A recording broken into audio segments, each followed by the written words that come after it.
Falling down now.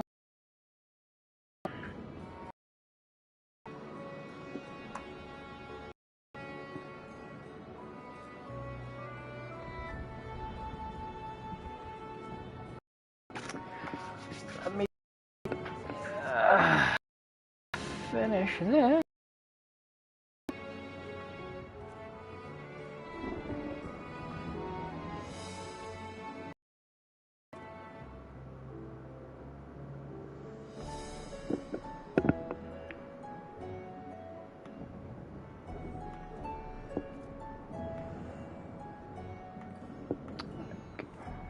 Come on.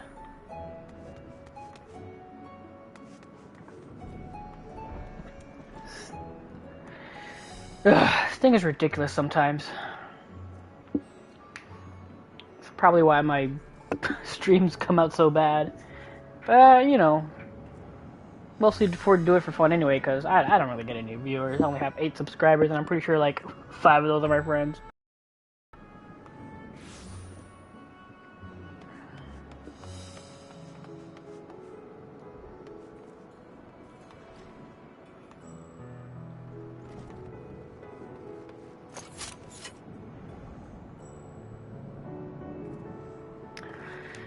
Okay.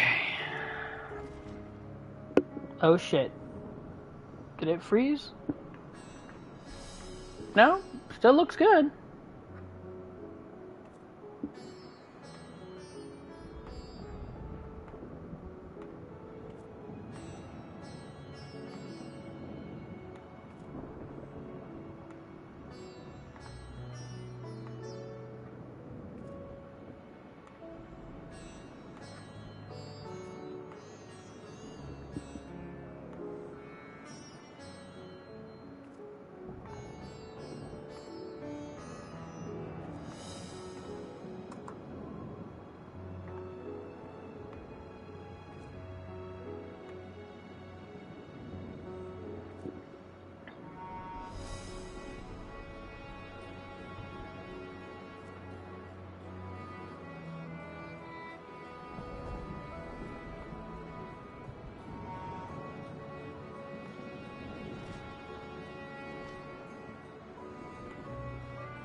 Okay.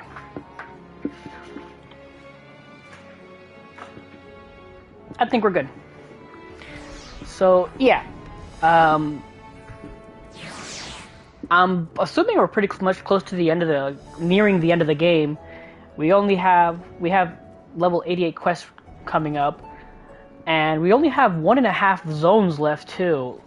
We have the other half of Labyrinthos and whatever the last area is, which I have a speculation of what it is, but I'm not going to say just yet, just in case. But before that, something I haven't done that I should probably do is the job quest, because this is where you get your gear, right? From the job quest. So we're going to do the job quest, and then from there, we're gonna continue the story. So, I'm gonna do the Dragoon one first, DPS, and depending on how things go, after I finish Shadowbringers, then I'll come back and do the other job quest. But yeah. Tenon. On behalf of Admiral... I can never say her name. Blowfishwind, I thank you for your many deeds in service of Limsa Luminsa.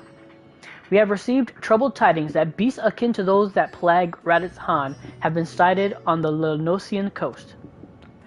The Admiral has mustered the Maelstrom in hopes of quelling the threat, yet there is much we do not understand about our foe, and as such, your expertise in this area would be a great boon to us.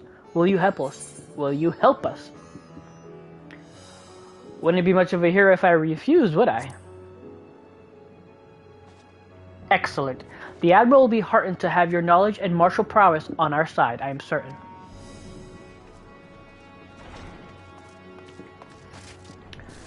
Pray set sail for Limsa as soon as you're able. The Secretariat at Maelstrom Command will apprise you of the details upon your arrival. Alright. So, let's go to Limsa.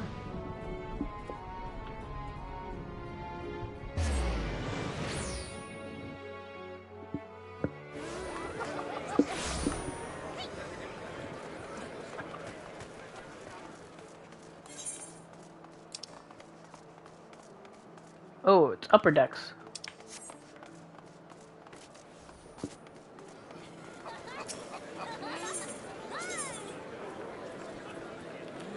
Oh, right there.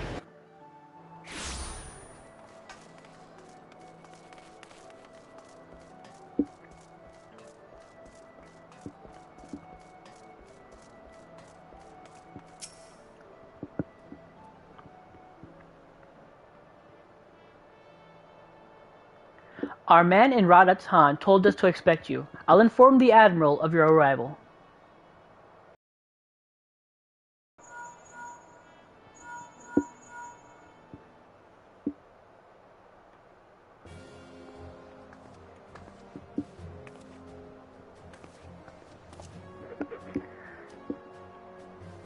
Glad you can join us, Tenon. I only wish you were under better circumstances. The grave news from the bounty has not escaped our ears. I can scarce begin to imagine the horrors you have witnessed there. It pains me to say the selfsame hell has come to Vilbrand. Fell beasts born of deepest despair have been sighted all throughout our island. Tell him what we know. The first report came a few days ago from one of our men patrolling Skull Valley. He spoke of a fearsome creature unlike any native to our shore. While we had our suspicions, it was only later that a connection to the final days was confirmed by a most unlikely source, the Sahagin. We've been treating their tempered for some time now, and many have made a full recovery. Owing to this, some factions are eager to improve diplomatic relations with Limsa. It is one such faction that has provided the most comprehensive reports, in all their alarming detail. They speak of a most dreadful sight, their spawn brothers transforming into horrific beasts before their very eyes. Indeed, it is too familiar to the incidents in Radat's Han to be mere coincidence. If our assumptions are correct, the first and most formidable of the beasts, a blasphemy, is what we decided to call them, prowls our waters as we speak. Fortunately, there have been no sightings of blasphemy within the city. Nevertheless, if we are to spare our people the horror that befell Radat's Han, the fiend must be dealt with, and quickly. Despite our investigation efforts, we remain very much in the dark as to the precise nature of the threat we face. Were we to recklessly dispatch large numbers of troops, we'd run the risk of having our own men corrupted. You can well imagine the carnage that would ensue. As such, Admiral Blowfishwin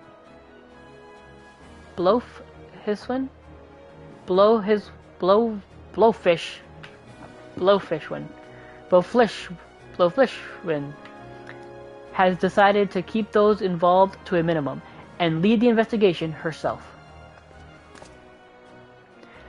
And I would have what say you? You betcha. Hold on. Got a hangnail here. That's killing me. There we go.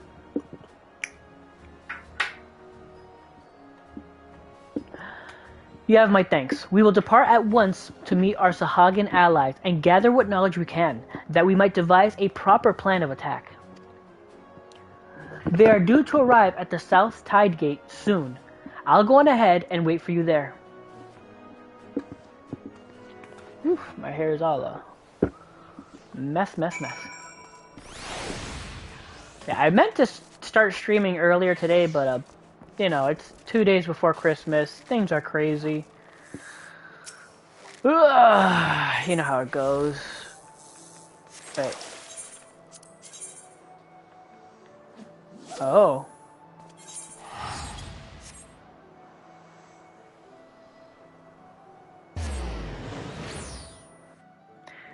Doing these quests might level me up, actually.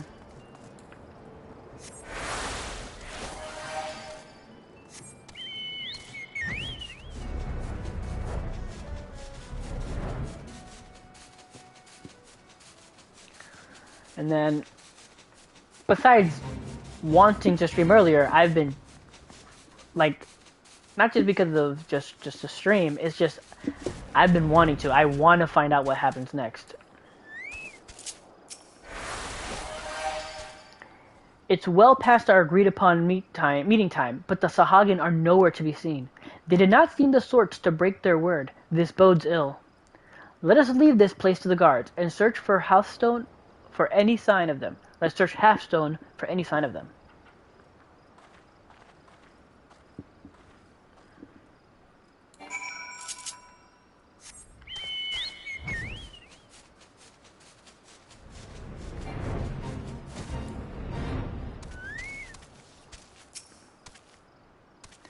Noel is in danger. Quickly to his aid.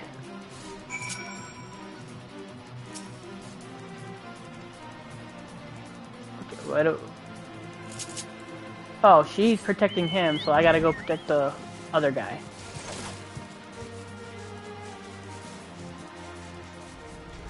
No, don't transform, man. Don't transform. Okay, good.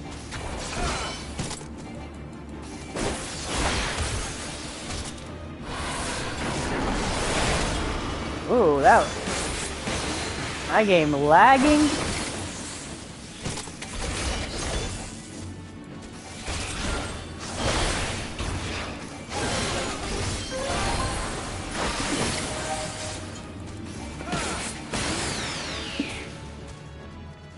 Alright.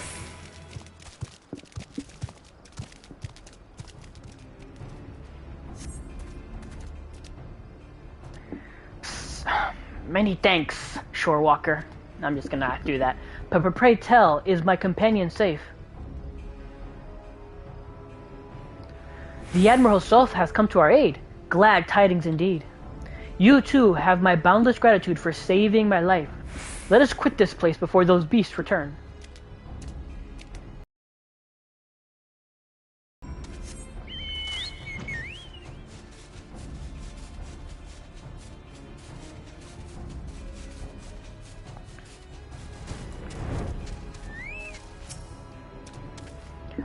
I'm relieved to see that both of you are safe.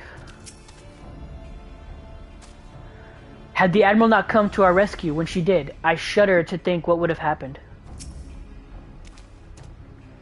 Everyone's still alive. Good. But not if we stay out here too long. Inside, quickly.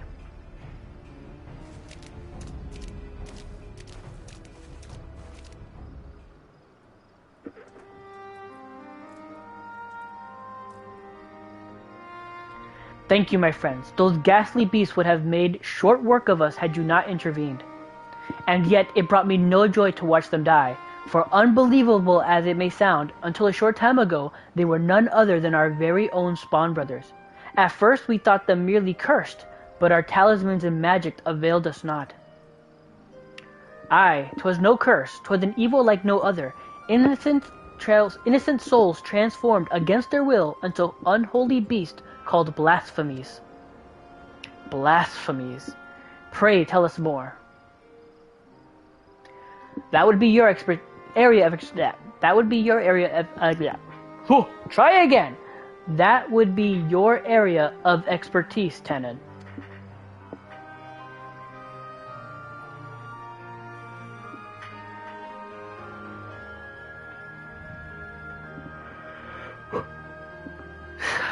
Turned into turned into beast by the power of despair. This is horrifying indeed. Thus far, the phenomenon here in La Nocia has been limited to the Sahagin. Why is that? I cannot say, yet I wonder if the crushing tide are involved in some way. I know not of this crushing tide. Word of them has yet to reach you, I see. It all began when the Indigo Matriarch, the queen of our kind, was stricken with a grave malady. Milady. Melody. Malady? Malady. Tragic as this was, there was one small solace. She was not fond of shorewalkers, and so deprived of her leadership, more of my kind came to see the wisdom in making peace with Limsa Lominsa. There remain, of course, those who would oppose our cause. They formed a group called the Crushing Tide. Even now they seek to summon the Lord of Whirl anew, and consign all finless ones unto the briny deep. However, they lack the crystals to do so. Denied the power they crave, they can do naught but gnash their teeth in desperation. And you suspect these feelings of helplessness are the cause of their transformations? Just so. Those of our spawn brothers who turned into those beasts had been fraternizing with the Crushing Tide. Despite our differences, we cannot abandon our kin to such a cruel fate. Yet, we must be careful not to drive them still deeper despair. Yes, we must consider the situation carefully, lest we bring destruction upon all our kind. Tell me this, are the Crushing Tide even now under Leviathan's thrall? If freed from their drowned state, might they not listen to reason? Were it only so simple, all but a few are long since cured. They walk this path of their own free will. In that case, they may yet be dissuaded from their present course. For the sake of our nascent alliance, we will do all we can to save your brethren. Fortunately, a most capable ally stands with us, for this man has bested many a formidable foe, including Leviathan. The great Tenon Dracos, in the flesh! Honored am I to stand in your presence. Together we will weather this storm and usher in a new age of harmony. This I swear. There is much to be done. For now, let us return to our homes and to prepare as best we can for the trials ahead. Should we discover aught of value, we'll be sure to share it with you. I ask that you do the same. Indeed we shall. Until such time, I watch over my spawn brothers and pray that no more succumb to the change.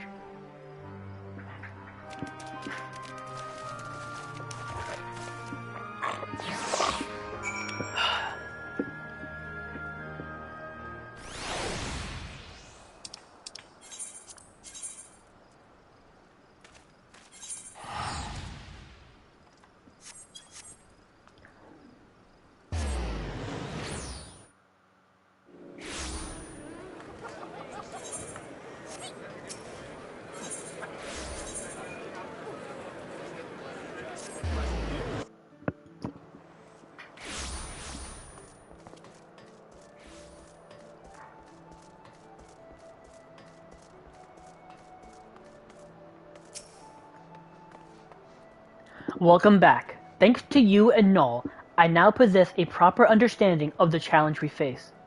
'Tis a daunting task that lies before us. We'll continue to cooperate with the Sahagin to learn all we can. Once we have located the blasphemy, I will have need of your strength. Till then, I ask that you remain at the ready. Clearly the storm clouds have only begun to gather.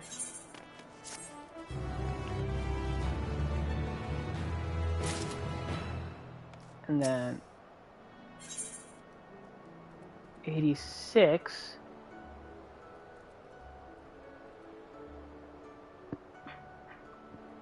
Should I keep going? Should I go to the story? Like, I really want to do story missions, but I know if I don't get this done. And technically you're supposed to do this in conjunction with the story, but I have not been doing that. You know what? Your timing could not be better. The Admiral has just this moment returned from the meeting with the Sahagin.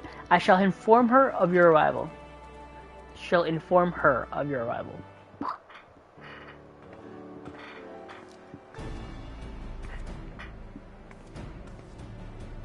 Ah, Tenon, I'm glad you are here. We have decided on our next course of action. As you know, we face two distinct but interconnected challenges. The transformations occurring among the Sahagin may be one, but the blasphemy itself is the root of the problem. Thus far, those who succumb to the change have all been affiliated with the Crushing Tide, who continue to resist our diplomatic efforts. Were we to put a stop to the phenomenon, as well as address their grievances, we may yet have a chance at peace. To that end, I would propose a double-pronged approach. On one front, we shall work in tandem with our Sahagin allies to redouble our patrols. Should the blasphemy surface, we shall share this knowledge and move immediately to dispatch the threat. At the same time, we will pursue a dialogue with the Crushing Tide. We need to bring them back to the negotiation table, and then we can see what can be done to convince them to stand down. A key point will no doubt be the lingering issue of securing land for their spawning grounds. 'Tis a discussion I intended to approach with an open mind. 'Twill be no easy task, but we succeeded with the kobolds, and I have faith that we will succeed with the Sahagin as well, so long as we parley in good faith. I can only hope the Crushing Tide share the sentiment.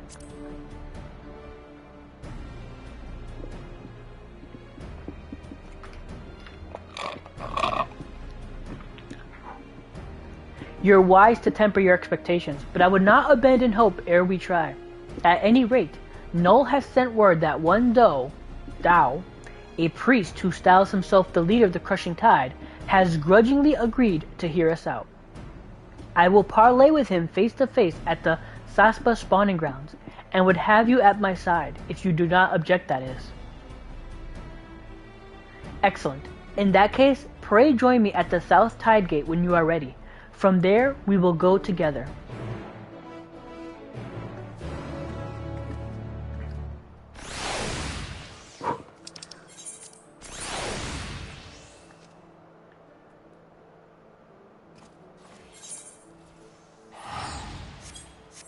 Yeah, there's a bit of lag. I'm like pressing the buttons and it's taking like a good minute before they actually go through.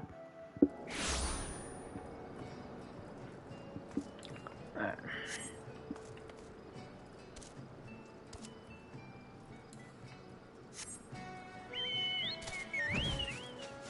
I mean, it's got to be the congestion. I can't really say anything. That's probably what it is.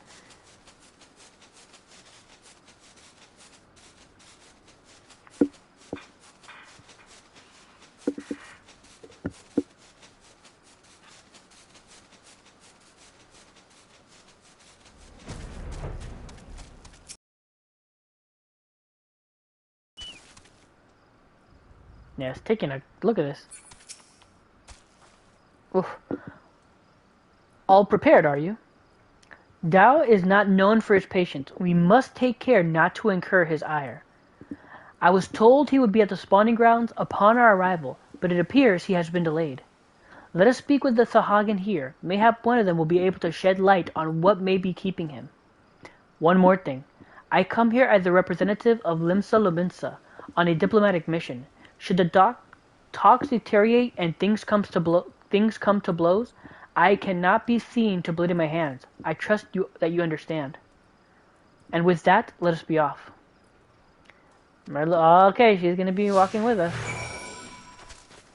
Yeah.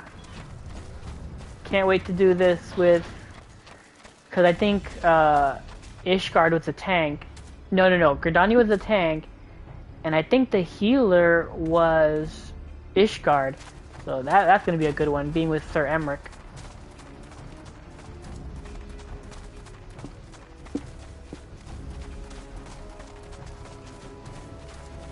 I'm trying to avoid these guys, but they're like level 44, and I'm like, what am I doing?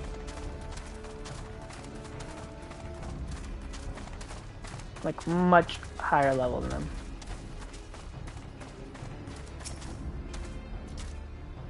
What is this? Since when are filthy shore walkers free to intrude upon our sacred spawning grounds? Pray forgive our intrusion. We seek an audience with Speaker Dao. Where might we find him? You will do no such thing, Shorewalker. We have not forgotten what you did to Lord Leviathan. Be gone. We won't get much out of this one. Let's try elsewhere.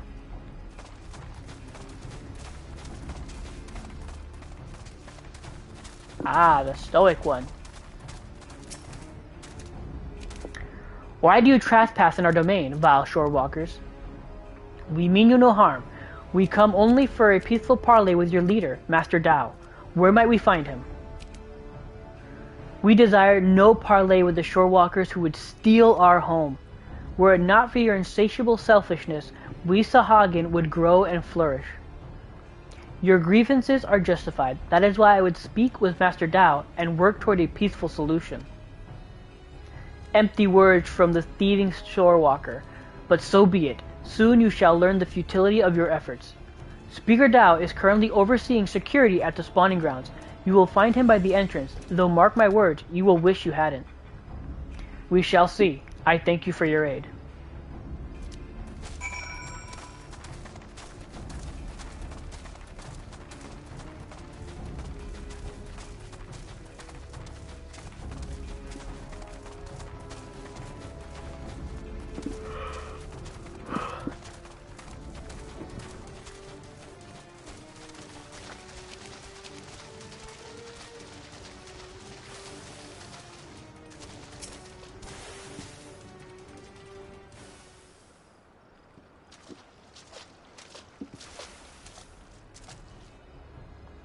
Shorewalkers in our spawning grounds. To what do we owe this displeasure? Speaker Dao, I presume. Our apologies for entering your home unannounced. I am Merlu Blowfishone, Chief Admiral of Limsa Luminsa, and this is Tenon Dracos. We come seeking a parley that we might strive for peace between our peoples. Parley, you say? Prolonging this conflict any further will lead only to needless suffering. The menace both our peoples face is great indeed. If ever there was a time to set aside our differences and come together for the greater good, it is now. I invite you to join us at South Towngate for formal negotiations. Shorewalkers and Sahagin coming together? What assurances do I have that you will not slit our gills the moment we set foot within your territory? I can offer naught but my word. We open our gates to you and invite you into our homes as a show of respect.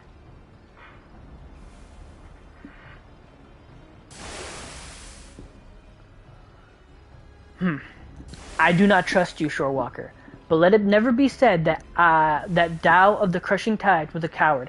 I accept your offer, but attempt any treachery or subterfuge, and your people will drown in their own blood.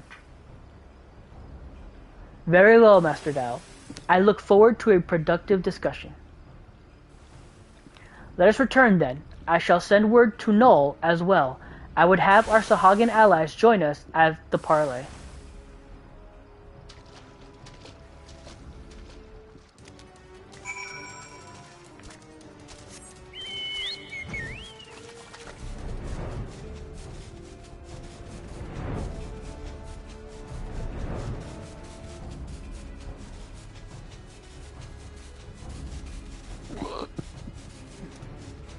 Man, I am gassy. Burping all over the place.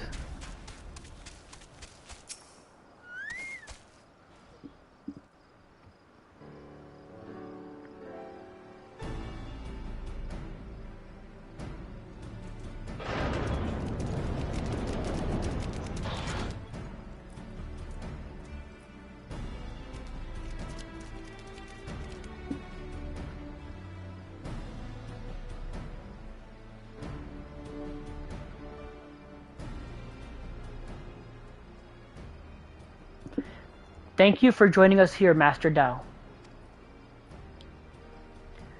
The air here sickens me. Be brief. Be brief. Be brief. Aye, let us get straight to the heart of the matter. A common threat looms before us, one more powerful than any primal, with the potential to bring death without end to both Sahagin and Limsan alike. These circumstances call for swift and united action.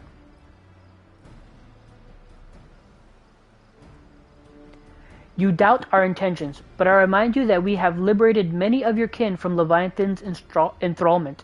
They and countless other Sahagin have joined us, of their own free will, that we might ensure the survival of both our peoples. Aye, by their deeds have the Limsons proven themselves worthy of our trust.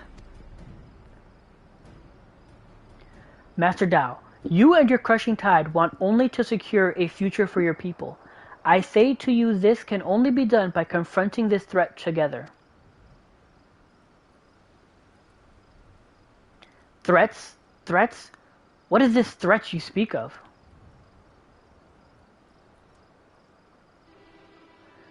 If it is unity you crave, then submit yourself to our command. Be as the serpent reavers. They are the only shorewalkers I deign to call friend. You would ask us to willingly surrender ourselves to your Lord of Whirl. I do, for that and that alone will ensure peace between us. Preposterous! You propose not alliance but servitude. This way lies nothing but death for all Sahagin. Do you hear this, my spawn brothers? The shorewalkers have stolen this one's mind. He decries Lord Leviathan and espouses the lunacy of our sworn foes. These treacherous wretches have abandoned our God and conspire to drive we faithful from our ancestral home. We cannot, we must not let this stand. For shame, forsaken by our spawn brothers, they side with the finless ones and the blaspheme our Lord Leviathan. They who steal our spawning grounds and slaughter our children, our future, our future.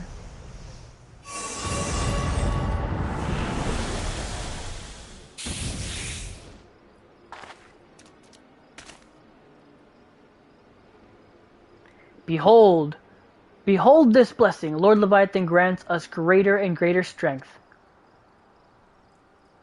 You would call this a blessing? Such horrors. Flee, flee for your lives.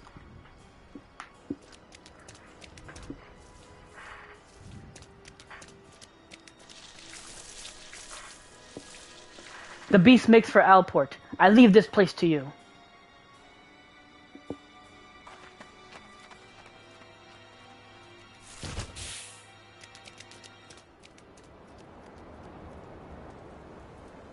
Splendid, splendid. Let all our spawn brothers be blessed with such power.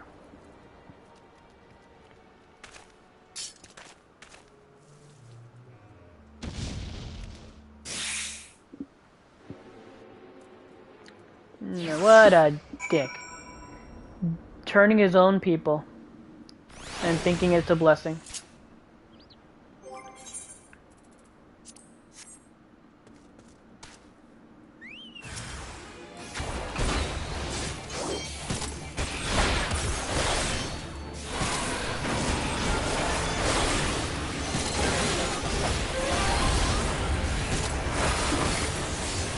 What the hell is going on? I pressed that button way before then.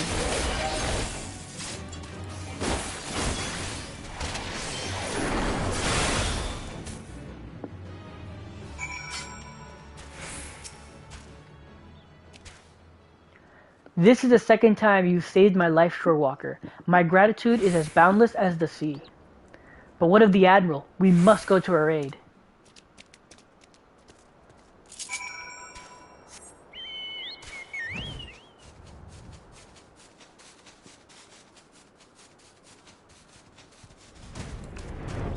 Oh, he got him. Oh, that's sad. No.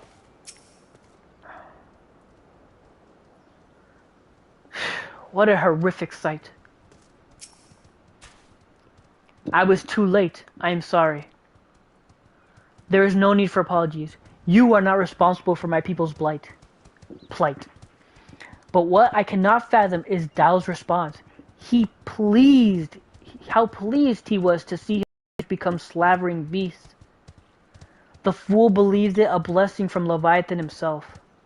Any hope for a peaceful solution will be lost should Dao and his crushing tide manage to wield these transformations as a weapon against us. I shudder at the very thought, and yet the true threat, the blasphemy, is still out there, yes?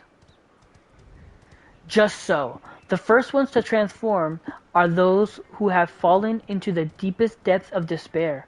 The more painful their anguish, the more fearsome and formidable they become in their bestial forms, and the greater their influence over others. We can scarcely hope to stand against a legion of such foes. Would that there was more my people could do to help. I will have the maelstrom patrol the seas for the blasphemy, that we might slay it with all due haste. But this may well amount to naught. If the blasphemy too was born from a Sahagin, it could be sheltering in the depths beyond the reach of our ships. In that case, pray allow my spawn brothers and I to serve as your eyes beneath the sea. Thank you, Noel. Through our efforts combined, we might yet weather this threat. As for your brothers who gave their lives today for our cause, I shall see that they are returned home to be laid to rest as they deserve. You have my gratitude, Admiral. And with that, we should return as well. There is much work to be done, and would see it done quickly. Yeah, that's sad.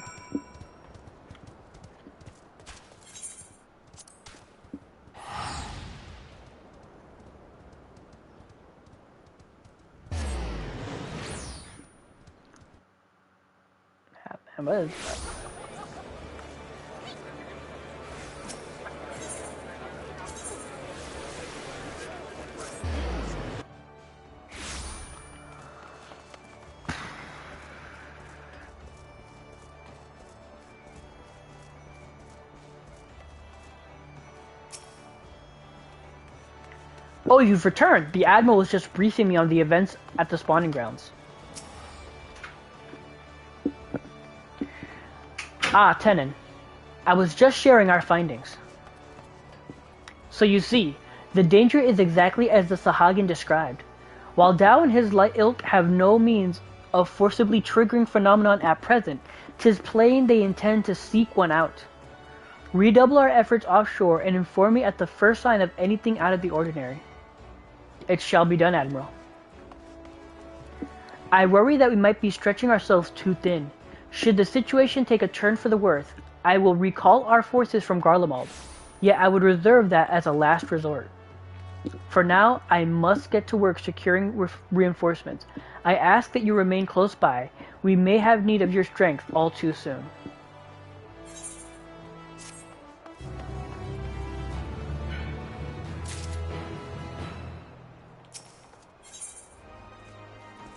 Oh man, they're going all the way up. I done all the.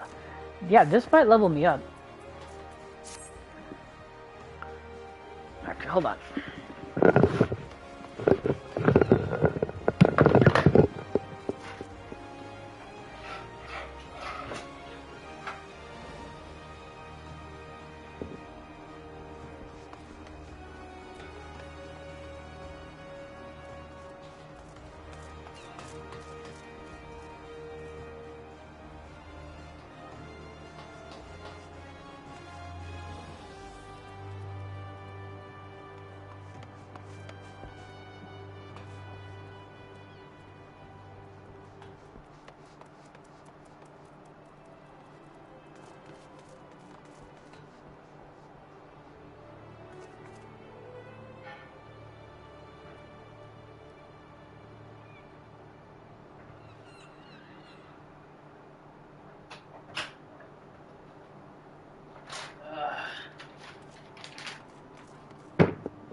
Grab a little treat here for me.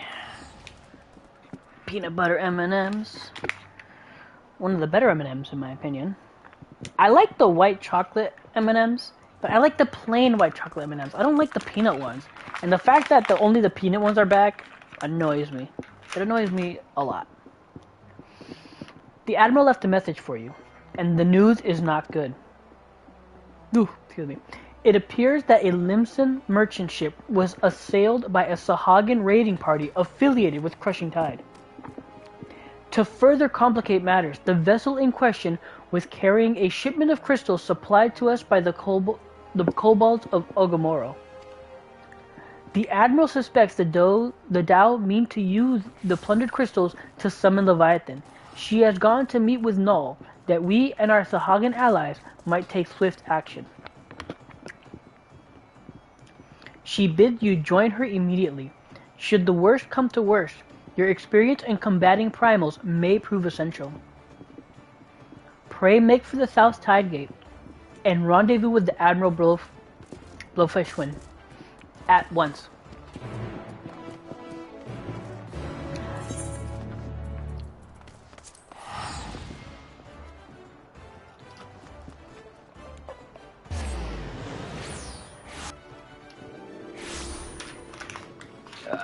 Hold on. That's in the way.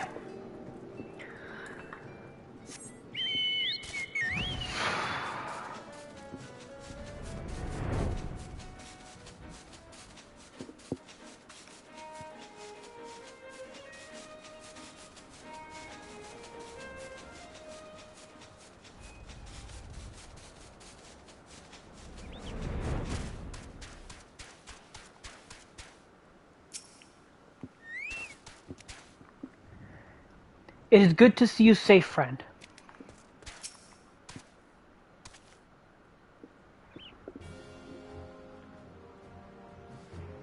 Thank you for coming, Tenon. The situation is grim. The Crushing Tide plundered one of our trading ships and seized a goodly stash of Ogomoro crystals. Though their aim is clear, it appears they yet lack the quantity needed to perform the summoning. Do longs for the days when every Sahagin cried out for Lord Leviathan's deliverance, and will stop at nothing to see them return. I cannot fathom what the Crushing Tide are thinking, what satisfaction, what happiness can be found in giving over their hearts and minds to a false god. And so we must thwart their designs, lest the bonds we have forged be forever broken.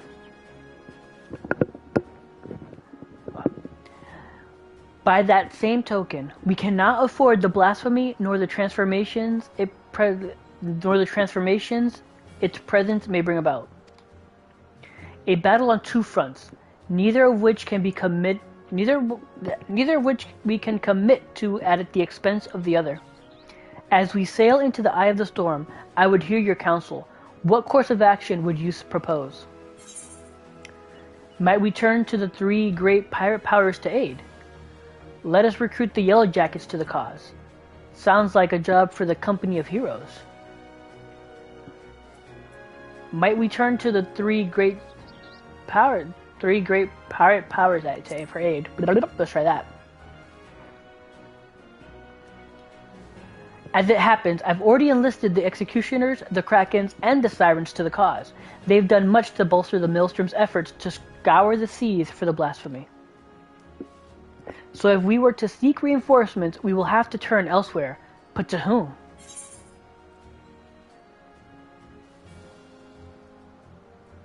Sounds like the job for the Company of Heroes.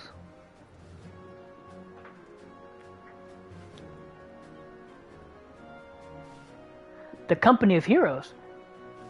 Now that's a name I've not heard in some time. 'Tis true they answered the call many a time. Indeed, other than you and yours, there are arguably none better suited to the task of primal slaying. But they disbanded over 5 years ago, of their commander since. Absent their leader, I suspect they will be reluctant to join our cause. And yet, I can think of no better option.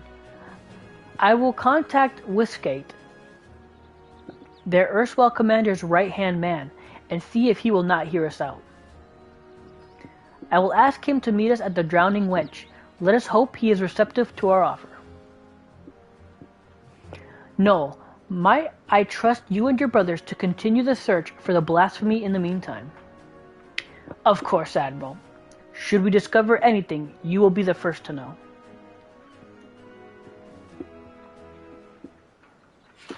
Huh. Trying to remember who the company heroes were, but I'm drawing a blank. Like, I know I've heard the name, but I'm just not remembering.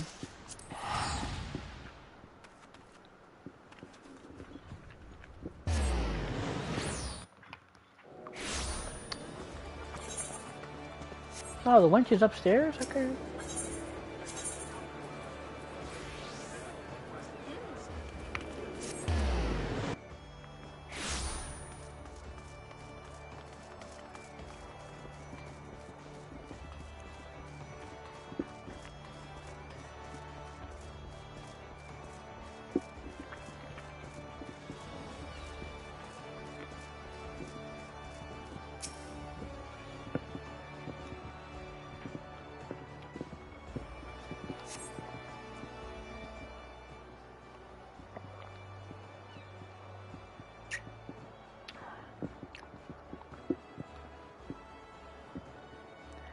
My apologies for the delay.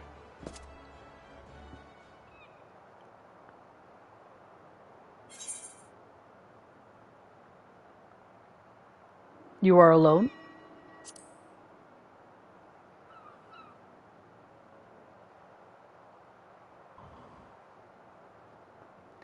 And here I swore 5 years ago that I was done playing hero.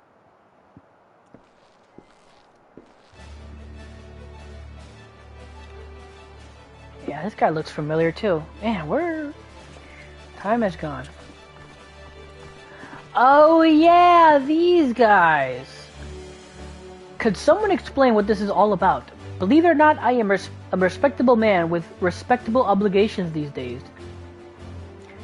Take that pole arm out of your arse, old friend, and stop pretending you're not still a murderous bastard at heart. Watch that wicked tongue of yours, Uda. Or Uad, lest I skewer it and prove you right. Ah, nothing like a reunion with dear companions over a bottle of wench's finest vintage. That is why we're here, right? Long time no eye catch, Uplanders. Brayflox's tummy tickled to see gobby friends again. Thank you for assembling on such short notice. Spare us the pleasantries, Admiral. Why are we here? I make a simple request. Reform the company of heroes and lend Limsa Lominsa your strength.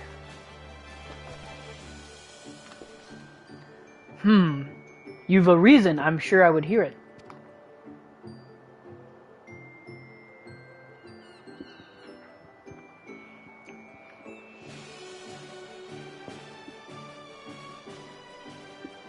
So there you have it. A terrible fiend known as the Blasphemy prowls our seas, transforming the Sahagin into ravening beasts. At the same time, the Sahagin themselves, specifically a hostile faction calling themselves the Crushing Tide, had declared their intentions to summon Leviathan anew. Should they succeed, we would be hard-pressed to deal with the Primal while dealing with the other threats.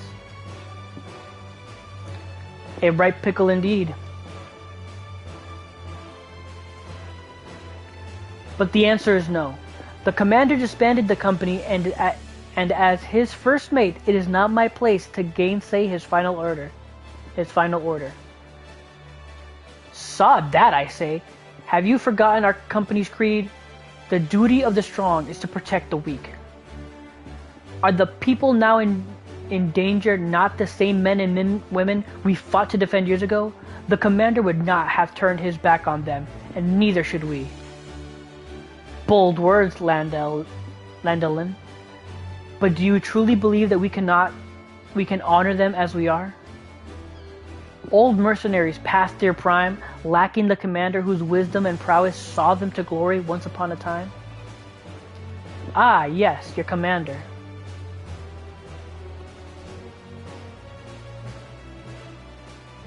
What if Tenon here were able to lead you in his stead? Surely you would not question his abilities. Oh god. An intriguing proposition. I, for one, would not be averse to serving under such a decorated hero. Psh, chalk. Gobby friend has goodly head for fighting think, and goodly arms for thinky fight. As ringing an endorsement as any, but I would hear it from the man himself. Do you believe you are capable of leading the company of heroes into battle?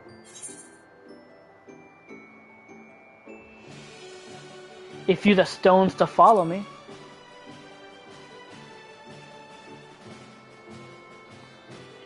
Now that's the confidence I'd expect from my commander. Very well then. Consider us yours to lead. 5 years to the day. Truth be told, I was enjoying the more leisurely life, but when duty calls. Wait, before we proceed, I must ask, have we no way of reaching out to the commander? Forgotten how he took his leave, have we? Up and vanishing so we could each find our own way, apart from him and the company. I doubt we'll see him again, much as I wish we could. To the matter at hand, the mission you will undertake. First, you are to aid us tracking down the blasphemy that roams the sea. Second, you must prevent the crushing tide from summoning Leviathan at all costs. Oh, is that all? And here and there I thought we might get our feet wet with a real challenge. But in all seriousness, we should take care to decide who attends to what. Sounds like a job for our acting commander. I'm sure he'll give it all due consideration. Oh man.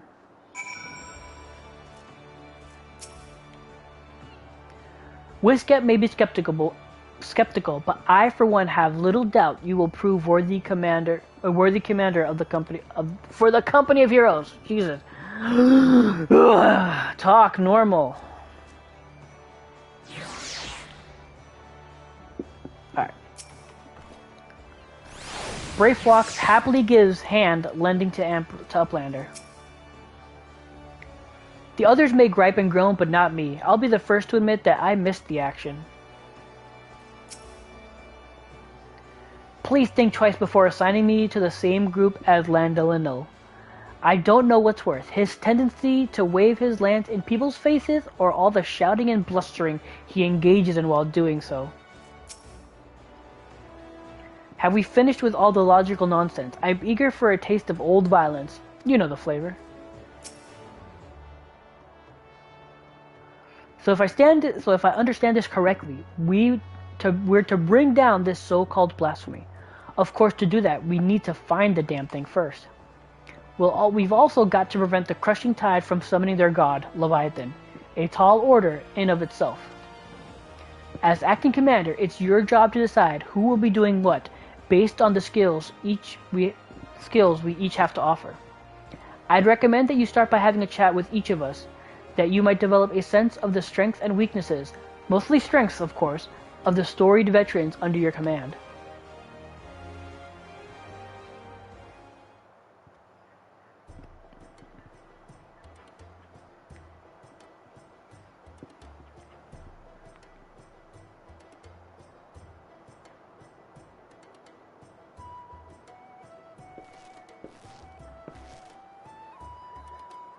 My specialty, you ask? While impaling fiends with this lance of mine, of course. The stronger the foe, the better. None are a match for me. It would be folly to waste my talents on dealing with those slippery fishmen. Set me against the so-called blasphemy, and I'll have that thing on a skewer before you can say Merlu Blowfish.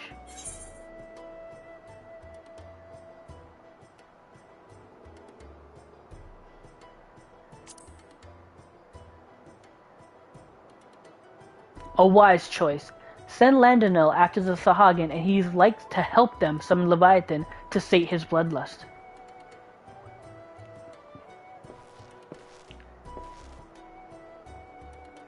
I will speak plain. I am not some battle-crazed barbarian like Landolon. As a noon of U, a tribe of fearless hunters, I conduct my affairs with discipline and prudence. As such, I know better than any that to rush headlong into battle is rarely the best course of action. Far wiser it is to observe from afar and proceed with caution.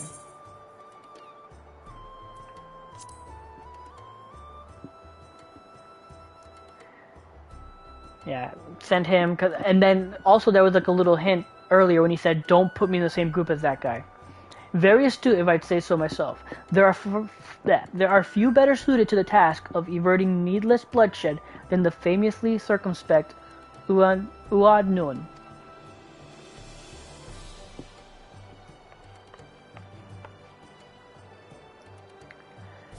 As you well know, my vision is somewhat lacking these days. I can still defend myself when necessary, but I'd rather it not come to that. My condition also leaves me rather unsuited to scouting and searching. It wasn't always the case, but such is life. On the other hand, I'd like to think I've gotten quite good at sounding out the intentions of others during negotiations and the like. The primal summoning. Primal summoning. You have a keen sense for these things, I see. More so than reconnaissance or battle, Shamani has a knack for working behind the scenes to see the company's goals achieved.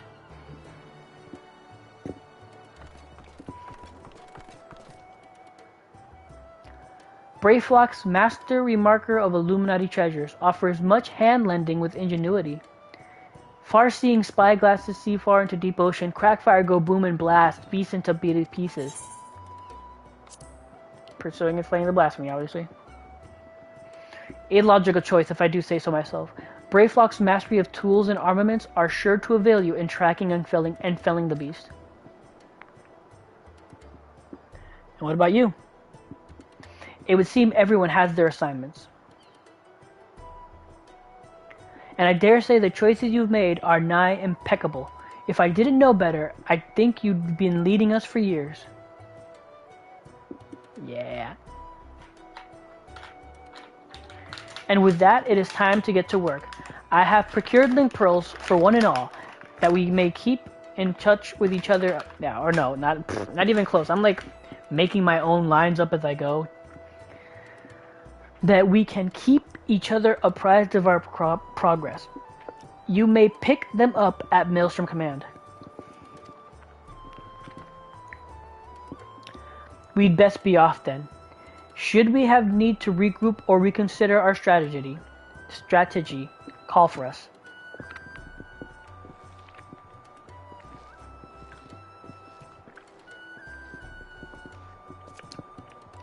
I will return to command and share these developments here with our Secretariat and our Sahagan friends. Do join me if you can, Commander Tenon. Cheeky. Very cheeky.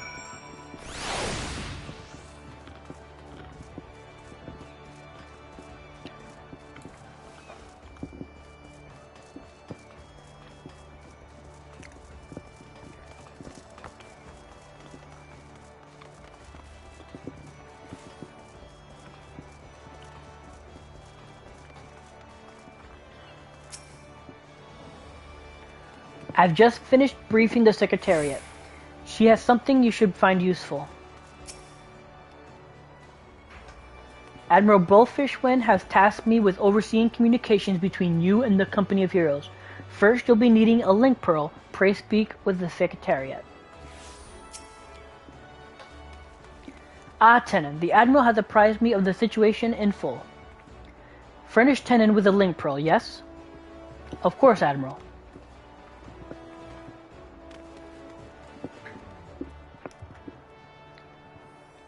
It would seem the company is trying to reach us.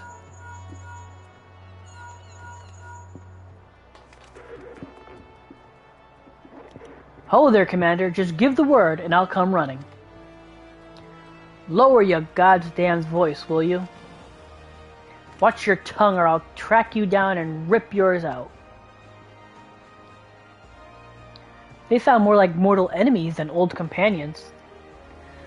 That's where Tenon comes in. I'm trusting you to whip them back into shape. Make them a force to be reckoned with. I will have the Secretariat contact you if there are any developments. I would convey them to the entire company by link pearl, but we cannot afford anyone taking reckless action. In the meantime, I will reach out to Null and see what he has gleaned about the Crushing Tide and their hideout. Let us hope for good tidings, Commander.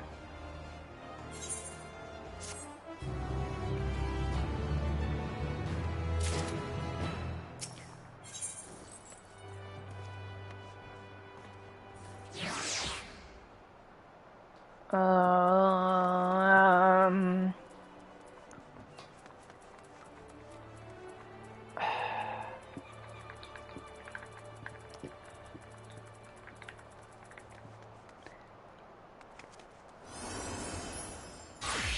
You know what? I want to continue with the story. Let's leave that for later. Let's get back to the story.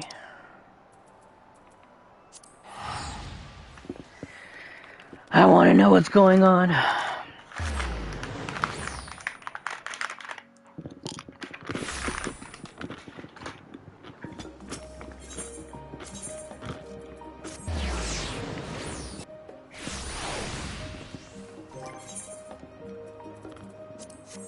Take that off just for story. Actually, Mender, how's my... Yeah, no, I'm good.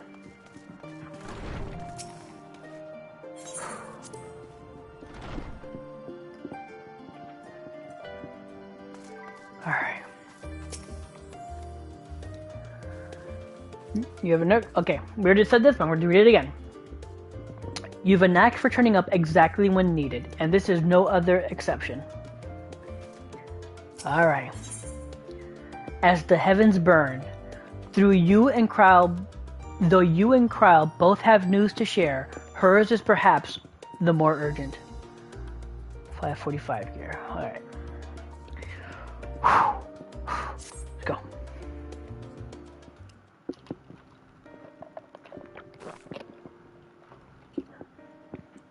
So have you learned aught more of the final days? Yep. Then the journey was well worth the risk. No doubt your newfound knowledge will be of great boon to us all. Unfortunately, during your time on the First, events here have taken a turn for the worse. The Sirens are running themselves ragged, trying to contain the spread of blasphemies, but it's a losing battle. To try and ascertain the where and why of it, Alice and Alphanod have been traveling all over. Of all the regions they visited, Lucas Amanus is among the worst infected. Thancred, Estinian, and Graha took a detachment of allied soldiers there to offer aid and succor to those in need. But the province is vast. They only managed to visit a handful of coastal villages. It was an accomplishment worth celebrating, still but a drop in the bucket at best. In the meantime, Ishtola and Master Matoya have been making a concerted effort to establish contact with Hydaelyn in the Ethereal Sea, but to no avail. As for Tataru and I, we've been keeping a close eye on the Forum. From what we gather, they've been constructing a vessel to ferry people to the moon, an ambitious project that has likely been years, if not decades, in the making. However, since we've seen no signs of it thus far, I suspect it's still incomplete. You will also recall the proposal issued by Master Fortunal to the people of Rods at Han. Following their discussion, Vitra declared his support for the plan and urged those who wished to evacuate to accept the Forum's invitation. So far so good, but that's where things get a little strange. Apparently, the Forum caught wind of the lunar teleporter in the Tower of Babel and decided to use it to deliver people to the moon instead of their mysterious ship. Therefore, to secure safe passage for the Hanish refugees to the tower, Alphanod, Alice, Estinian, and Graha traveled to Garlemald not long ago. Trouble is, the capital is hardly the safest place to begin with, and now the final days have come to Garlemald. Shortly after our friends arrived, they were sent to rendezvous with Master Fortunal. Then panic broke out and our communications were severed. From what fragments we were able to make out before the link shell went completely silent, we can only assume the phenomenon has spread to the capital.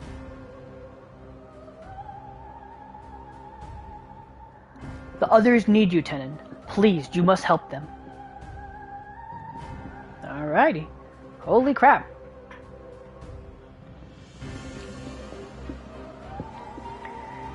Having you there will make all the difference, I'm sure of it. Camp Broken Glass was the first port of call, so you'd best start there. Hopefully Lucia will know where they are. I'm doing alright, Mr. Crisp. There's no telling what you're walking into, so you had best take every possible precaution. Oh man, this is getting real!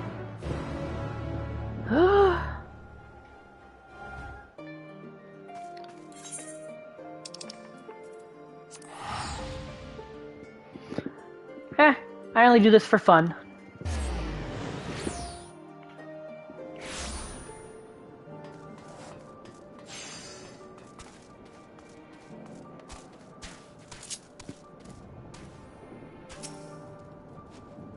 And it's mostly to put on YouTube afterwards anyway. It just makes it easier for me. Because I don't have a computer that can... My laptop, my setup is not good. So it just makes it easier if I just stream it and just post it afterwards than trying to record it and then something else.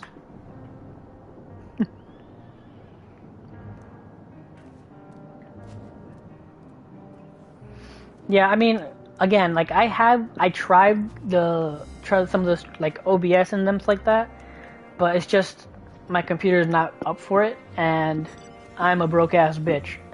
So like I can't afford anything new right now. So I just make do with what I can.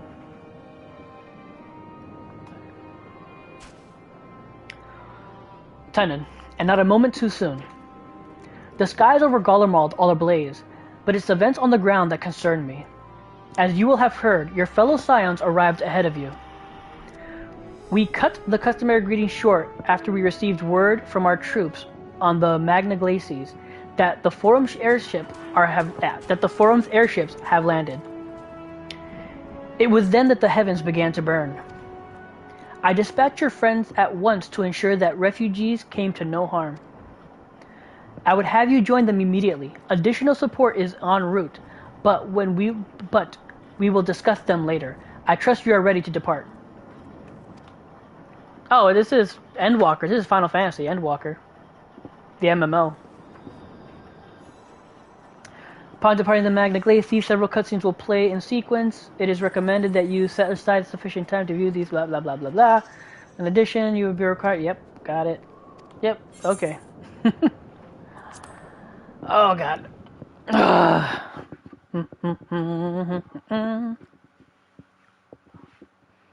Earlier on the Magna Glacies.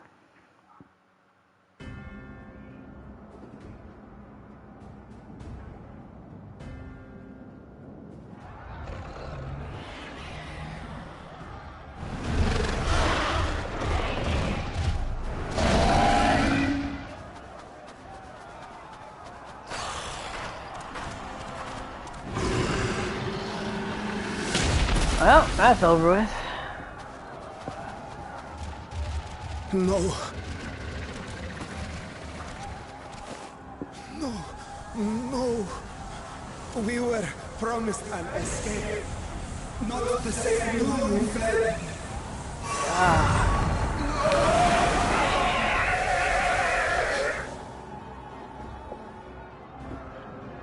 I shall not meet my final days here in this blasted waste. Calm yourselves. Your panic is our greatest enemy. It's good. Come, it's really we must good. Build a line of defense. But it's long. Just a heads up on that.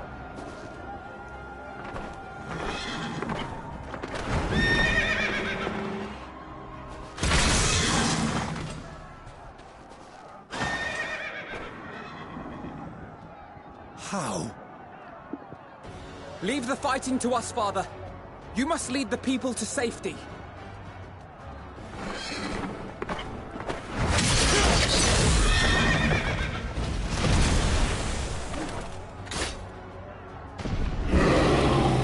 Oh, Stinine, I love you.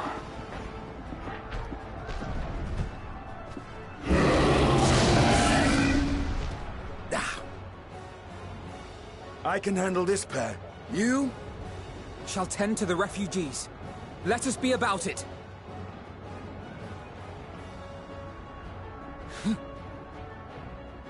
As you wish, my little lord.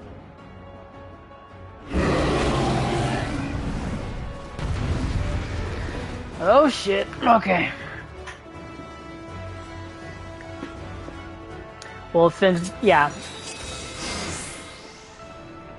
but this is an MMO, so this is a bit more. See to the wounded. Help is at hand.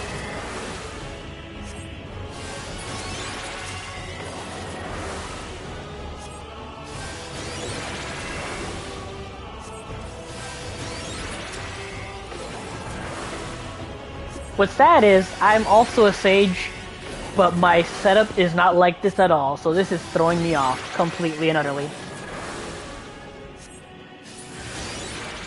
Also, what attack is this? Live in Lear doses 3? Okay, that's not even an attack I have normally. Leave it to me. Oh no.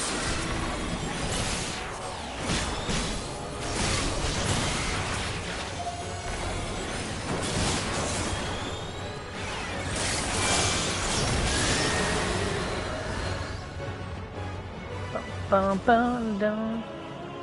Come on, do not transform. Don't transform. Oh, god damn it. You're being overrun by fear. Do what you can. Well, this is I'm playing an NPC right now. Come with me. So it's not even my class right now. Right now I'm playing 3 different classes. I have a melee, I have a healer, and I have a DPS. The NPC I'm playing right now is a healer. Easy now. Deep breaths.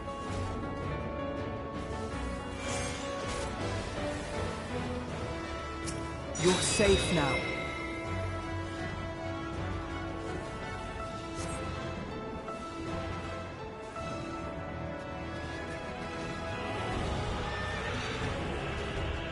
Worry not for the refugees, but for yourself. Protect the refugees. Got it. Okay, so where are they?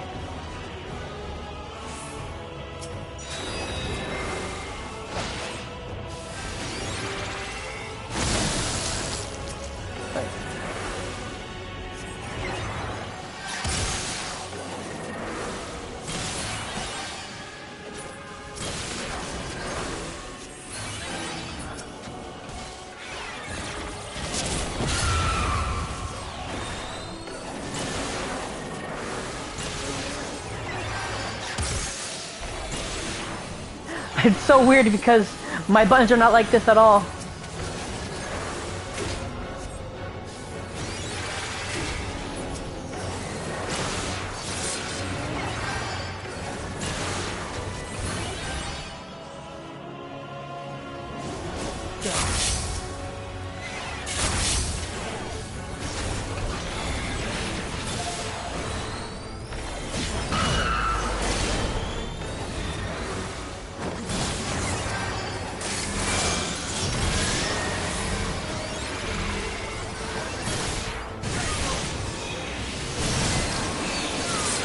Come on.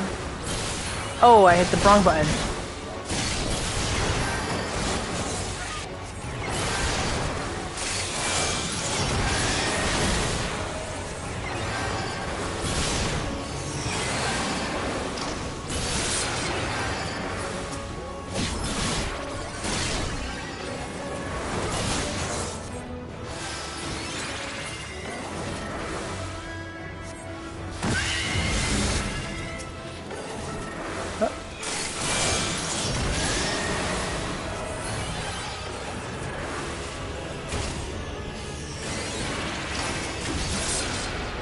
Come on.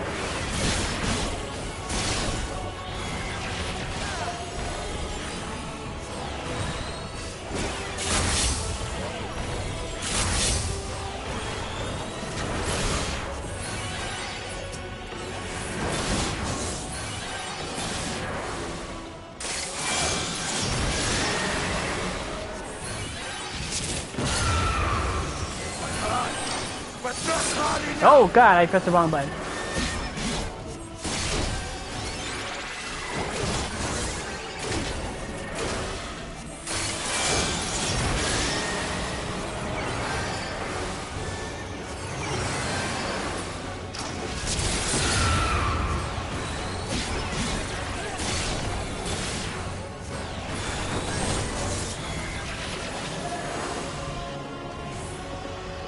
Okay, that was a bit rough.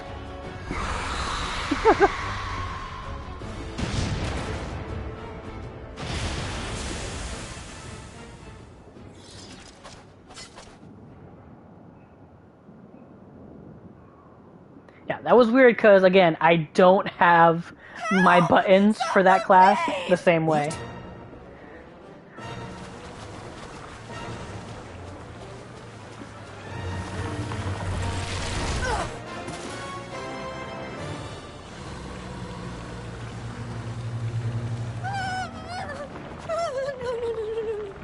Don't. I don't want to. Forward! Let not a single fiend escape!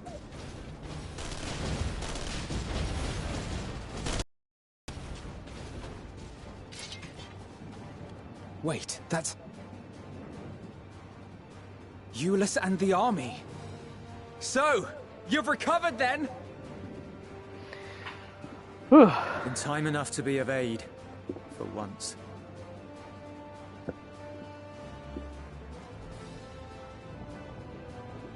We can speak of it more later. For now, we must fight!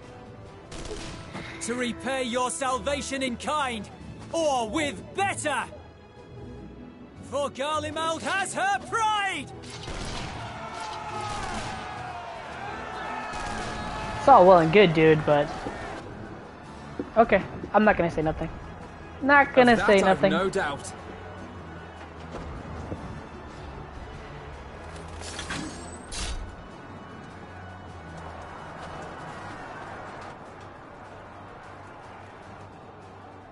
Good gods. Of all possible saviors, the Imperial Army. Oh!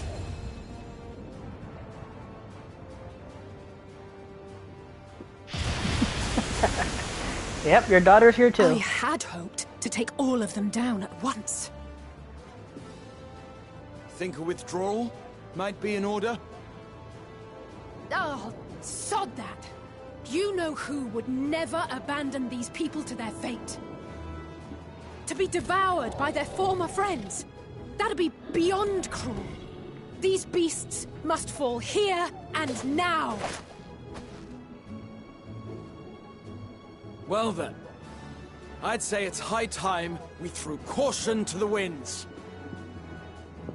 So long as you spare me the heroic sacrifices. Now, let's go!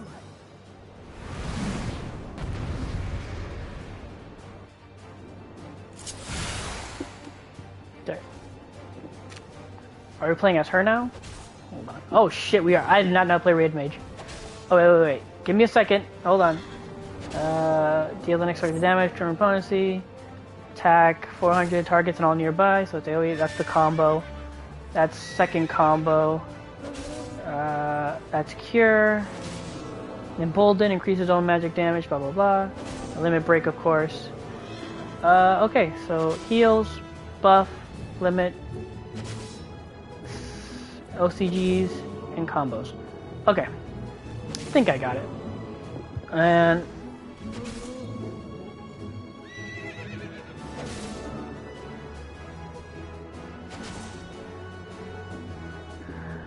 yeah, I actually never played healer before until this expansion, because the newest healer they added to this one, the one I was just playing, Sage, he for one looked interesting to me. All the other ones, while they were very, very good and very, I want to say, what's the right term? Doable? They seemed doable.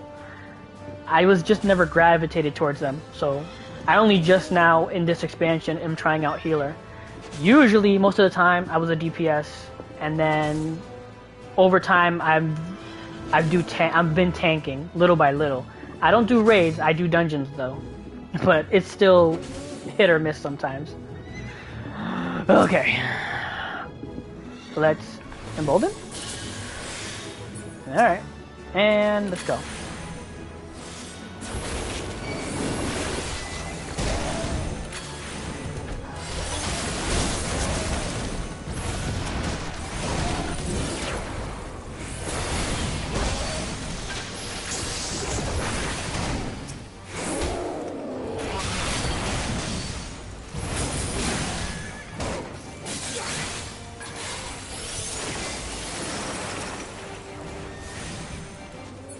Okay, and this.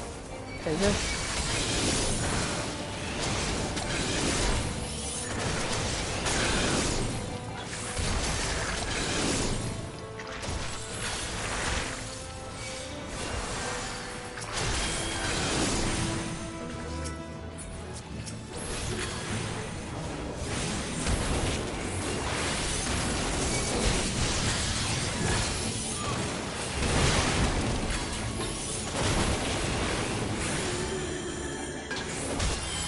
Oh, come on now.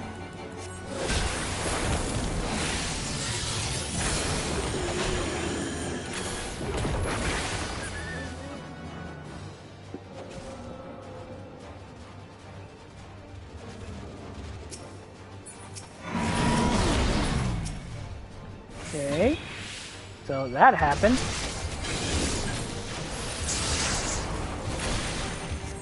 I'm fine.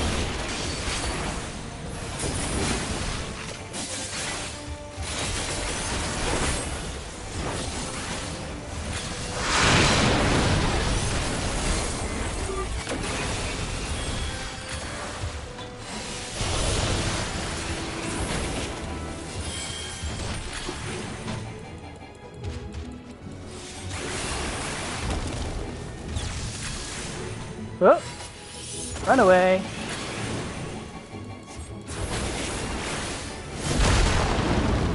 Not today.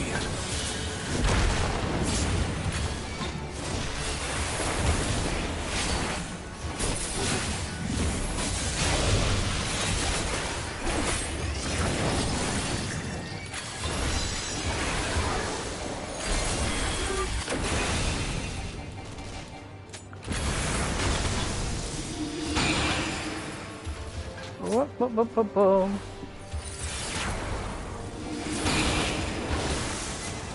Which one are you taking, Graha?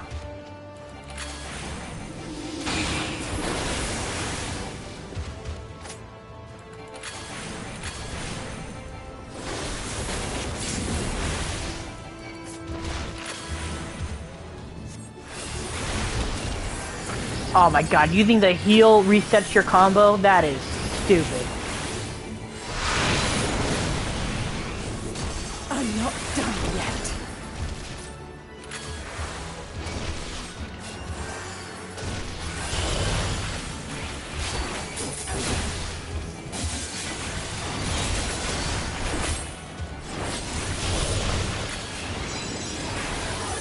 Don't worry about it.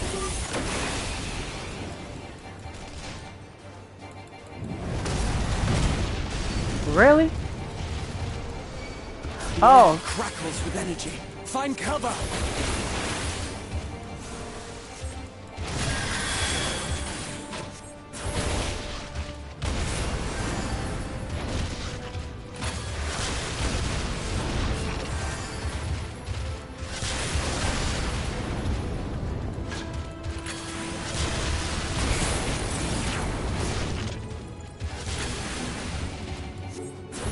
As they say, turnabout's fair play. oh, I can limit break. On guard.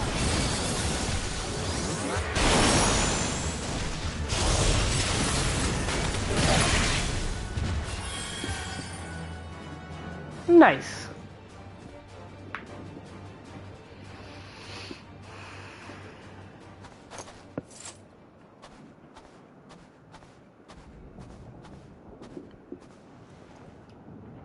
There's not the barest trace of ether. Maybe there really is no way to bring them back.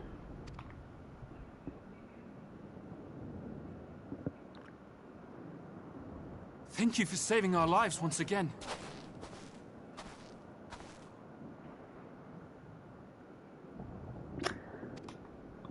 I remember you. No. From Purusha. You helped us there too, didn't you? Ah, you're from Palaka's stand. I'm glad you're still in one piece.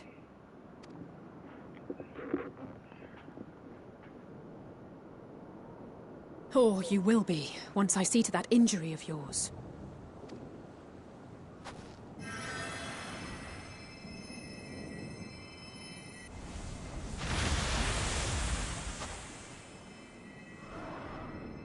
Look out!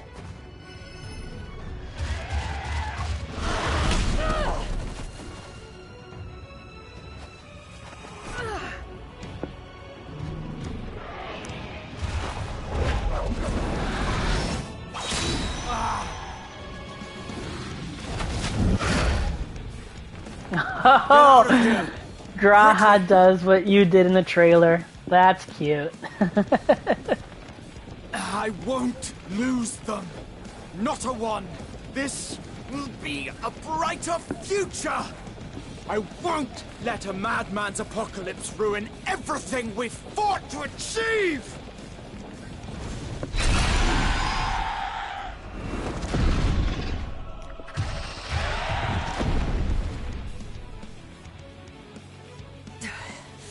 Get it together, Alize.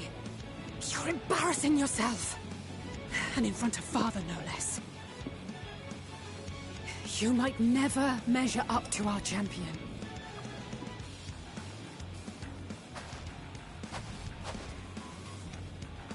But we ask too much of him as it is. You mustn't let our sword in the darkness fight alone. Aw, I love you too, Alice.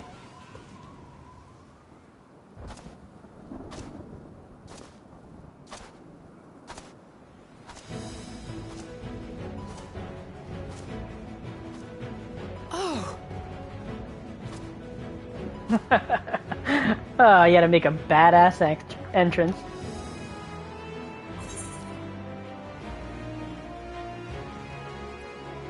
This is precisely why you should never skip your squat regimen.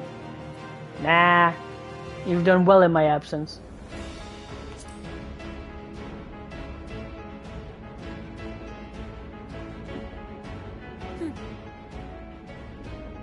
I can look after myself, you know.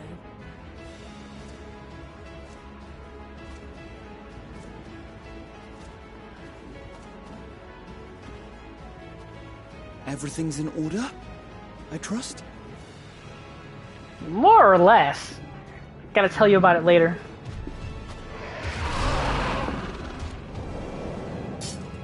I've had enough of this rabble!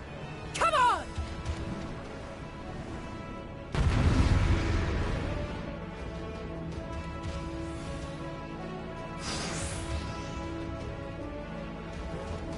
Oh, a trio for the Oh, ages. right, here we go.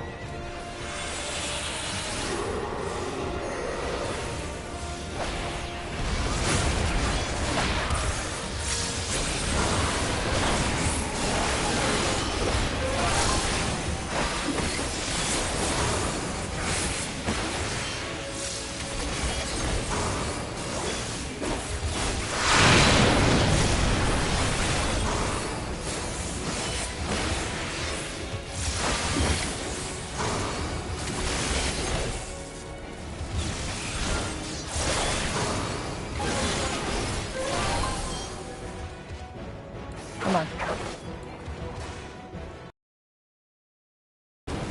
That's nothing. Just the beginning.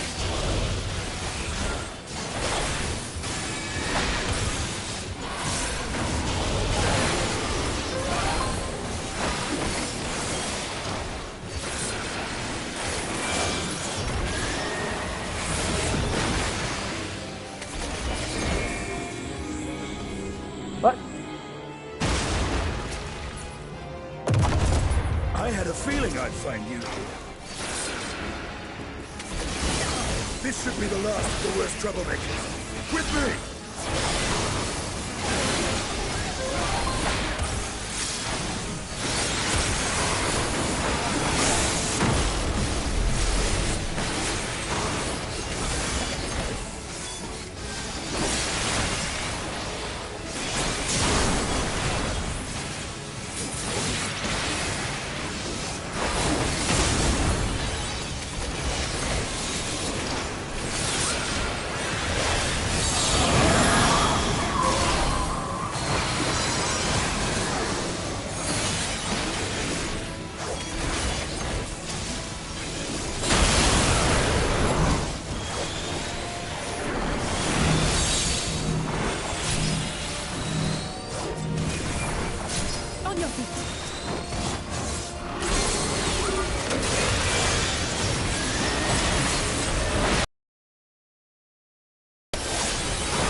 Oh, I got hit by that one. Where were we?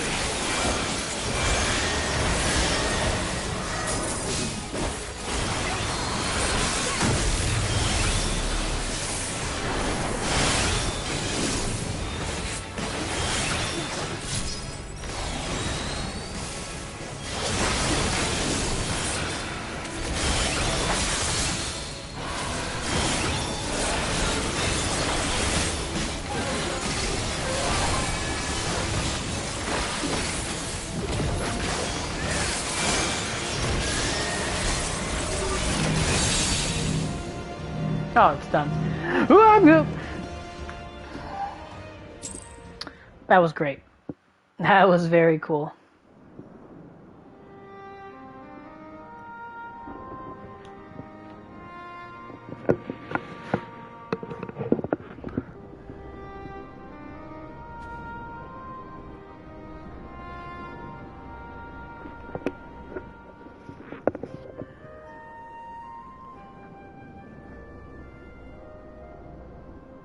You must board without delay. The ship will depart ere long.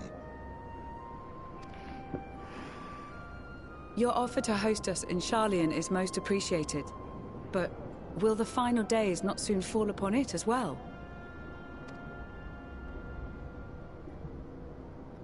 Your hesitation is not unwarranted. The satrap entrusted me with your lives, yet I have failed your comrades. Nor are you wrong to fear that this corruption will continue to spread. I cannot promise you complete safety, even in my homeland.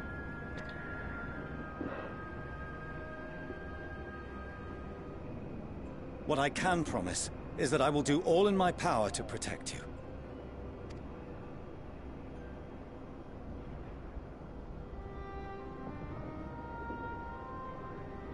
That power is not inconsiderable.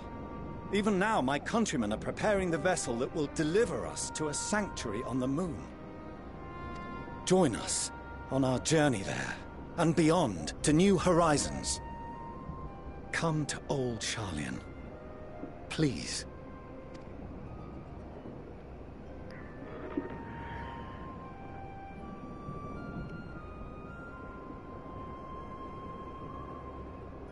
We would be fools to refuse such a generous offer made in earnest. I guess.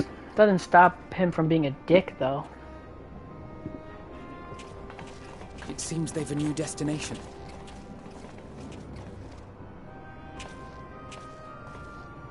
The people of Radzat-Han have known too much suffering. The march to Garlemald will only bring them more, short though it may be. I quite agree. Fortunately, they have you to look after them. Yes. Well.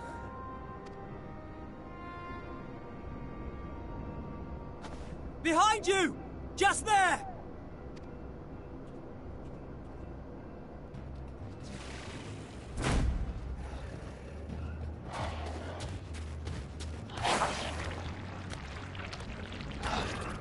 More of them.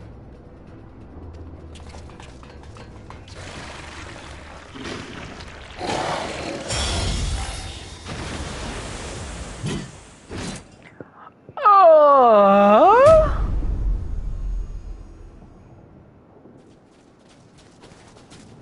Xenos! Here!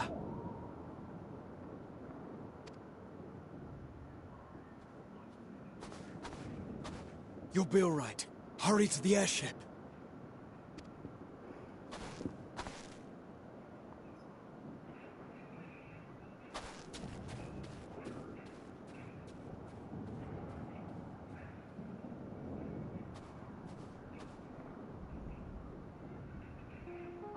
Oh, Why have God. you come?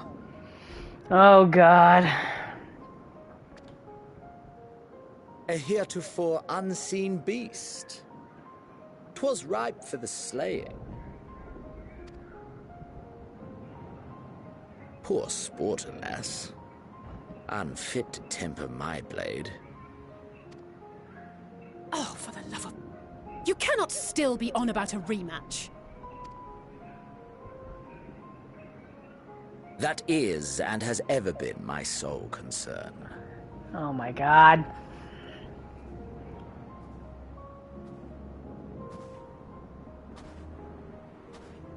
You, on the other hand, are fixated on a different quarry. Your passion pales before mine, yet neither hate nor despair seem sufficient to recapture your misdirected bloodlust.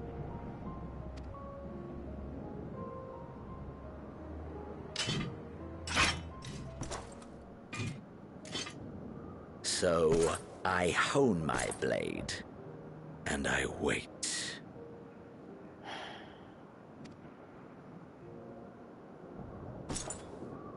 That's it. That's all you care about. Oh, finally somebody realizes this. I am surprised that Xenos isn't playing it like... Obviously the whole beginning of it was just like that whole big misdirect. But yeah, like Xenos not being... Like, my guess is that he's gonna be the bad guy in the patches. Like, 5.0 will end with Meteon and her sisters, but the patches are gonna deal with Xenos. That's my assumption, that's my guess. But yeah, that's what I'm thinking.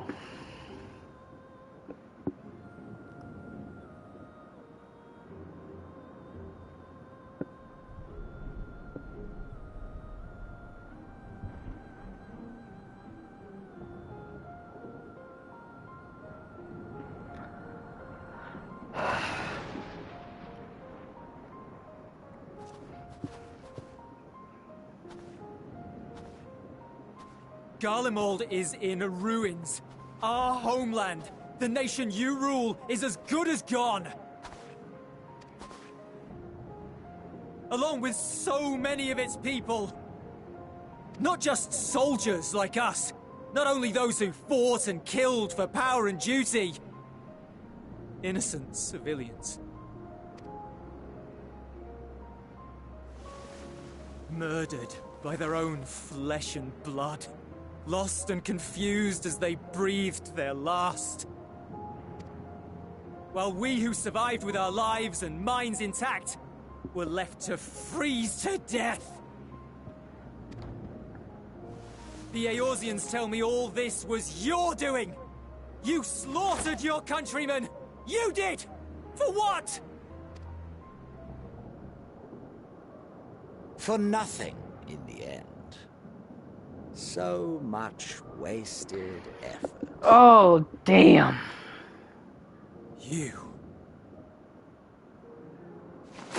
You bastard! Don't do it. For your Don't. own sake, Euless, you must control your anger. It will serve no one should it consume you and see you transformed.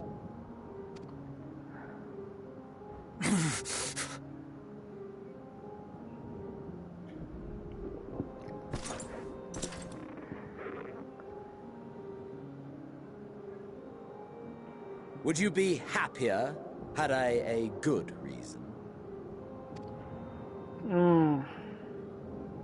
What? If my motives met with your approval, would you no longer resent the outcome? If so, then perhaps a beast's skin would suit you better. Duty, honor, morality.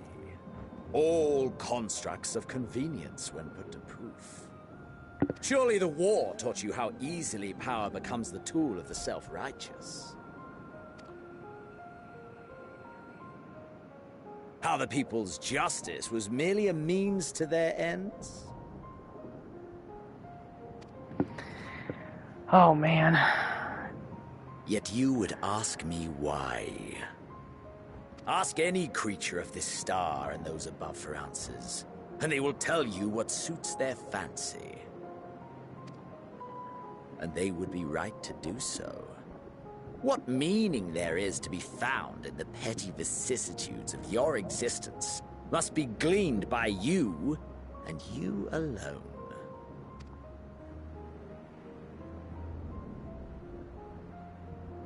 I'm shocked that he actually Should said you something. seek it in battle in the fruitless pursuit of my demise, then come. Assume your rightful place as a notch on my blade. Yeah. Our character's like surprised he actually says something that's kind of accurate.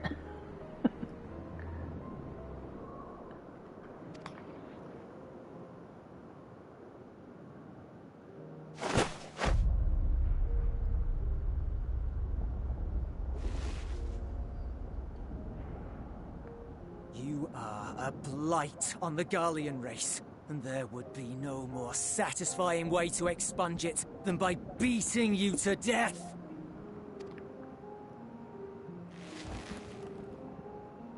But I will not be party to another tragedy. I refuse to lose anyone else because of you. Good on you, bud. So go. Go! And may we never suffer your madness again!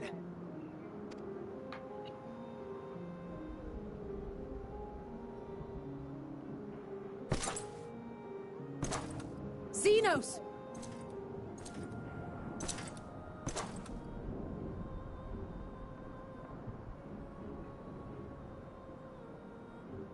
Perhaps you found meaning in living this way. I cannot deny you found strength. Yet if you only pursue your hedonistic pleasures and pay no heed to the plight of others, then no one will give you the time of day. You will never get what you want, not even the battle you pine for so dearly.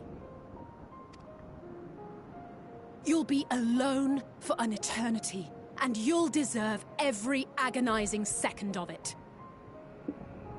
Whoa, Alice.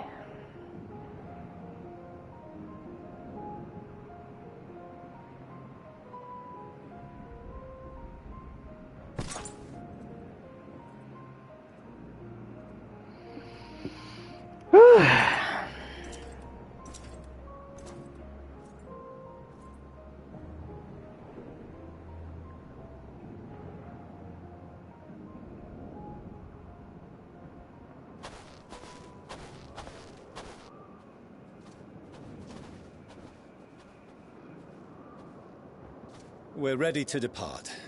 The refugee ships will be leaving shortly, but I've asked mine to remain for the time being. There's room enough for you to join me on it, if you wish.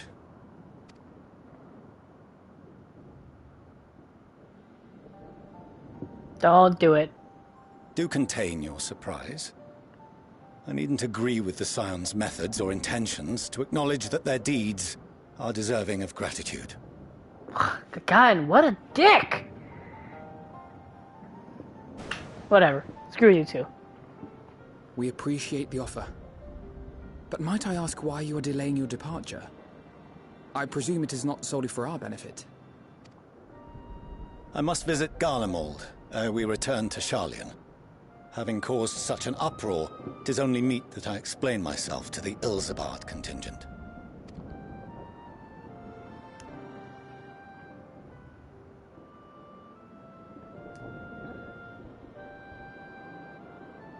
Allow us to accompany you then. We should be glad to facilitate, given our familiarity with all concerned. If you would like to join as well, Eulus, we can speak of recent events on the way.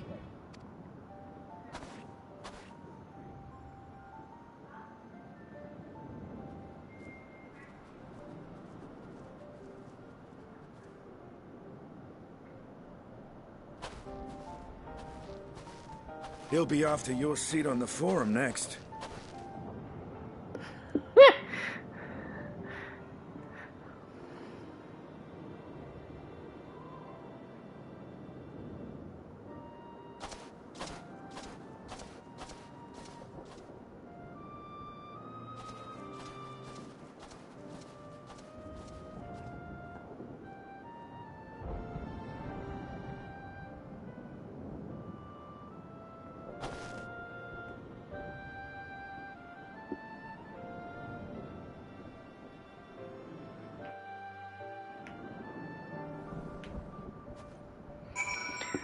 Whew.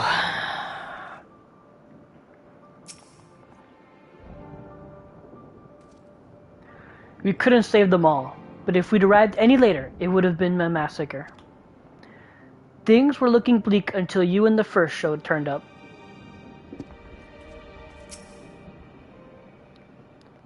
Though there will be time to later discuss your journey to the first, there is one thing I must ask. Did you perchance speak with our friends in the Crystarium? You bet your ass I did. Lena and Beglug both warned me against overexerting myself. Strange that they would express such similar sentiments, identical in fact, but their advice is duly noted.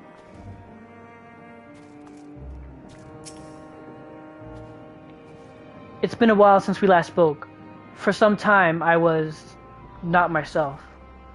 Lucia and the others told me what happened that night, about the events that took place while I was receiving treatment. It was only then that I realized the lengths you and yours go to. I know I might never be able to repay you, but I'll be damned if I don't try. And most of all, I want to thank you, all of you, for everything you've done and continue to do for the sake of my people. The final days should manifest here too. That the final day should manifest here too, after everything these people have suffered, is a fate cruel beyond words. Nevertheless, with allies old and new at our side, there is yet reason to be hopeful. At the very least, I'm glad your own members are accounted for. This is the contingent base of operations, I take it. Did I? Yeah. Did I speak to Alphanod? Yeah, I did. I don't know why I blanked. To see Zeno standing there, so uncaring and unrepentant. Gods, I don't know what came over me. I just blurted out the first thing that came to mind, but looking back on it, I stand by those words. I would say I hope they won't incite him to further villainy, but to be honest, I doubt he even remembers what I said. Anyway, enough about all that. It's good to see you again. No. Alright.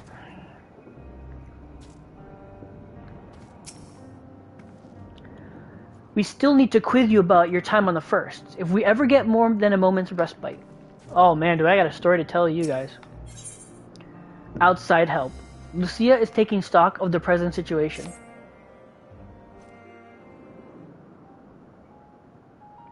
No major injuries then. Good. I briefed the recovered soldiers and sent them on their way as quickly as I could, but nevertheless feared they would not make it in time.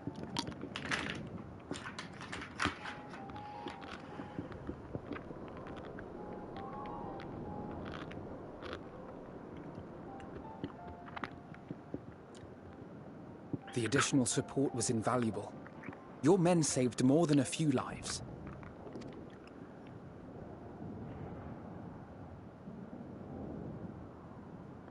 Though not all, I regret to say.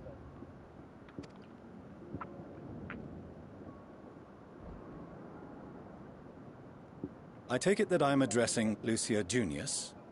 I'm the Forum's envoy, Fortuneau Leveilleur. And you are owed an explanation for these most dire developments.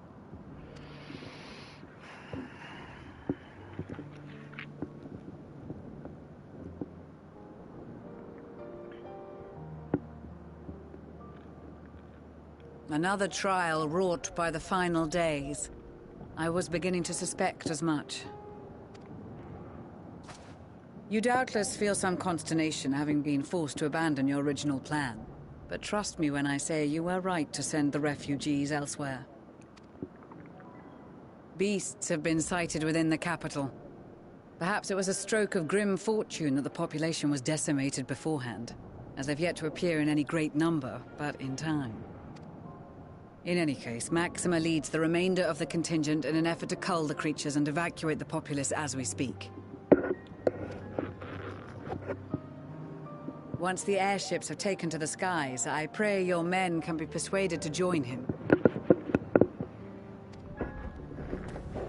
You'll permit us to retain our weapons? I wouldn't have sent you after the Scions were I expecting you to stab them in the back. And I, for one, would not consider past transgressions more relevant than future contributions. Regardless of the circumstances that saw us at odds before, we need men of courage now, more than ever. Oh, good words, Alphanod.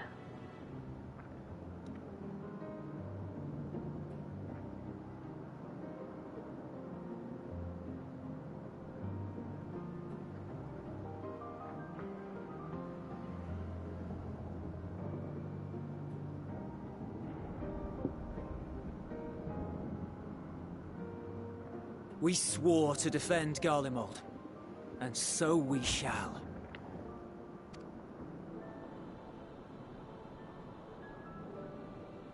It seems you have everything under control. You will excuse me then, for mine own duties await. A moment, Master Fortuno. You did desire to express your appreciation for services rendered, did you not? Oh. I did. Though if you intend to again ask that Sharlayan alter its course, you will find my gratitude insufficient. 'Tis nothing so onerous. I wish to hear the details of this grand endeavor of yours.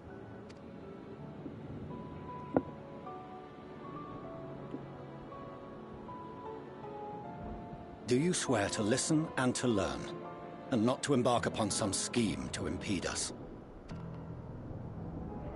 I swear.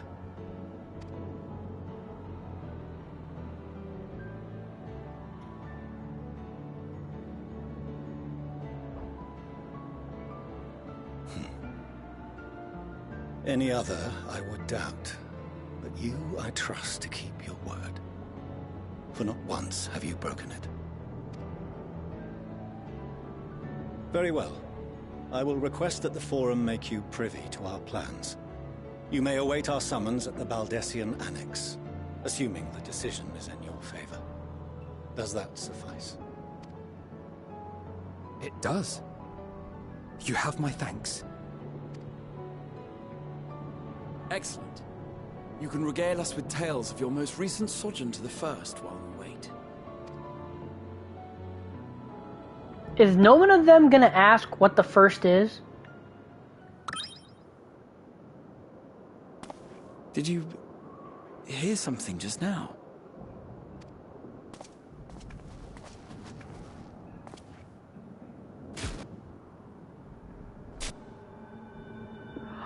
Oh no! No!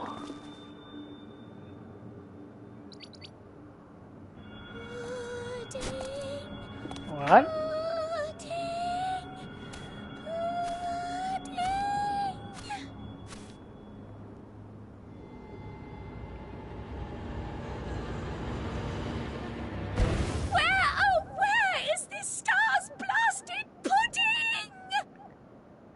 Oh, okay.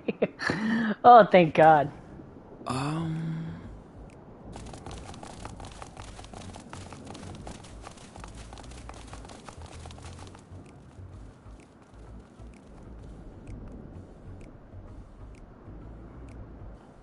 Dawn may banish even the darkest night, and to this bitter clime bring warmth and comfort. Oh my God, they just gave me a fucking heart attack. I thought the fucking Loporits got taken over.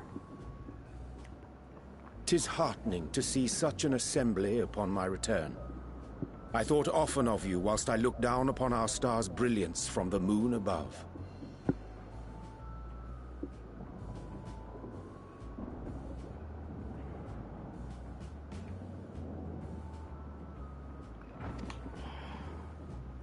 Yes, but what are you doing here? Dressed like that? Aren't you cold? Verily, I fear for my health should I proceed to expound upon our purpose ere I procure more suitable garments. Then allow me to summarize. We're here because none of you lot are up there. Nor has anyone deigned to send word about any changes in the plans. It's rude, is what it is. At least that's what I thought at first, but then folks got to wondering if you weren't in a spot of bother, so we decided to take matters into our own hands. Come down here and help, if our help be needed. So she says, but it's also something of a convenient excuse to visit Aetheris. Urianger made it sound absolutely marvelous. More so before the impending doom, but still. And it's not like there will ever be a better time. What with the aforementioned doom? Marvellous, they say, yet not an ounce of pudding to be found. I must suffer Urianger's inferior works no more. Hey! Maybe consider the plight of present company before you go blathering on about pudding and doom? Ahem. As I was saying, should you require any assistance with whatever, we are at your disposal. We were born from Hydaelyn's love for the lives of this star, so naturally we would much prefer to see them continue. Twiddling our thumbs up on the moon is hardly conducive to that, though, is it? Not when you've all got such precious thoughts and feelings and hopes for the future deserving of more active preservation. Speaking to Urianger made us realize that while we've carried out our duties to the letter, we've failed to fulfill them in spirit. Oh. Oh. I love you guys. From there, it was just a hop, skip, and a jump towards resolving to do better. So please, show us how. Help us help you.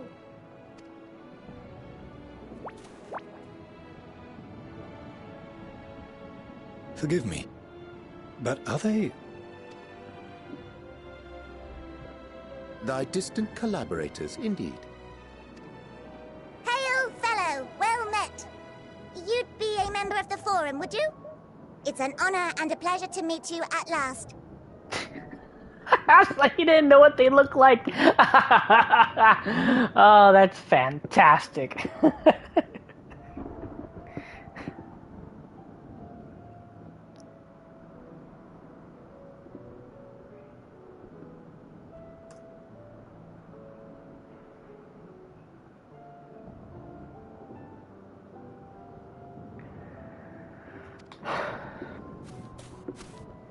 I'm Livingway, Hydaelyn's right paw.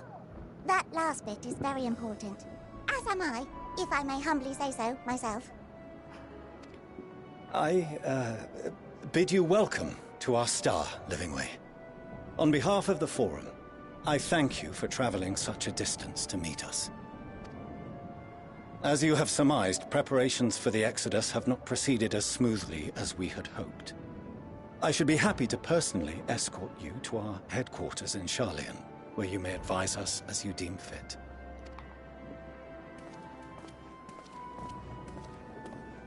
'Twas with reluctance that I set aside the great work of readying the moon for habitation.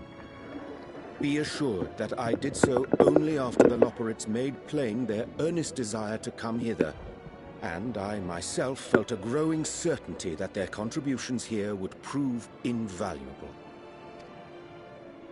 'Tis trite, perhaps, but I followed my heart.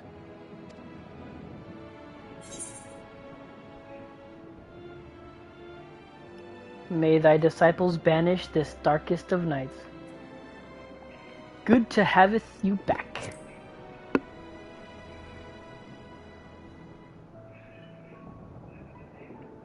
For a time, at least. Nevertheless, 'twas worth the journey to find present company well. Wilt thou attend us at the Forum and lend thine own wisdom?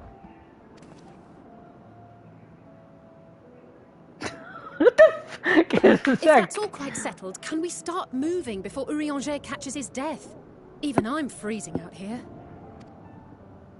Oh, I dare say you'll warm up quickly once you're aboard the airship. Sat shoulder to shoulder with our fur-covered friends.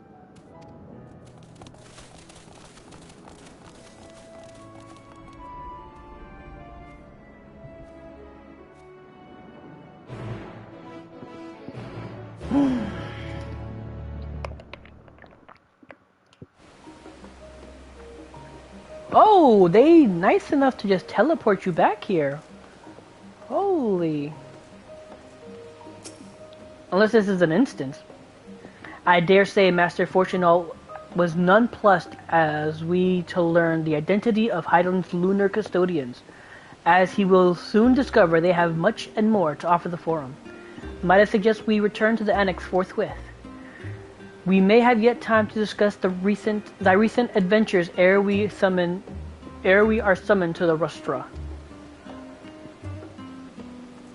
No, this is not an instance. This is it.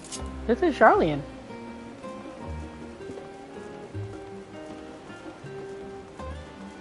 Interesting.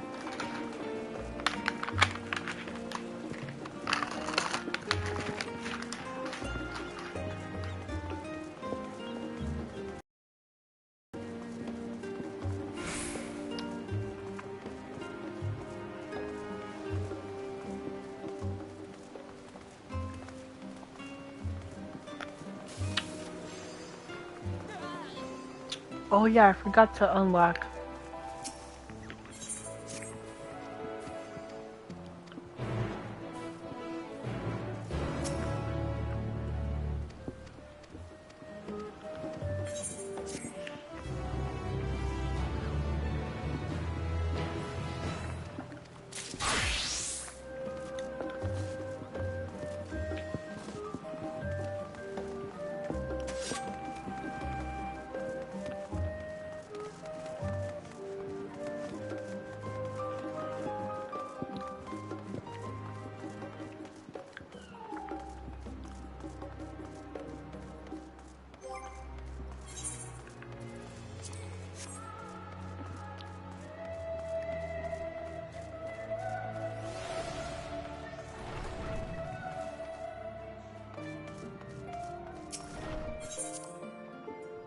Really? Come on.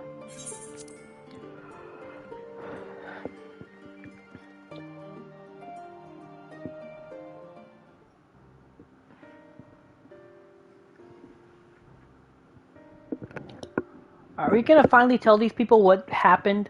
Our crazy ass story about time traveling?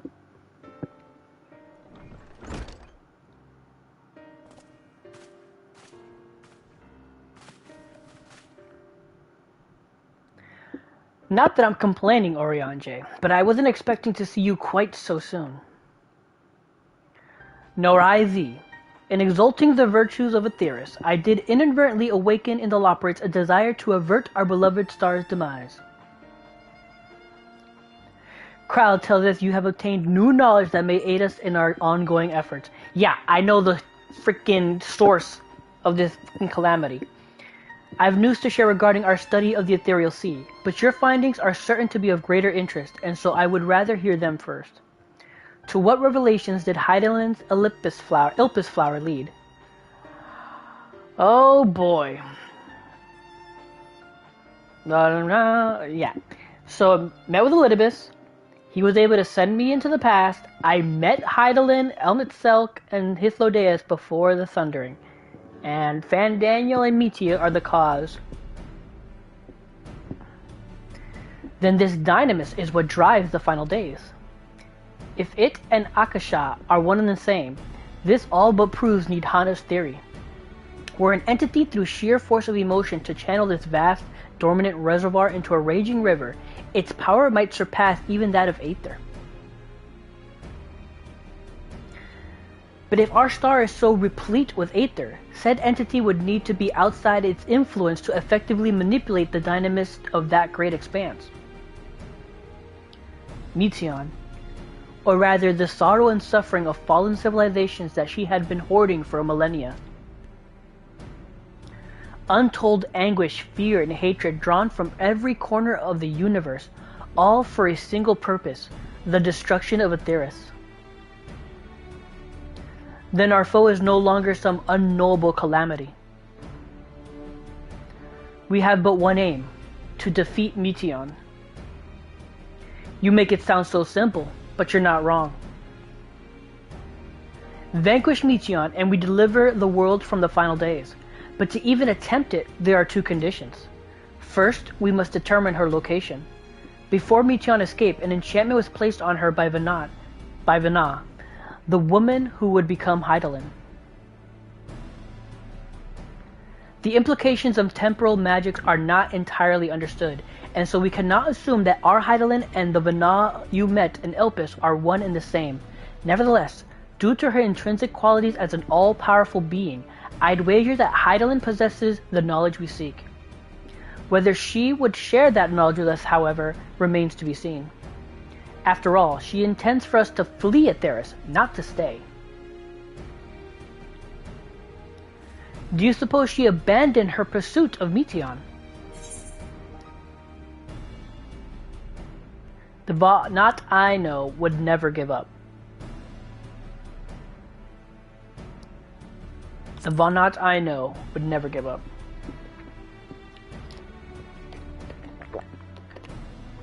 That's my impression too. Otherwise, she wouldn't have used me as a conduit for her will, or provided clues such as the Elpis flower. I believe she's been waiting for mankind's answer to Hermes' question.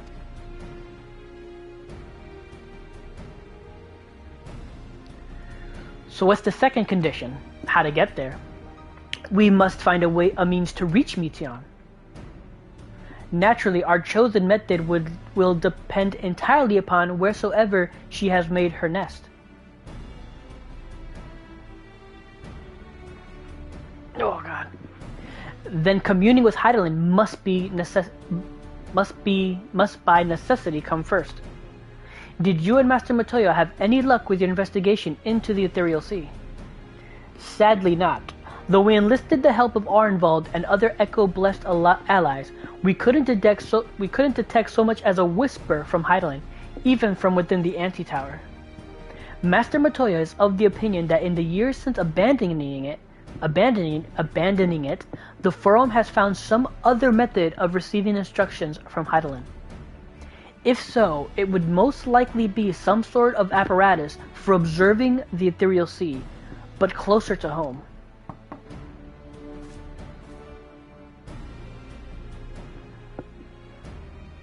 Oh my God, my eye. Sorry to interrupt. We've just received word from the Forum. Your presence is required in the Rostra, where they intend to discuss the Great Exodus. Then Father was able to persuade them. They're finally taking us seriously. Let us see what they have to say. I wouldn't get your hopes up, bud. We're gonna have to steal their spaceship. That's what's gonna happen. We're gonna have to steal their bloody spaceship. Oh. At first, I wasn't sure what to make of Hermes and his motives. But it's like we discussed at the Great Work. When faced with the harsh realities of life, some seek the release of death. Others grow defiant. They fight. Either way, it is our right to choose. 'Twas Hydaelyn's commandment that in the event Zodiark should perish, the Loporrits were to deliver the people of Aetheris from harm. Though that might be the limit of their duties, they possess knowledge unparalleled by the great expanse and the means of its traversal. Should they be persuaded to assist in our efforts to reach Meteion, we would do well to heed their counsel. Well, that was much quicker response than I was expecting. Nice to know our efforts in Magna Glacies didn't go unnoticed. Father has granted us the opportunity we've been waiting for. Though we know not what information, if any, they intend to reveal, there's only one way to find out. To the Rostra. I hope you don't mind me staying behind while you attend your big meeting. The Rostra reminds me a bit too much of the supremely scary tribunal in Ishgard. You'll forgive me if I keep my distance. Yep, that was rough. After you left for Garlemald, I went to Labyrinthos and tried to reach Hydaelyn using the Elpis flowers. Alas, my attempts were in vain. I could only assume that she spent a vast amount of her power in the confrontation with Fandaniel and is presently unable to communicate. Indeed, as her presence left my body, I could feel how faint it had grown.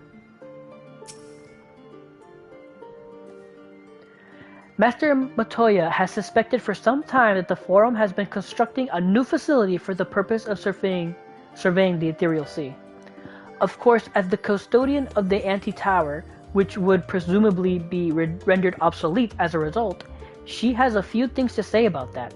Nothing that should be repeated in polite company, you understand. After sending Graha and Estinian back to Garlemald, I stayed in Locus Amanos for a time. Being an imperial province, it was already in turmoil before the onset of the final days. You wouldn't believe the difficulties we had overseeing the evacuation of the villages we visited. I have faith the detachment we left behind will continue our work and shepherd the people to safety. To what safety can be found in a world coming to an end? To think the Crystal Tower of the First is capable of such feats as sending one's soul into the distant past. The events you witnessed and helped shape may yet hold the key to forestalling the final days. I'm reminded of dear friends in a future I unmade, whose selfless efforts saw the 8th Umbral Calamity averted. In this timeline, at least, too much has been sacrificed for us to abandon Aetheris now. Boom, boom, boom. Boom, boom.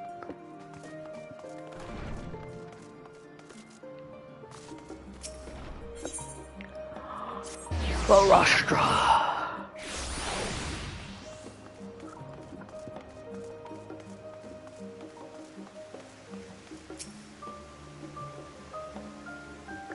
The Forum is in session, and as such, the rostra is closed to visitors. The Science of the Seventh Dawn. Very well, you may wait in the corridor. Of course, entry will only be permitted on the condition you leave your armament at the door. Lest you forget, this sacred institution holds rational discourse in the highest. The implements of war are expressly forbidden.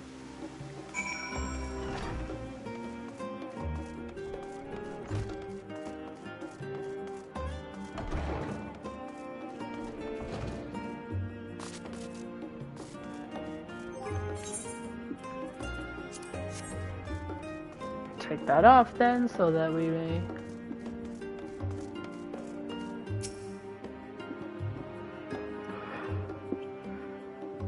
Immersion! Ah!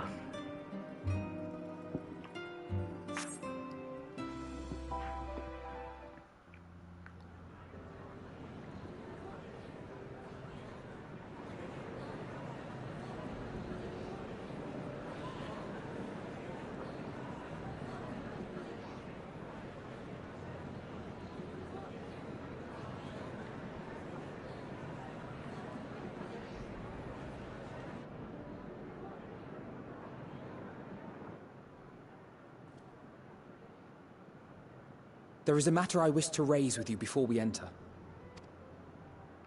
We are here to listen and to learn. But if the Forum's plans are more or less what I expect, then I should like to make a proposal that will serve our ends. By your leave, of course.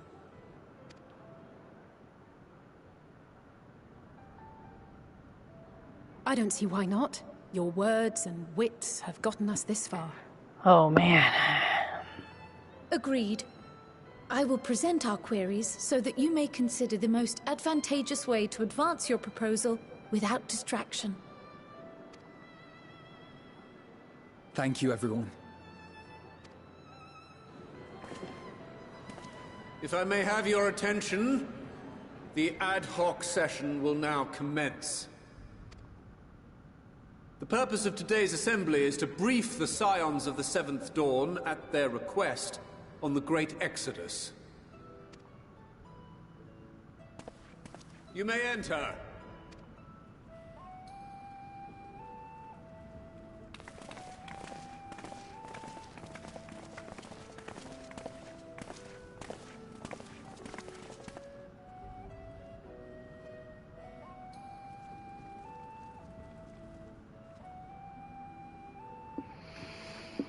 Oh man.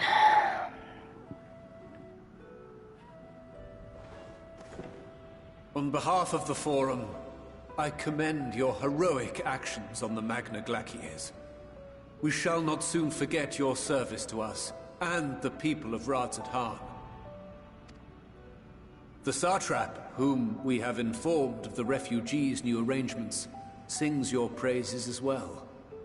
As an expression of our gratitude, we will endeavor to answer your questions as fully and openly as we are able. Then let us begin.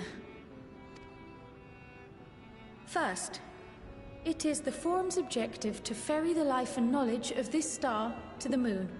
Am I correct? Oh my god. You are. It is for this purpose that Charlian has labored these many long years. We have collected biological samples and scientific records from across the star. When the time comes, they will be moved from their places in Labyrinthos and Numenon and conveyed to safety. Once that critical task has been accomplished, we will begin transporting the Charlian citizenry, which has been categorized into groups.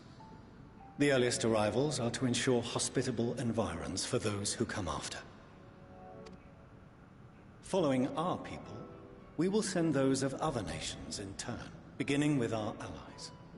Radzat-Han was foremost among these, but since the final days have already come to Thavnair, we saw fit to include the refugees with earlier groupings. An ambitious plan. You have accounted for the safety of all nations and tribes, then? As many as we can. And how, pray tell, do you decide who to leave behind? To journey beyond the sky is an unprecedented and immeasurably difficult endeavor. Introducing sources of inevitable conflict would condemn all to certain death.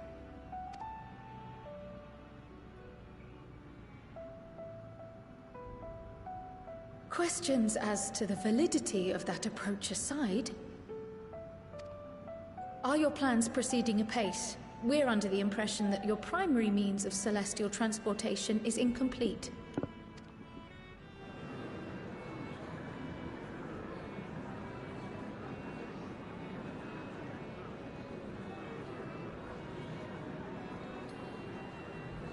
If only in that it does not meet our optimal parameters, that is correct.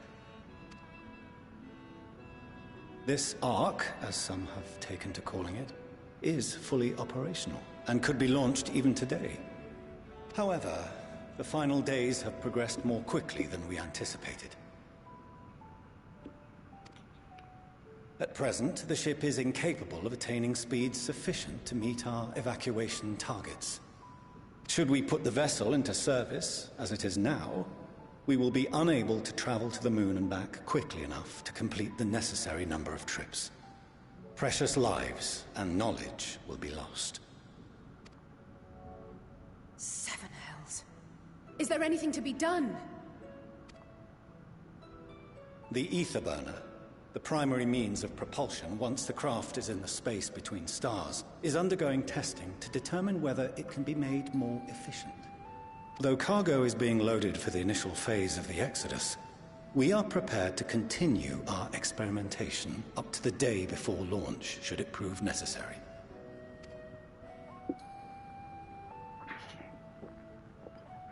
What if the Scions were to solve your problem?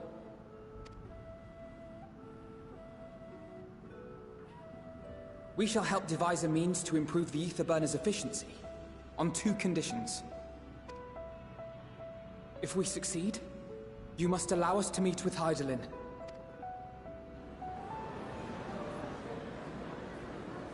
'Twas simple enough to deduce.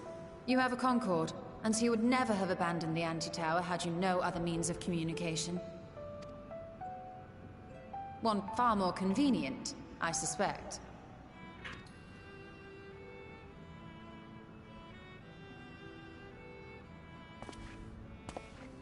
The second condition, also to be met upon our success, is that we be permitted to propose another use for your Ark.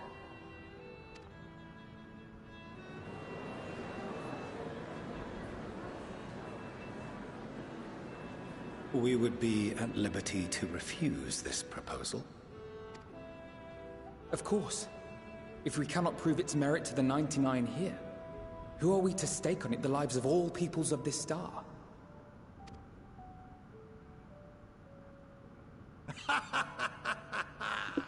Delightful as always, Master Alfino.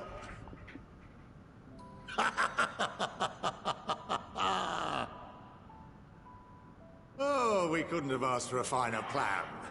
Allow us to solve this complex engineering problem of which we were entirely unaware until moments ago. What could possibly go wrong? The satire writes itself.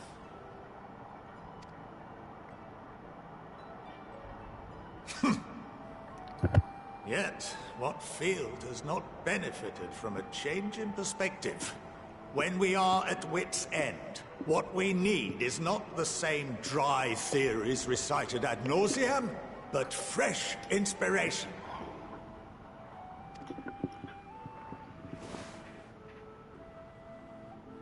I, for one, have faith in my erstwhile students to provide it, and I find their terms to be perfectly acceptable.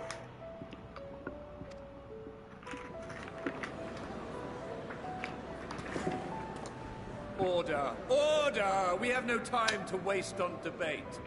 I call a vote. All in favor of agreeing to the Scion's terms?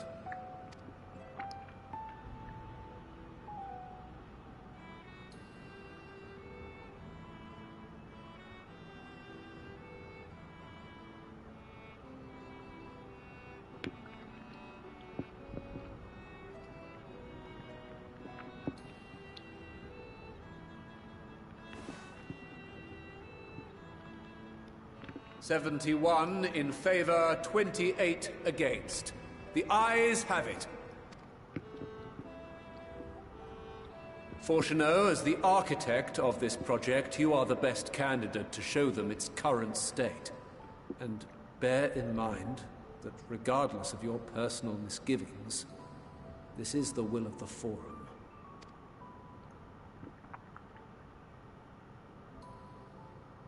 Very well. A dick to the end, man. Call this session to a close. Return to your tasks with urgency. The final days wait for none.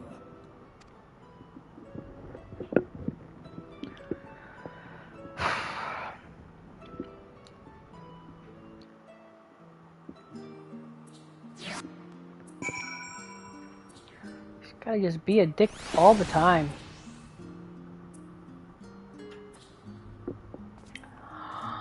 Alright, from the top, here we go. My affinity for espionage may have earned me the title of Archon, but I was completely unaware of the Forum's plans. There may have been clues here and there, and had I been of a mind to look for them, but contemplating that possibility only serves to further wound my pride. Not that anyone could have realistically surmised that their brilliant stratagem was to build a giant ship, fly to the moon, a still larger vessel in truth, and use that to travel to another star. Even now, the whole idea seems positively absurd when spoken out loud. Of late, I have seen no signs of the Loperites. This being their first opportunity to experience the wonders of Sharlayan, the potential for misadventures is nigh infinite. Oh shit. Perhaps if Midgard Summer was still alive, in the traditional sense, that is, he could have offered to help the vessel attain the necessary speeds. Then again, there's no guarantee his contributions would make enough of a difference to matter. The further we pursue the mysteries of the universe, the more I struggle to comprehend the fortuitous nature of time itself. We measure and quantify it based on observations of celestial bodies, such as the sun and the moon, but from your account it is clear whether the ancients viewed time in a similar manner. I mention this because while Vanat knew the final days would reoccur at a defined point in time, she presumably had no way of knowing exactly when. Even so, the completion of the Form's preparations to escape the moon aligning so closely with the advent of the final days is surely no coincidence. I am a little vexed that we've yet to learn of the Form's replacement for the Antitower, though I expect that in time. They'll share that too with us, and with Master Matoya, if they've any sense.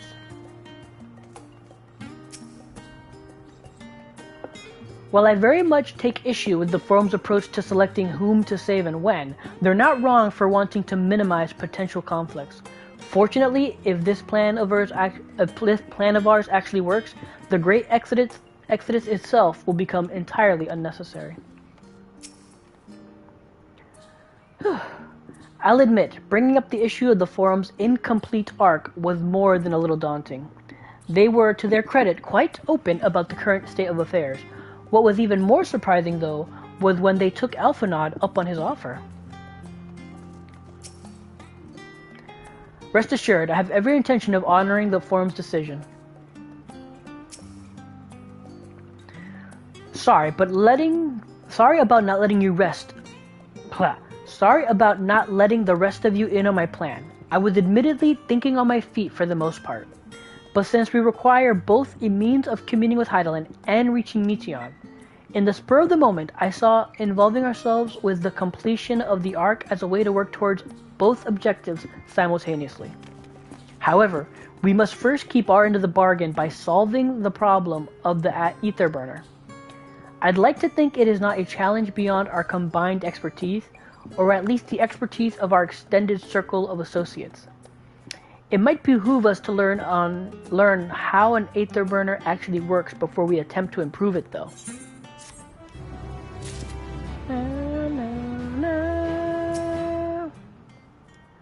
As Father seems eager to help, maybe we can have him educate us about the ether burner.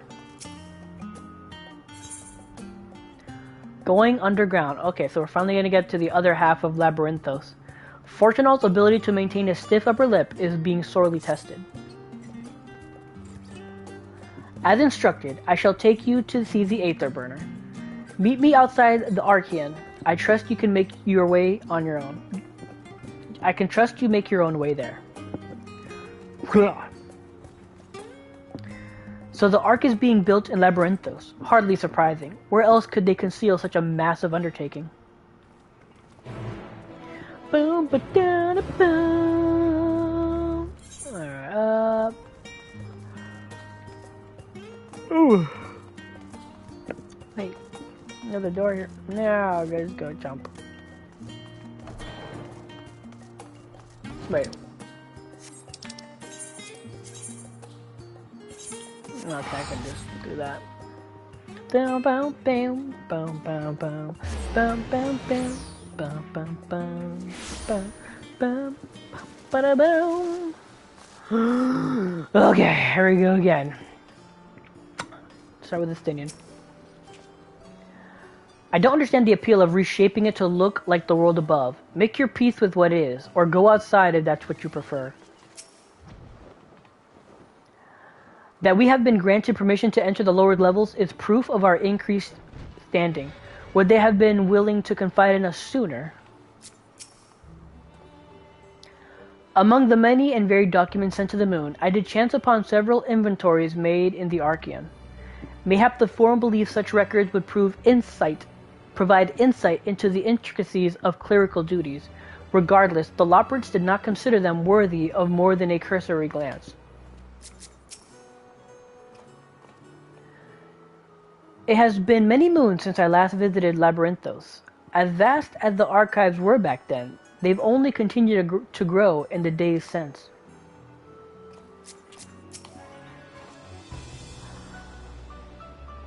Where once we were refused entry, we are now welcomed as guests.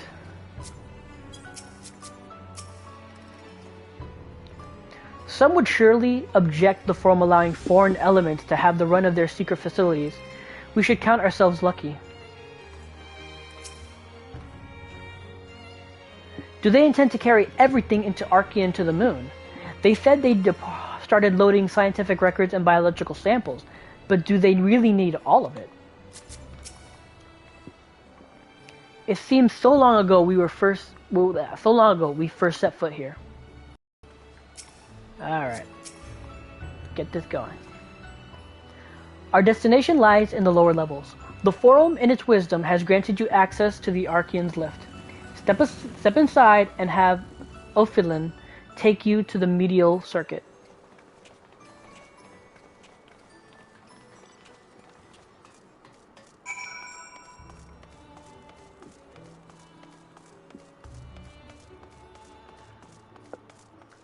Yeah.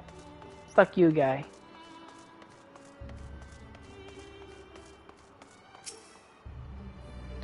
You wish to use the You wish to use the lift, yes? Let's go.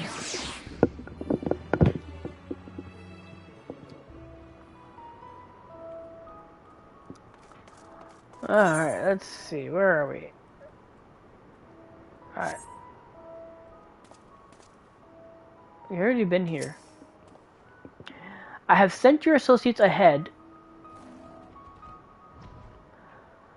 to Logisticon Alpha on the other side of the Marial Agronomics. Actually, there's something I have been meaning to...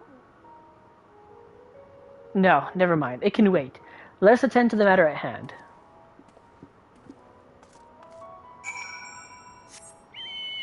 Alright, real quick.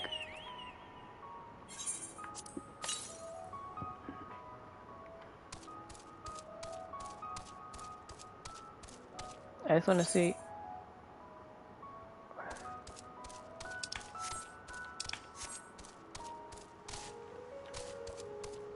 West. Because I can just...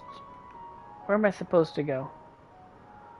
Oh, I'm supposed to go all the way over there.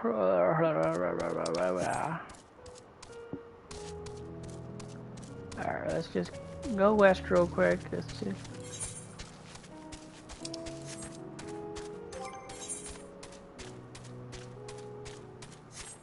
Wait, I don't think I can get to the one it's sending me to.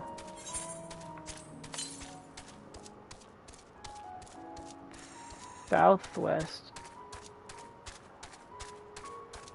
Maybe I can?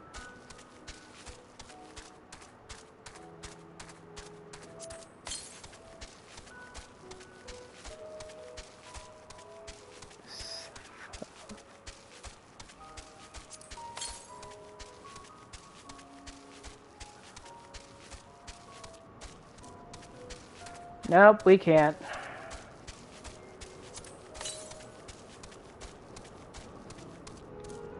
South. Ah, yeah, there it is.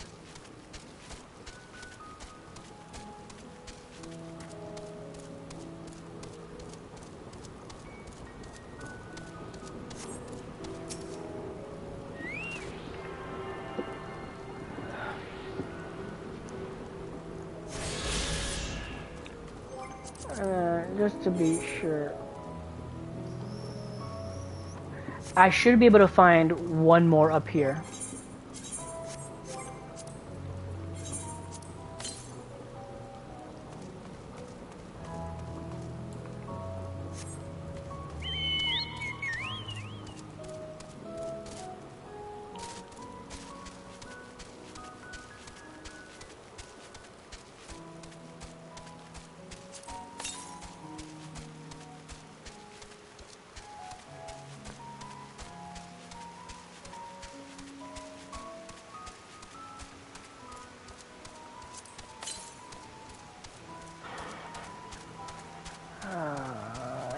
Telling us to go straight down that way, which we're gonna go there now, but there should still be one up here that I can get.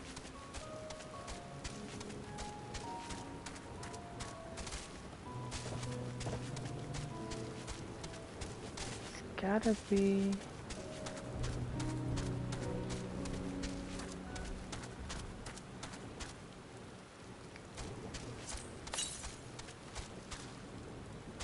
$36.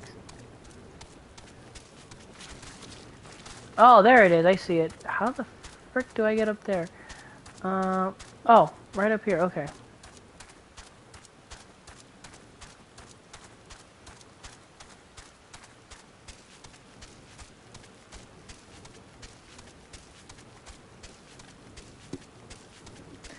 Okay.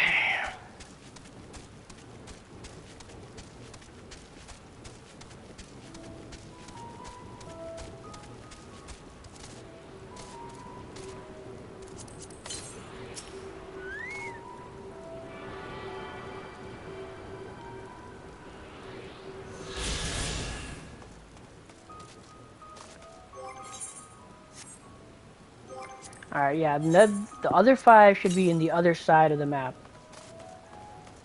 Yeah, I'm gonna assume it's...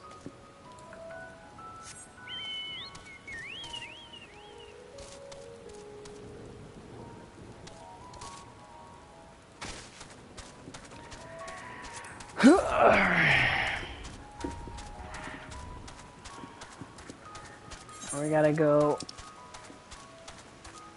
all the way down there anyway, so... Yeah, pretty sure it's leading me to the ones down there.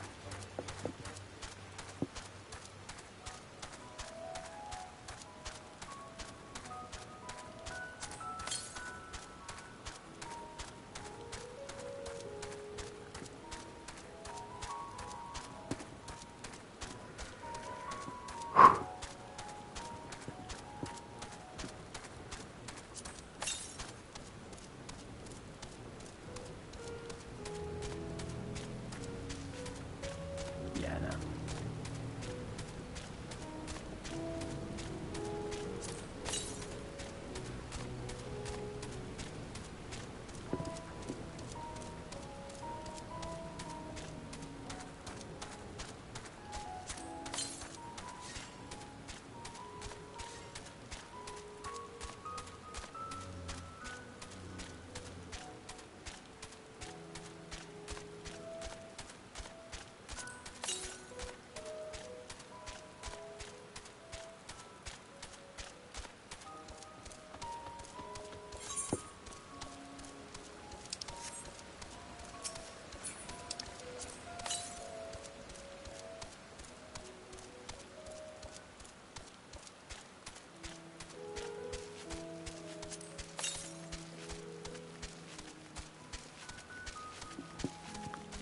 Yeah.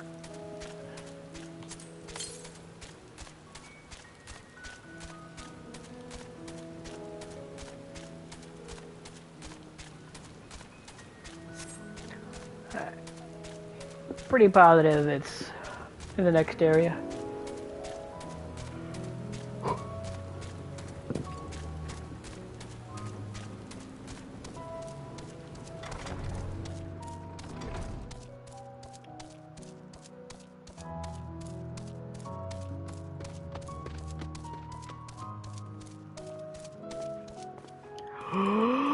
Okay. Dear God. Okay. Start a crowd, we're going to circle. Oh, there you are. Having words with Master Fortunal by any chance? Knowing the forum, even the people working down here are probably kept in the dark about the true purpose of this place. On our journey here, I was filled with an inexplicable sense of elation to see vegetables other than carrots being cultivated. Why, it near brought a tear to my eye. Huh. That reminds me, I should have taken a look at the new grapes. I completely spaced to look at the new grapes. We must be close to the central circuit, which is where Charlene's greatest secrets are held. If the tombs I perused told the whole story. Okay. Let's not bring that up. The fields we passed along the way brought back memories of Ferndale. Unfortunately, we were never blessed with such abundant crops. The further underground we go, the more surprises we find. I wonder what this place is actually for. It's a launching pad. It's a launching station. Come on.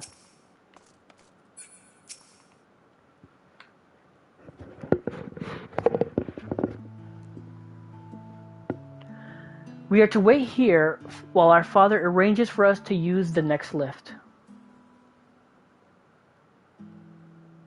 Here, being Logisticon Alpha, where the atmospheric conditions of Labyrinthos are regulated.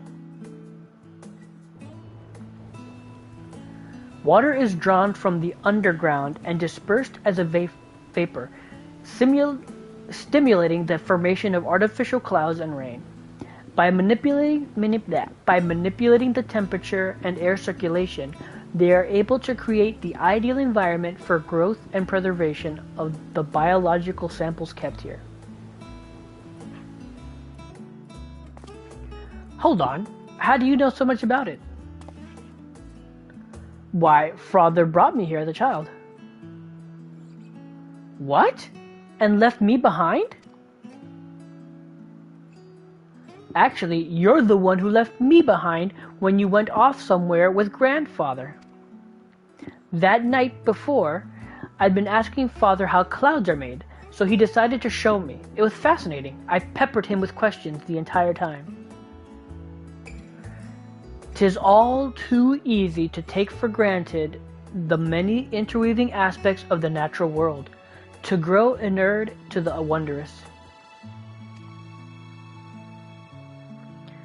By having gained an understanding of the complex mechanisms employed by the Loporrits in recreating a similar environment, I have come to view such process in a new light.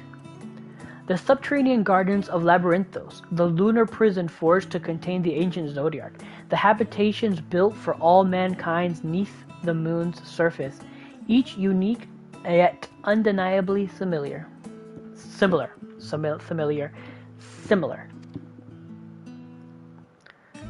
Tis no coincidence.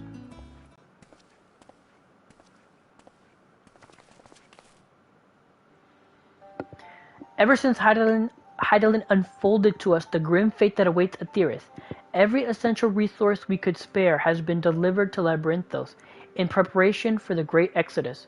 But that is not all. It is also a testing ground for the technologies that will allow us to settle on the distant stars. Though the Loporrits have endeavored to make the moon inhabitable, that is not our final destination. Mankind must learn to propagate life where there is none, to thrive where all is barren. Alas, time is not on our side. I have arranged for you all to enter the central circuit.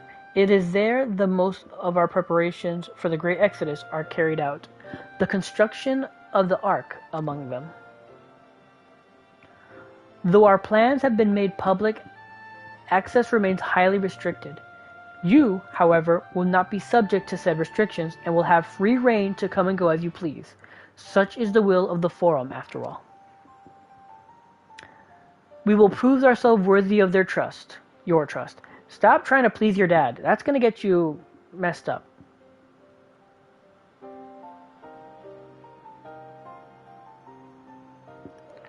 Then let us proceed.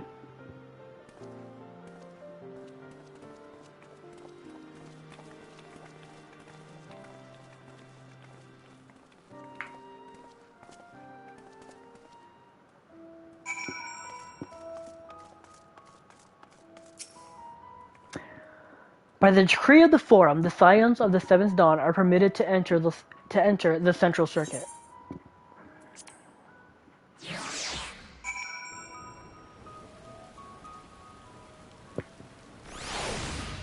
Hey, we're here.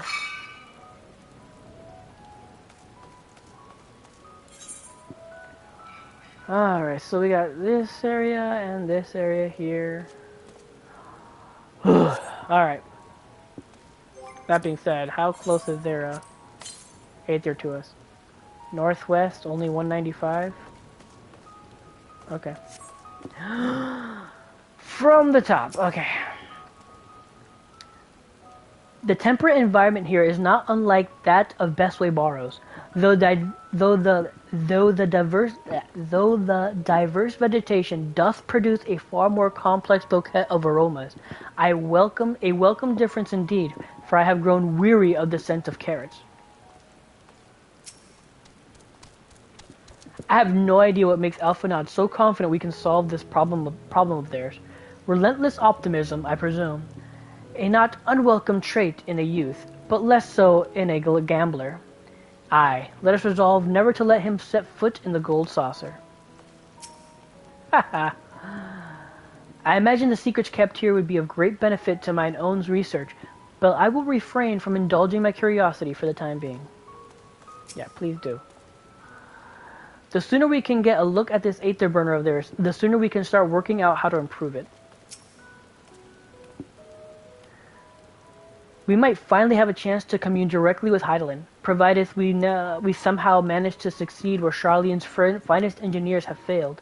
Still, it won't hurt to have a look. This is it! The central circuit! Stop being so excited. Please tell me we're almost there. Or is there another underground level we have to reach? The even more central circuit, perhaps? The farther down we travel, the more expansive the sky above becomes, artificial though it is. Would that the heavens elsewhere could be so idyllic.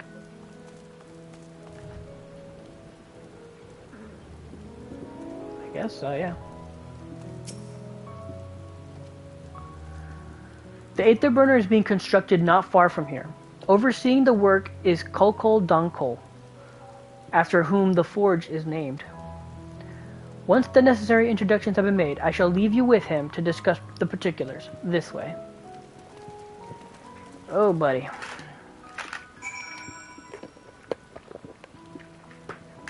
Ugh.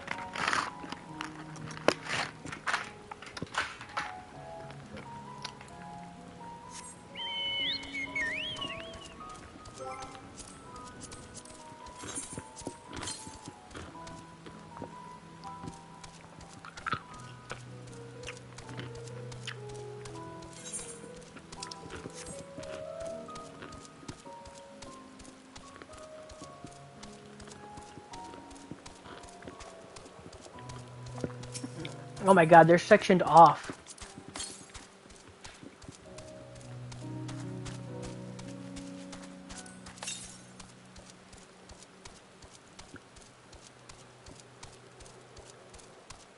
Where are you at? There you are.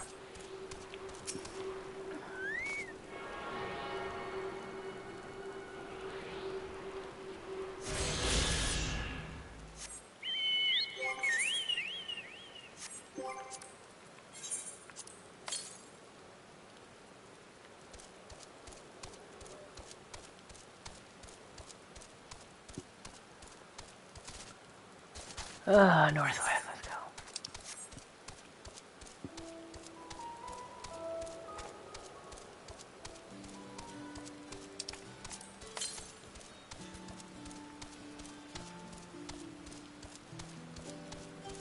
Okay, first, obviously, let's attune. I swear, they're gonna say like, ah, you've been not given permission to attune here. I'm gonna be really, really sad. Alright, there we go.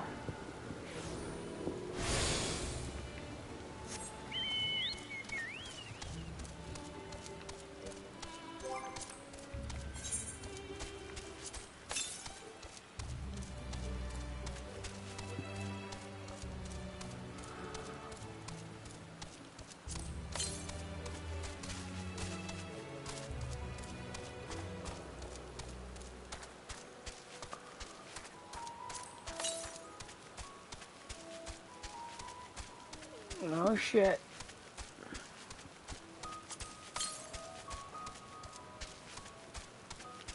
I see you. Ow, you bitch. Go away.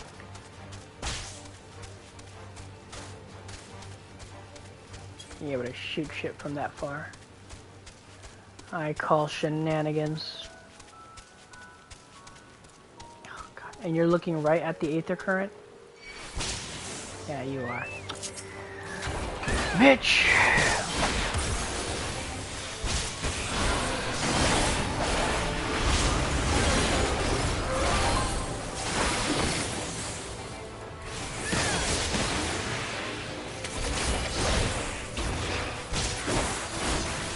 There you go, get off.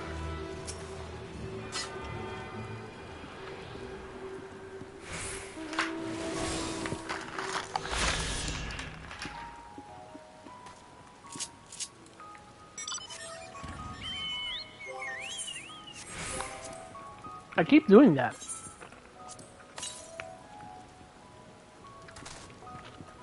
Still more this way? Holy cow. Are they all in this direction?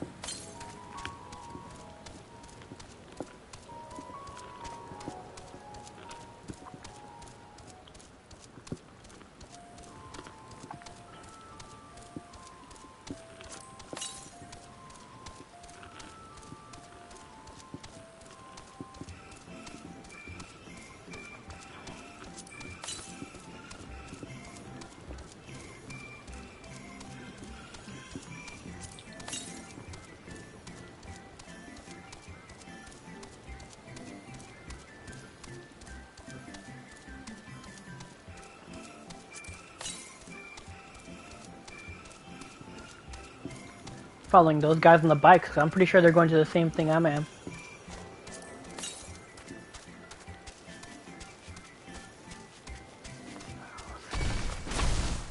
Oh god, I didn't even realize that was a trap. Totally did not spot that. Go away. Go away, tree.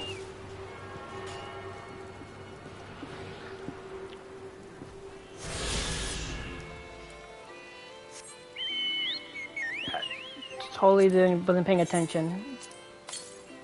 That tree scared the shit out of me.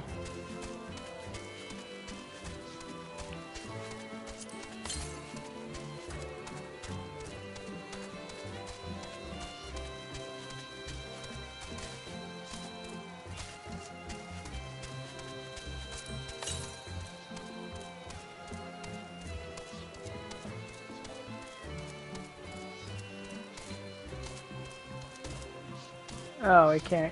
What? Let's take a look at the map real quick. I'm assuming it's going that way. Okay, so keep going in a circle then.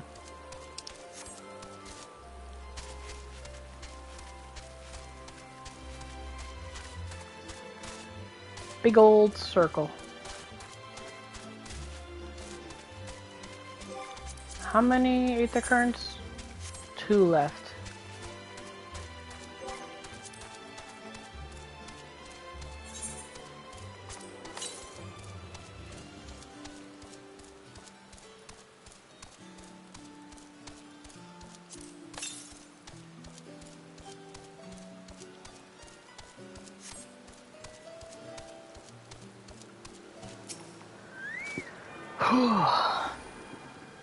About to hit 90. This quest will push me over the edge. Alright, let's keep going.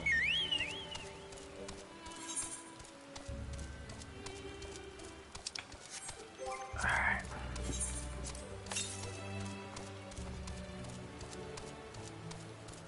Southeast.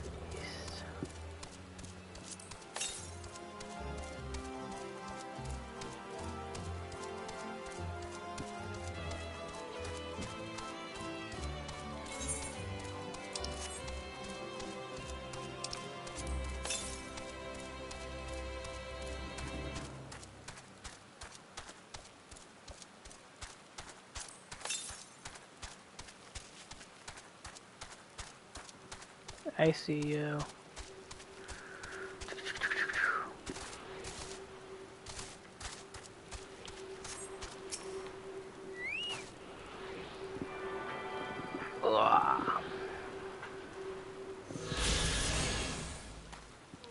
Lovely. So last one. How far? Seems to be on the way.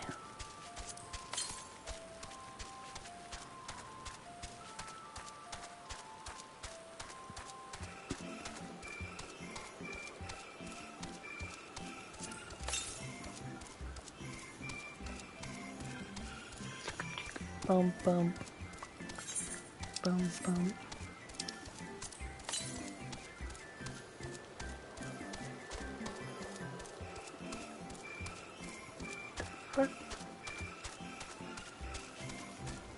center Soma.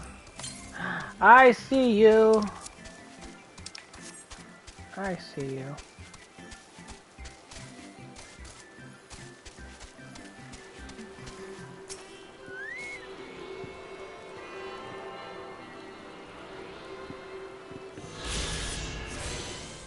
And with that, all the Aether Currents are done.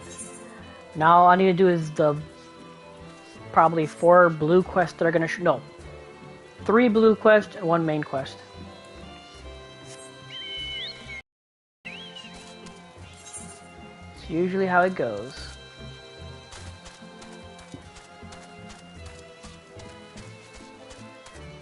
For that, however, I just want to quickly just get... there it is.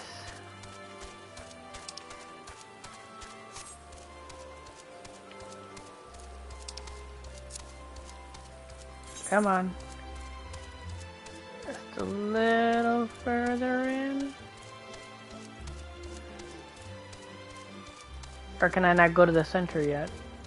Is the center cut off? I think the center's cut off. I can't get to the center yet. Hey. I am wasting time.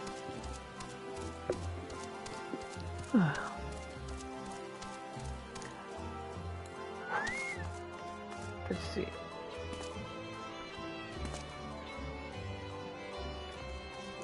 From the... He looks lost in thought, although it seems he's hit something of a stumbling block. Is he talking to himself? Yeah, I do that all the time. I'm doing it to myself right now. Surely the forum has already petitioned the aid of the Loperites, given their familiarity with the technologies. For a closely guarded secret, you can see practicality everything from outside, even with the magical barrier surrounding it. I was expecting the Sky Steel manufactory, but instead I find the village smithy. While many of the facilities within the central circuit have seemed to be visible from the upper levels, the more creative, secretive work must be carried out behind closed doors. He hasn't even realized we're here, or perhaps he has realized but just doesn't care. Perhaps you'd like to break the ice. This is the man we seek. Do try not to startle him.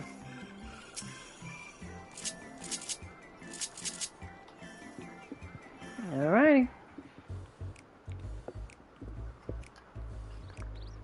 I could swap her out.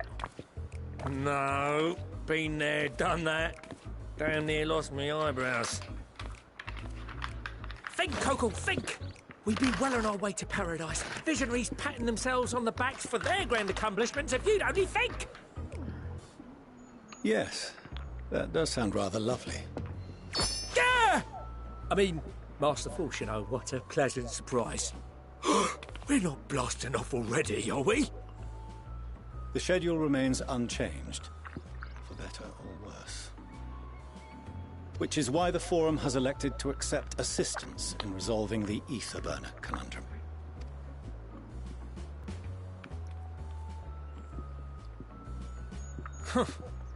Not seen you lot down here before. There are Archons among their number, but engineering is not their expertise. Nevertheless, the Forum concedes the slim possibility that they may have insights to offer. If not, you are at liberty to return them to the surface, by whatever means you see fit. I assure you that won't be necessary. Now, about your troubles with the ether burner. Aye, aye, I'll walk you through it. Suppose I could do with a change of pace. As the name ought to tell you, the ether burner burns ether, ambient or otherwise, and transforms it into motive force. Think of it like a giant bomb that never stops exploding. Even out in that black void where the ether's right sparse, it's strong enough to move our arc. And it probably won't kill you like an actual bomb.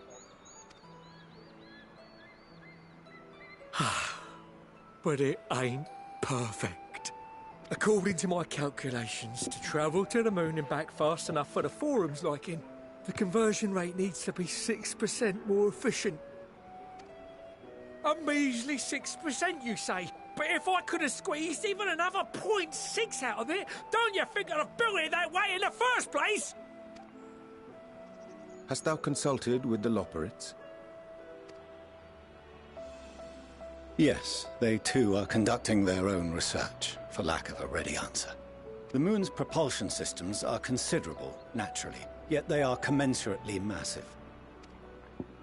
It is no easy feat to convert their technology into an efficient means of propulsion for a teeny tiny toy boat, as they say, and as I most certainly do not. Yes, exactly! Damn it all, I asked for refined adamantite and they send me uppity rabbits with inscrutable, ancient, incompatible technology! You're trying to drive me mad! Do you speak of Allegan refined adamantite, perchance? You know of it? Only in the most general terms, I'm afraid. 'Twas an alloy of Allegan make, but the secrets of its production were closely guarded. As I recall, the record stated it was vital to Dalamud's construction and launch. Aye, that's the stuff. No material more conductive far as I know. Slotting some ends like blowing up a dam and watching the river of ether come rushing through. Ain't a living soul that knows how to make it, though. We were fortunate enough to salvage some for the ether burner, just a wee bit, mind, from a chunk of Dalamud that came hurtling into the Northern Empty during the calamity.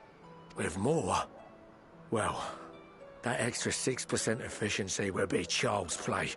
It's a crying shame that we've no other sources. Surely the many shards of Dalamud scattered throughout Eorzea would suffice. Why not get the refined adamantite from them? Oh, we tried, believe you me. But only a few specialised pieces would have had any in them to begin with.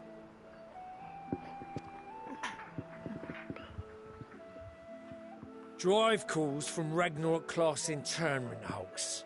Those are the prize bits we really need. According to the Gleaners, getting to them means delving deep into the shards. And the defences are still very operational and very eager to blow them up. It's rough going in there, even for the cream. Not sure they'd make it out alive. Weren't we near that part of the Ragnarok when we went to destroy Bahamut?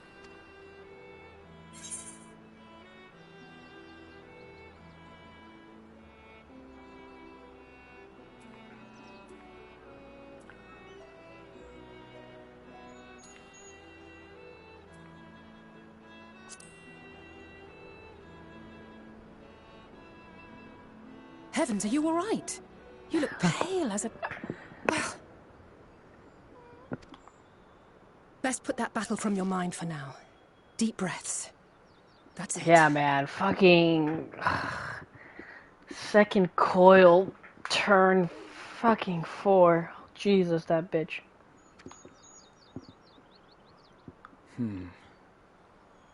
There are multiple internment hulks in Eorzea alone, so handling this ourselves may not be the most efficient option. Rather, if we could salvage adamantite from the shards simultaneously... Thancred, is the link shell we established before you went to Garlemald still active? Of course. The floor is yours.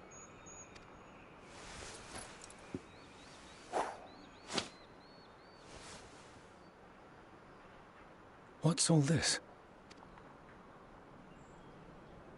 Gathering firewood, so to speak. We alone can accomplish little, but joined by others, we may yet build a bonfire to carry us heavensward. This is Alphino. The Scions have need of you.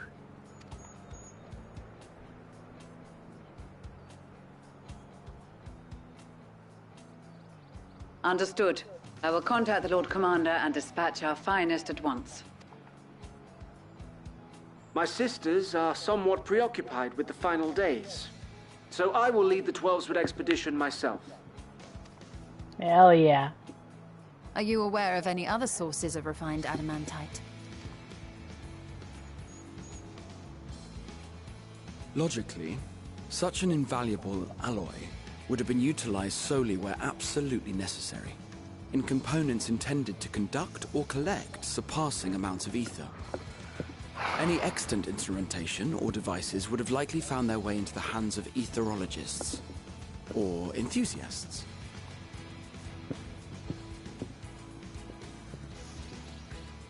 Magical artifacts of Allagan design? The Eastern Alliance will send word to one and all. Are there other ways we may offer aid?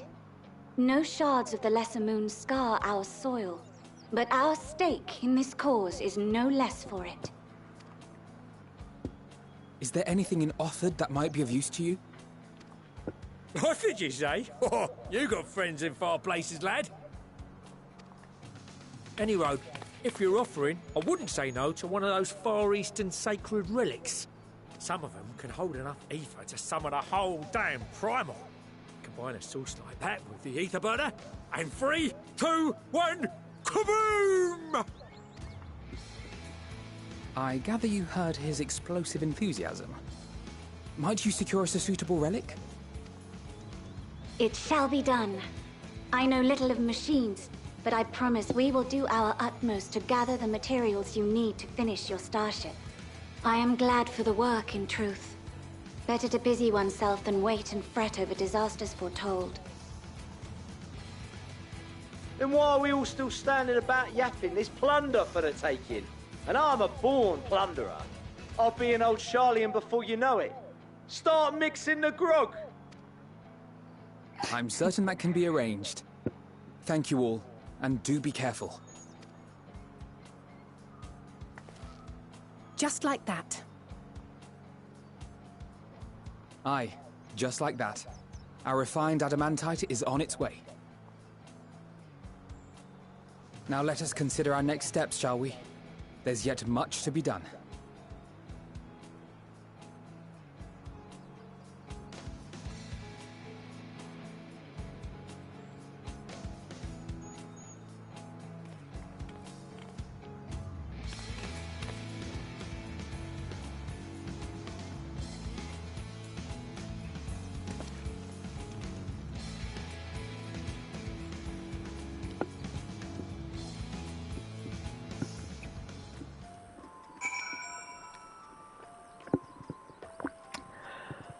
Again, here we go. Appreciate you all doing this, but I ain't getting my hopes up just yet. There are no oaths or contracts binding the members of the Ilzabard contingent, and in many ways, it was even more loosely organized than the Crystal Braves. Nevertheless, I knew none would refuse this call to arms. Truly, we have been blessed with trustworthy and dependable allies. Time and time again, it seems that Allagan something or other are either the cause or the solution to our problems. To think the self-same material that once launched Dalamud will now be used to help ferry mankind to the moon. There's a poetry in that. I'm confident that even the deadliest of Allagan's defense mechanisms are no match for our allies. At this rate, some of them might soon have as many accomplishments to their names as a certain warrior of light. Considering how much of a fuss he made at the time, I don't see why he takes every opportunity to bring it up. It was just firewood. First the Telephoroi, now the final days. No one can accuse the Ilzabard contingent of backing down from a challenge. Of course, they weren't also committed to the cause when we first set out. But after seeing the example set by you, Alphinaud, and the others, the change was palpable. They couldn't but believe. What serendipitous irony that the remnants of the Seventh Umbral Calamity would become the keys to mankind's salvation. Never more certain have I been that Master Louisoix watches over us from the ethereal sea. Though Bahamut is long gone, the intermittent hulks are far from safe. It could be much worse, of course. They won't have to fight their way past Meracidian dragons, nor is there any danger the Elder Prabhu might be summoned again. Even so, I dare say there are still a fair few elegant creations and contraptions remaining to bar our friend's way. I only hope that grandfather watches over them. And crap. It's times like these we're reminded how famous or infamous Alphanaut has become. Who would have thought he could achieve so much with a single link pearl conversation? As we're expecting rather a lot of visitors in the near future, I'd best return to the surface and inform the relevant parties. I also have a contact of my own that might be worth a try. Oh, and who might that be? That's for me to know and you to find out. And on that note, I leave matters here in your capable hands. Best of luck.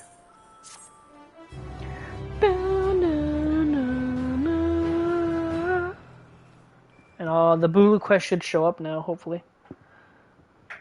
Meanwhile, in Ul'dah... Oh no.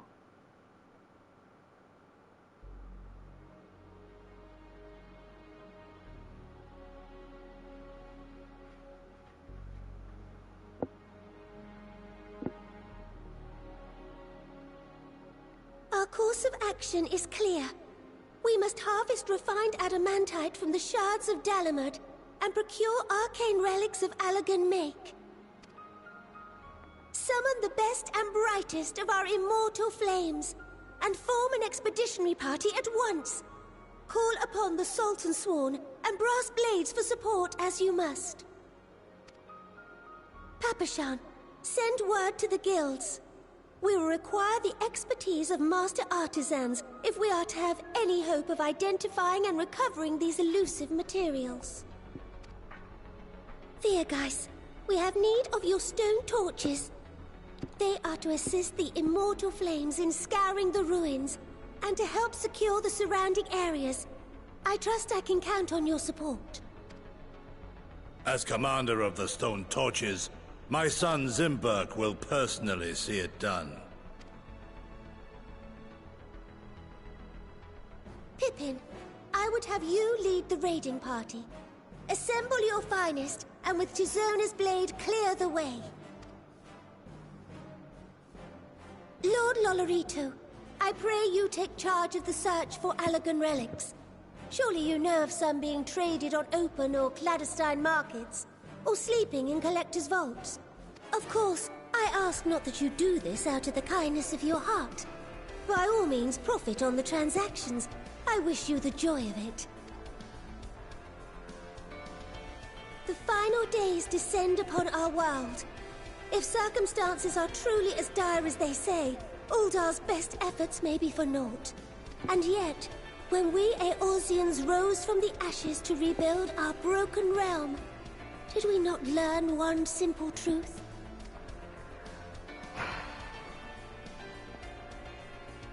That which seems all but impossible to overcome alone may yet be possible if we stand together. Yeah. It was the Scions who united us then, and it is the Scions who call upon us now. Ul'dah will answer that call. We will summon our courage and join the fight for our world's future. You know your duties. I, Nanamo Ul'Namo, 17th in the line of Ul, bid you good luck and Godspeed. Yeah. Yes.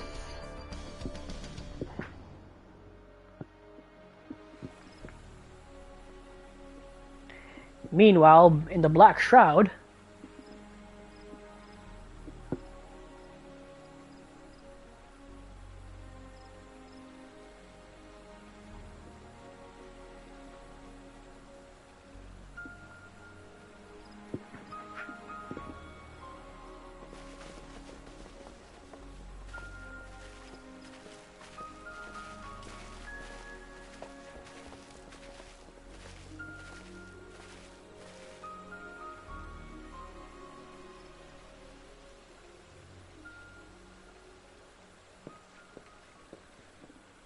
We fielded a goodly number, but our ranks are heavy with healers. And an abundance of restorative magics will be of little help in destroying Dalamud's defenses. Still, it has ever been thus with Gridania. We must steel ourselves for a protracted engagement.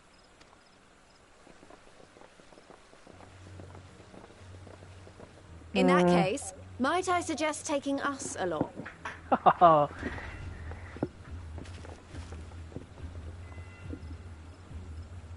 Commander Hext, what are you doing here?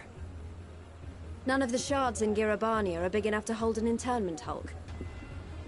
So we said to ourselves, why not lend our neighbors a hand? We thought you might be short on people with a talent for breaking things. While it pains me to admit it, you are right. Are our deficiencies so plain to see? It might have been a lifetime ago, but I was once one of the scions assigned to the Shroud. I know this forest well. I know your people. And I know we will be stronger if we fight this fight together.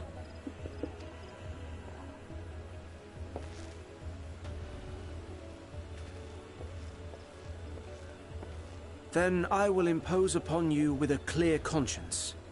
Come, let us speak of how to integrate our forces.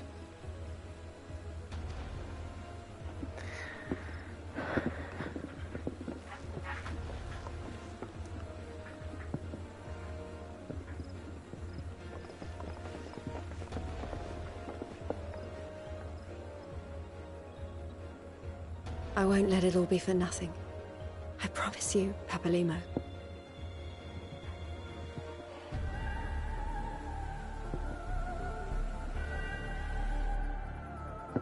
Who's next? Limsa? No, and Karthus.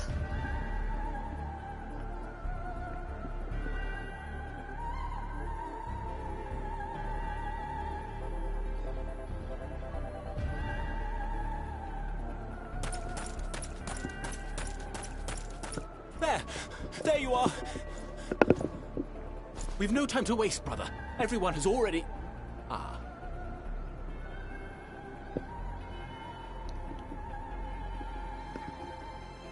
Aww.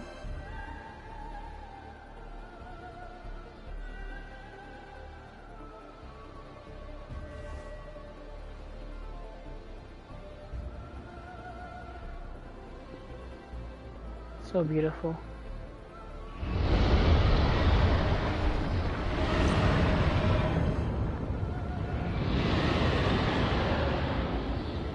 The fuck is that? That was a roar! A dragon's roar!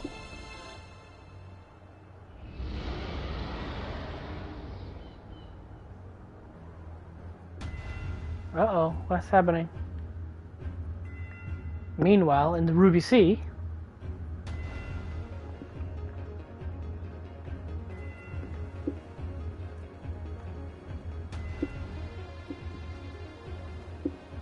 And so, in summation, the Eastern Alliance, as well as the Honourable Lord Lolorito himself, reached out to me for assistance in procuring these treasures of the divine, and I, in turn, do beseech the Confederacy for aid.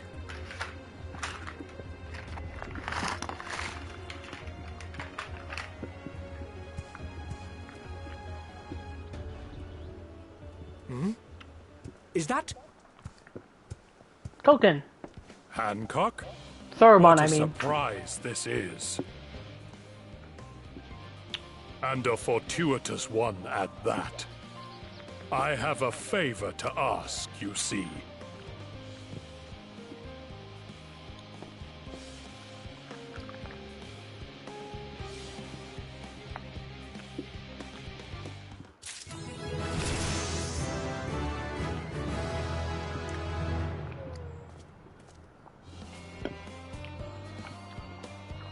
There it is.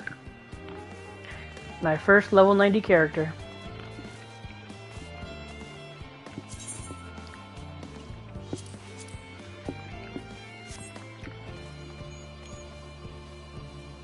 Alright. Yeah, this is where I'm gonna have to leave Whirlwind Wormwind thrust? Whatever. It's gonna have to be there.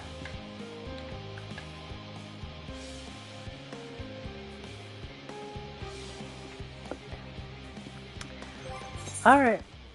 So if that's the case,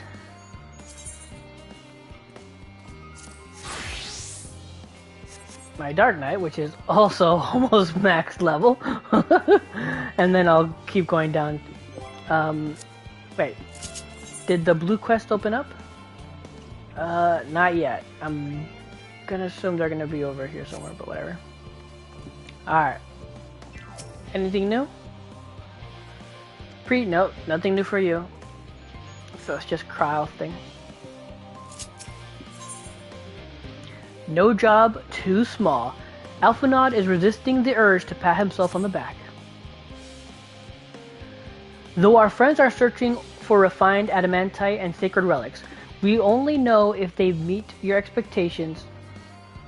We only know if they meet your requirements once they arrive. In the meantime, is there aught else we might do to be of service? Ha! You've already done more than enough. If I had to say, though, I could use someone who knows a thing or two about elegant technology. You there, the lad with the red eyes and matching hair. You seem to know more than the average scholar.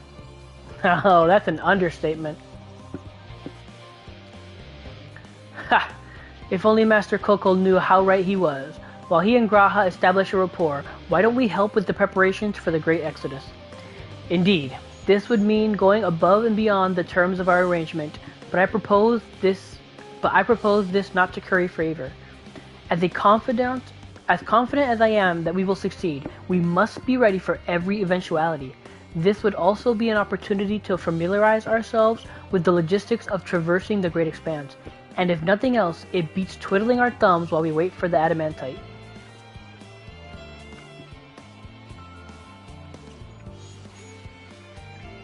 Well, ain't you a bunch of helpful buggers? And I know where you ought to go. Charlian's Hamlet is lousy with researchers and scholarly types, but busying themselves... Wait. Is lousy?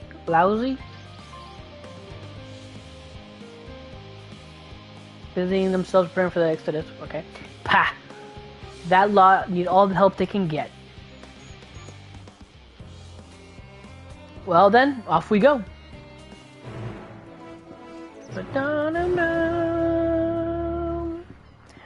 Alright. I'll admit, without refined adamantite, I ain't got a bloody clue how else I could get the Aether Burner performing any better. If you lot don't come up with the goods, we're buggered. I shall endeavor to provide Master Coco with whatever information he should require. Alright. Where are we going? Oh, I'm... Ha ha ha! Thankfully I had already done a nice little...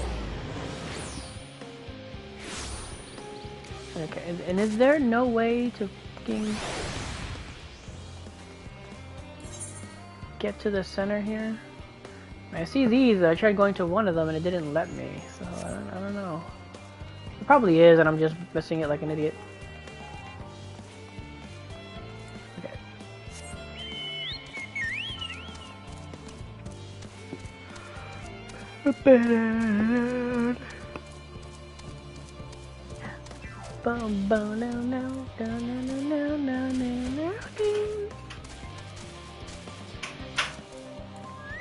Alright. In order to protect the secrets of the Central Circuit, the researchers must navigate a bewildering maze of paperwork before they are permitted to return to the surface. I suppose it's no different than any other aspect of Charlian society. We do love our bureaucracy.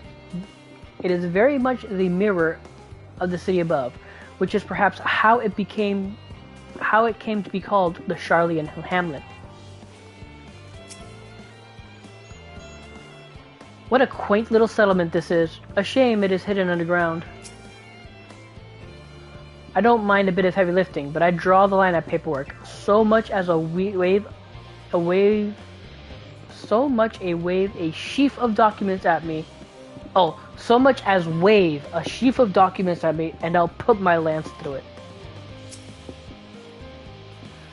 As surprised as I was to learn the Form's plan to send everyone to the moon, I can't imagine how the common folk must feel. Do my senses deceive me? In the shadow of yon corner. One can hope this lead is not to mischievous undertakings. I'm assuming he sees a Loporits. From what I can tell, a lot of the people actually live down here. I don't know how much help we can offer, but I dare say they'll benefit from some of that fresh inspiration Scholark Montague mentioned.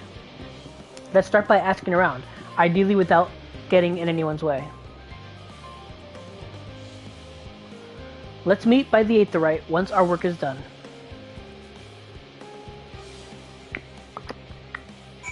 Aha, there they are, Blue Quest.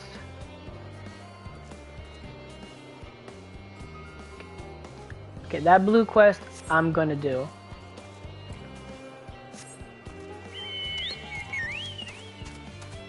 Yeah, this is, I tried, there's no way, not the normal way at least, there's like a special one that actually leads there, or maybe these doors will eventually be unlocked and we can just go through them. I don't know.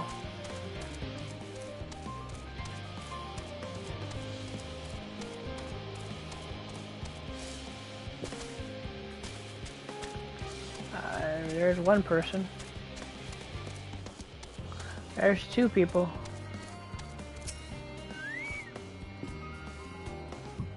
Helping with the Ark, even with all the power Master Coco managed to squeeze out of the Aether Burner, it's still not enough apparently. And now here the final days have arrived. Horrible creatures running rampant all over. If only we'd begun the exodus sooner. People are dying and there'll be no end to it if we don't fulfill our duties. But we will. We spent years preparing for this moment. Believe in the plan, and we will all be well. You need help? I mean, that really doesn't answer the question of, do you need help? I can just go around, but I just want to see. Aha. Ha ha ha. I could have just gone around. Silken Grin. What a name. Oh, hello. Are you one of the new helpers? Working on the Aether Burner. Oh dear, I hear things have come to a standstill on that front. Even so, I'd choose that over my current duties, checking and loading samples day and night. It's tiring, thankless work. Still, no one will be cross if I misplace a few legumes or what have you. The Forum's got enough on their plates as it is. What with deciding who gets to board the Ark and when. A lot of powerful people have opinions about that. My heart goes out to Master Fortunal and the others. Hardly get a moment's rest, I expect. Do they even have time to sleep? I don't know. No, no, no, no, no. No, no, no, no, no. Vex veterinarian. Excuse me, sir, I couldn't help but notice that you've a way about you that simply screams, I have an affinity for creatures of the wild, and since I'm never wrong about such things, might I trouble you? You see, amongst the troops of trolls living in the outer circuit, I came upon one who was sick beyond measure. I took the poor creature in at once and saw him healed, of course, but when I attempted to return him to his rightful home, he flew into a panic, as if he could not bear the thought of going back. To make matters worse, the troll saw fit to escape into a den of analas. I would go after him, but I'm so fumble-footed, I'll scare him off like as not, and be torn limb from limb from my pains by the fiends. So I turn to you. Okay, yeah.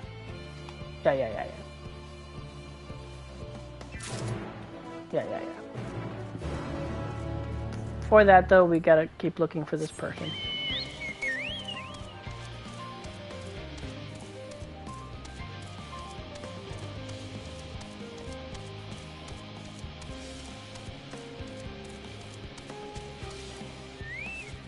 Kick ass.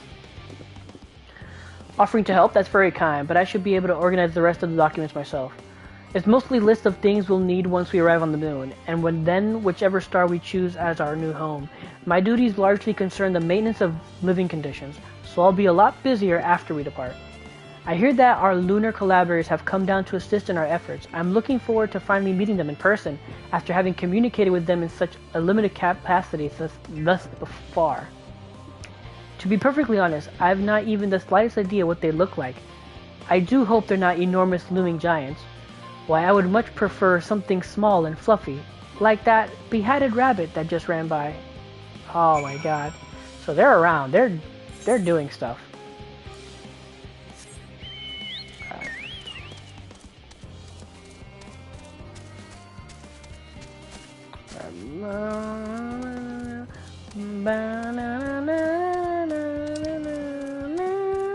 Where's the 8th to right? That I'm supposed to be... Oh, there's a...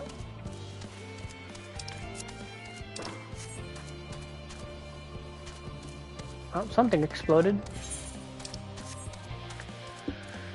Knowing my luck, it was probably a power thing and my thing's about to die. Oh, Jesus. So many.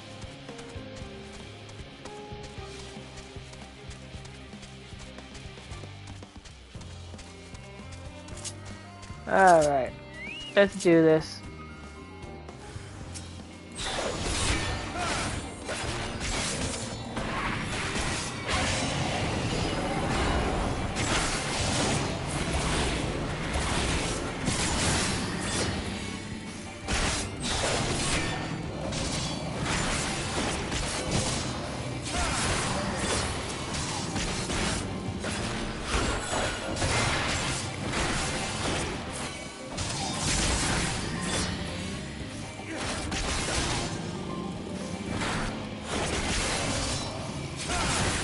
My god, there is a lag.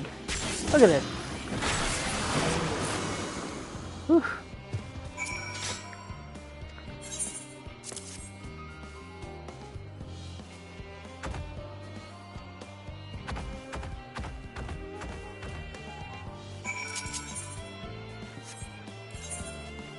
Boom.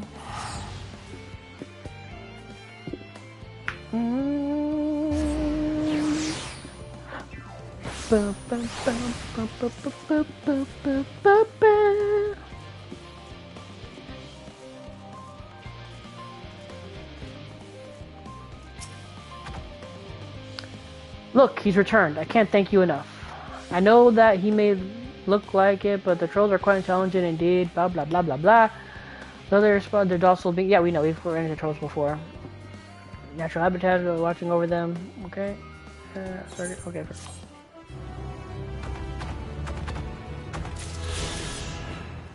So should be 2 more quests, blue quests, and 1 main quest.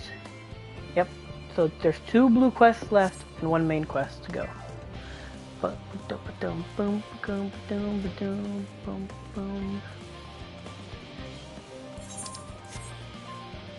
Aha, they were here. It appears the Loppers have infiltrated Charlene's most heavily guarded facility. How? I know not. What a joy to sample the delights of a theorist. How marvelous it is to see you again. You'll be pleased to hear that I've learned much since our fascinating discussion at the Caratorium. It's all thanks to Urianger, you see. He taught me the finer points of cooking, which despite my name, I knew very little about. So many dishes, so many hard-to-pronounce words. Actually, I was rather hoping he'd show me how to bake an Archon loaf. They're quite popular, I hear, though it doesn't sound like it contains any flavor to speak of. Still, if that's the sort of thing your kind enjoys, I'll make enough to last the whole journey. No, thank you, but no. Crikey, I wasn't expecting to see you here, Tenon. I'm sorry I didn't have a chance to say goodbye, and for having those other Loppers attack you. Terrible misunderstanding that. Not to worry though. All have since recovered from the rather savage beating you administered. They bear you no ill will. Well, perhaps a little on account of the savagery, but time heals all wounds. Most anyway. Fancy meeting you here, Tenant. Our friends in the forum brought us to see the tiny, teeny toy boat, which was quite impressive considering they didn't use any creation magics. What we're really interested in is Aetheris itself, though we now find ourselves in a sort of funny underground miniaturized version of it.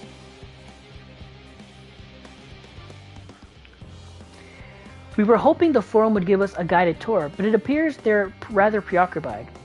Honestly, all that time to prepare and they're still not ready. I suppose we'll just have to show ourselves around, or at least that's what we were planning on to do until we chanced upon Oriange and your good self. Since you're both dawdling about, engaging in idle chit-chat, perhaps you could show us the finer points or a few points of interest. Won't that be fun? Sure. If you're too busy to show us the sights, we'll find other ways to keep ourselves amused. Don't you worry. Yeah, no. A wise guide. Try as he might, Oriange cannot free himself of the Loporits. A tour of Labyrinthos? An unexpected yet prudent suggestion. Given the similarities betwixt this artificial environment and Bestway's Barrows, 'twould be in our best interest to have the Loporits acquaint themselves with those conditions deemed optimal by their Charlian collaborators. I fear, however, that continued reliance upon my limited knowledge would risk narrowing rather than broadening the perspectives. Mayhap thou art better suited to lead this venture. What a marvelous idea. Might we begin with the great big what's-it over yonder? Ah yes, the what's-it. I shall leave its explanation to Tenon. Oh Jesus.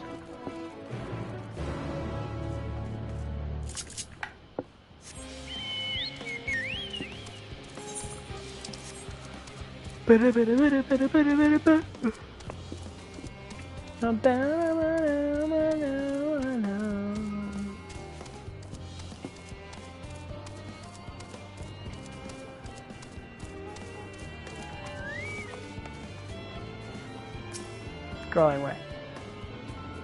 My word, what a magnificent structure. Such immaculate curvature.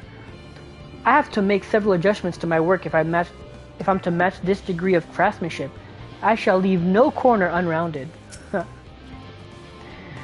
Considering Singing Way and Growing Way's specialties, I expect them to pay full attention to your explanations, which I am sure you will be most informative. This is all very intriguing, I'm sure, but where are the food preparation stations? The, what's your word for it? Kitchens. Reminds me, Puddingway, our newly appointed chief of pudding research, a discipline he himself founded after sampling Oriange's delights, has gone in search of Aetheris' ultimate sweet treat. Well, provided it's pudding, as that's all he ever talks about these days. Have you seen him? No. The Loporits' technical expertise doth far outstrip our own. We would be wise to allow them to form their own conclusions as to the functions of various apparatus, rather than offer uninformed suggestions of our own.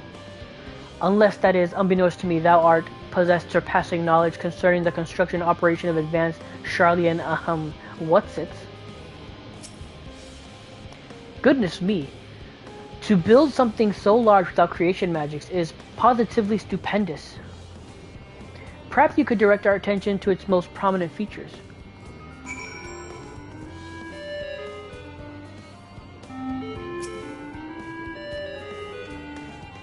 Oh, yeah.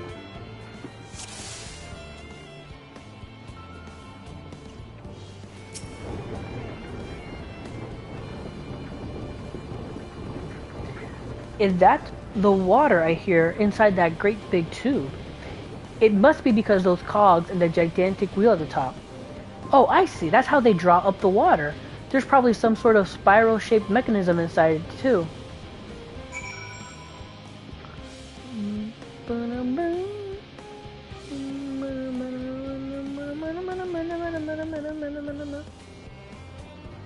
What the?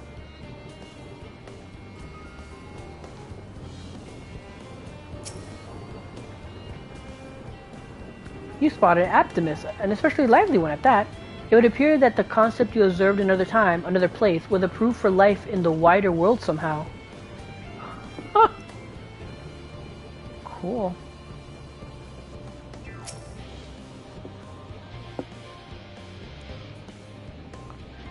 That looks like the trees in the Greatest Endsvale. Hold on, that's a bit of a strange shape. It's thin at the bottom, but big at the round at the top. Quite tall for something so unbalanced, too. Now it makes sense. That's where they store the water.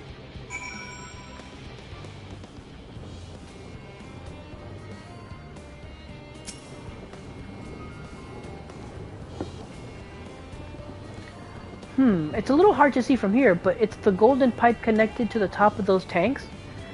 I can see through the window another pipe at the bottom.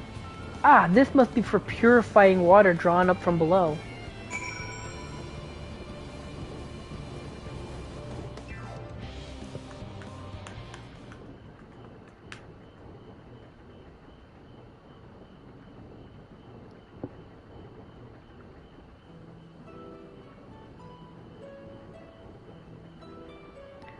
Well, if I were to hazard a guess, water drawn from the underground, presumably with the other mechanism, is purified here and stored in that tower before being distributed elsewhere. I'm right, aren't I? I knew it. A design brilliant in its simplicity.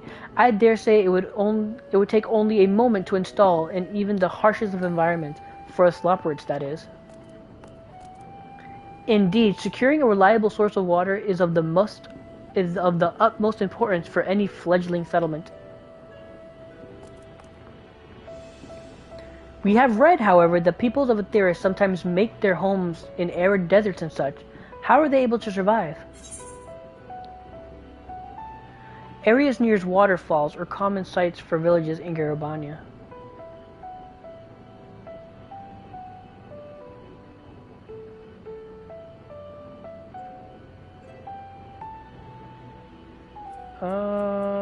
I mean, both, either one, but I guess this one. Yeah, maybe. No, let's see.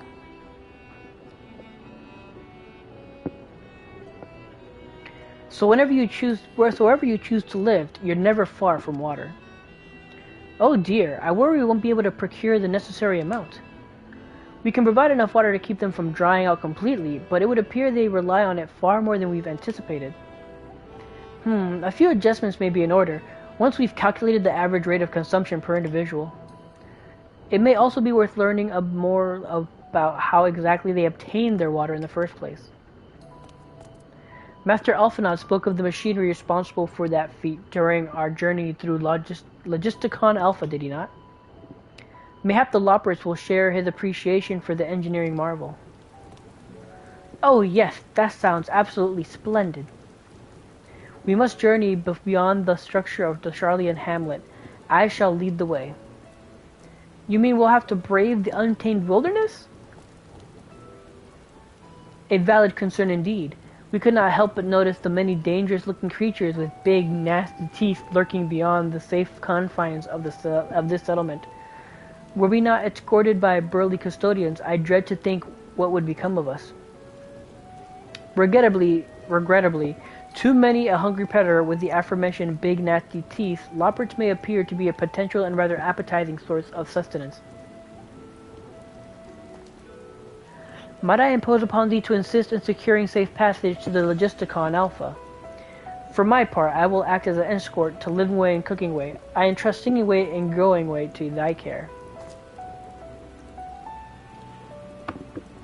I got you.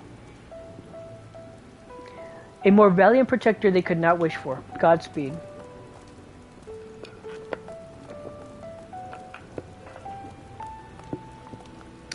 If it's all the same to you, I'd rather not be eaten by some horrid beastie.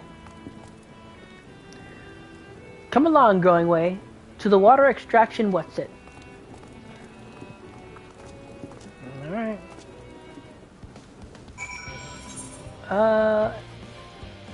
No, still no blue quest. Whew, let's go.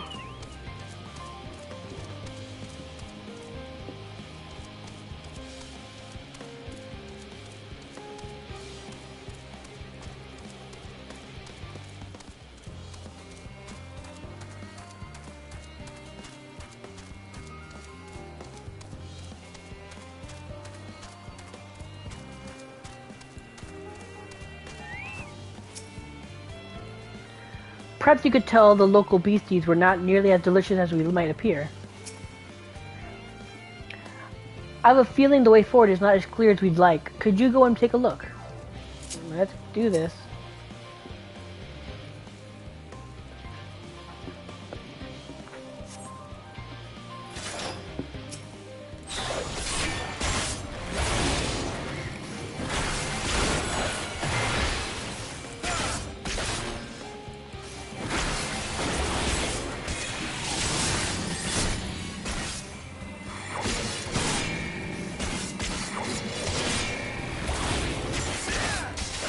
I think this might level me up.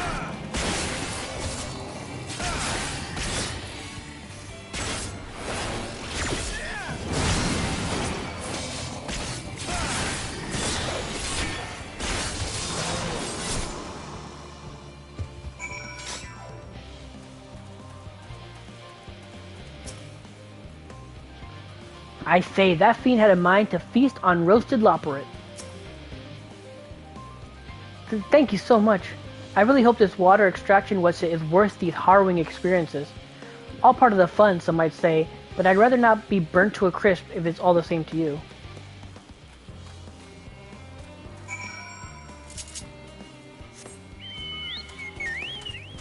Banana. Whoa. I just realized that's a hunt marker thing.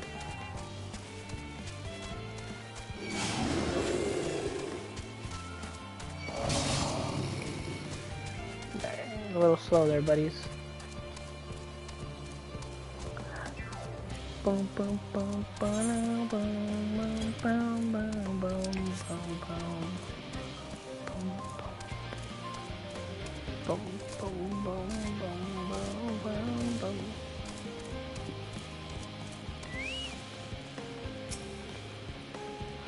I couldn't help but notice a distinct lack of carrots along the way, or many of the other vegetables I was expecting to see, though I did catch a glimpse of some sort of bipedal tomato charging about. Must be my imagination.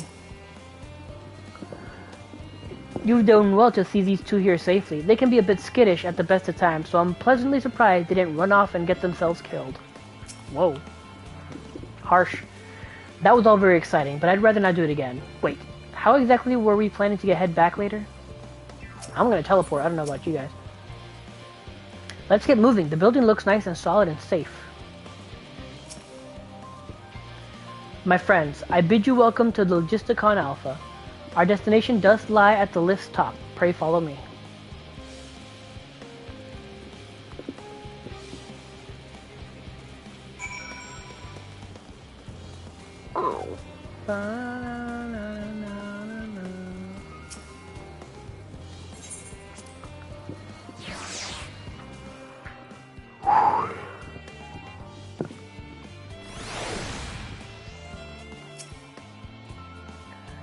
On this occasion, it would behoove us to seek the counsel of those qualified to describe the workings of the apparatus.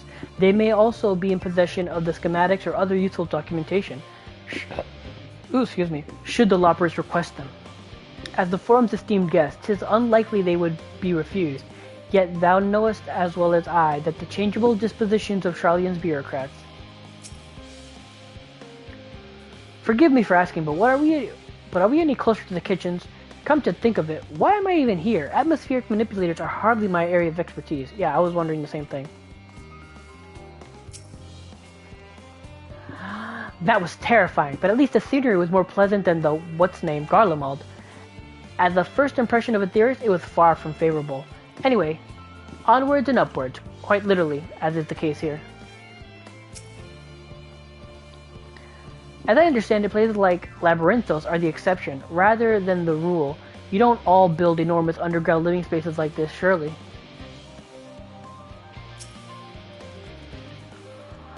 Marvelous, simply marvelous. So this is where the magic, or science rather, takes place.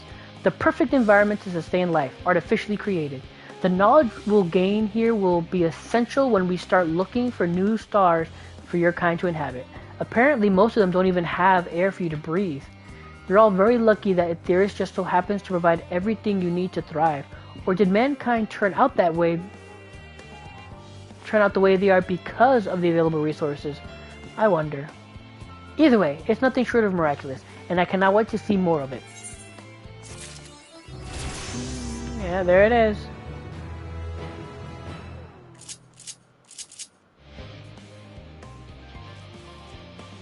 Oh man, where should I put that?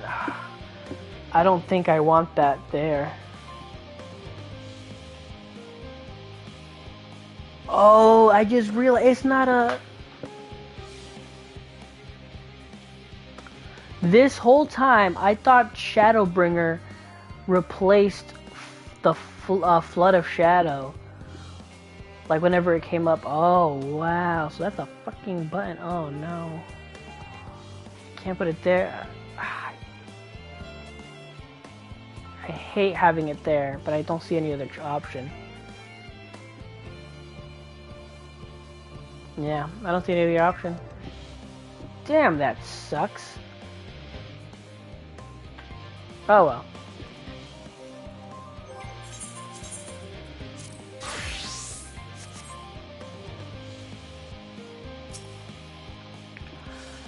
I should like to study this primitive yet nevertheless intriguing contraption a while longer, if I may.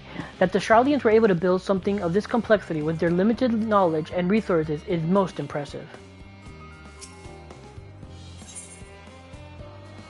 Alright. 1 minute.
agriculture shock.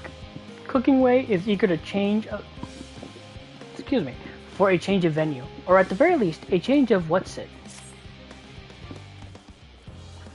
This is very wonderful, I'm sure, but I was rather hoping to learn more about your nourishment provisions facility. In other words, where is the food? I believe both the knowledge and consumables you seek may be found at the Marial Agronomics. As I imagine, Singing Way and the others intend to study every conceivable facet of this apparatus, wouldst thou be so kind as to escort our visiting culinarian? Yes, that sounds much more interesting. Hopefully I'll be able to see firsthand some of the delicacies Oriange was telling me about. Even his incredibly vivid, if a bit too verbose descriptions cannot compare to sampling them myself. Not to mention Aetheris will soon be no more, so I must learn all I can while there is still time. Let us brook no further delay.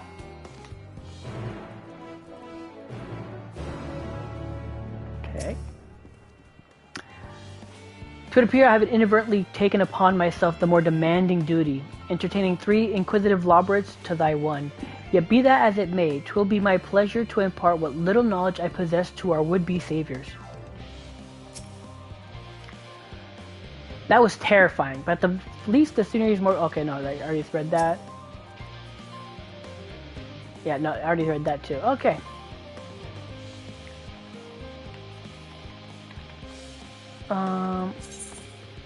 The stuff I just collected, 545, 545, 545.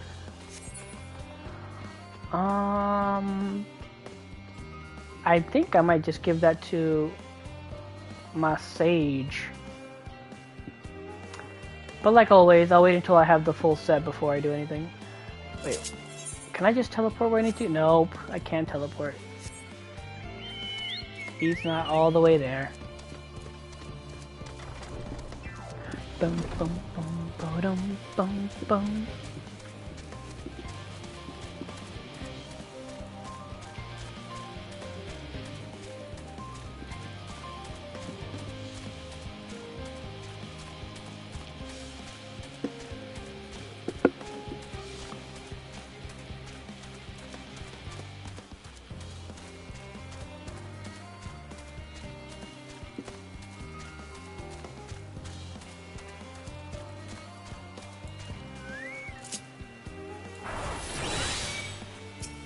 Just to have it ready.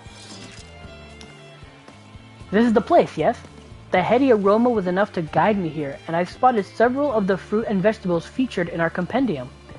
I'd dearly love to try some, but I read that those who help themselves to a farmer's crop without permission are often caught and put into pies. Perhaps you could ask whoever's in charge if they would be willing to part with a few samples. Company, yeah, okay. Come on, Cooking Way.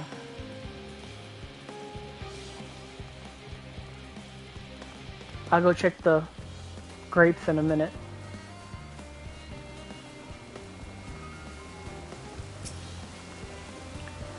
What a fine mess this is. Ah, it's you, the one who climbed down the mine shaft. I'd show you around if I could, but I'm rushed off my feet preparing for the Exodus. And I'm not the only one.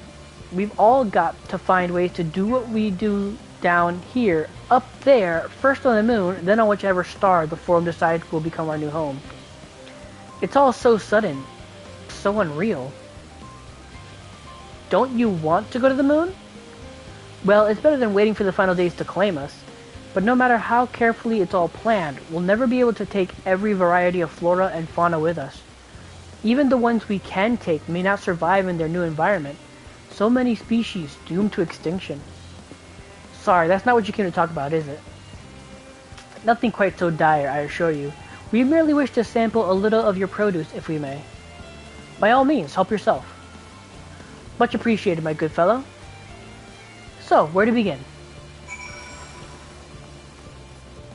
Okay, let's dismiss my minion, because he's kind of in the way. Let's mount.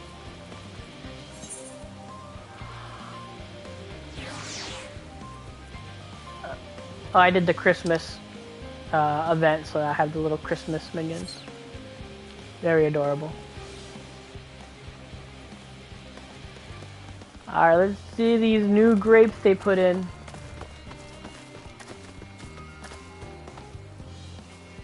Ah, I don't see them big. They don't look fixed. Unless the fix hasn't come in yet. For me at least. I don't know, maybe I didn't the patch didn't come out for me yet.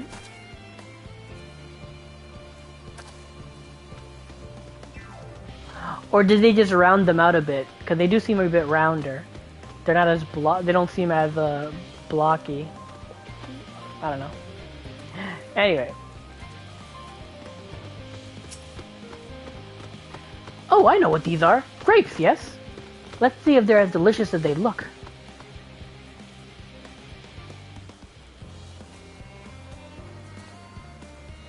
So sweet, so sour. The taste is much like our ripe philosopher's carrot, and yet the texture is entirely different.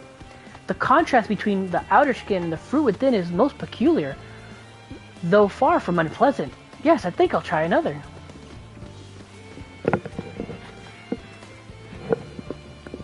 Well, that's certainly given me food for thought, though.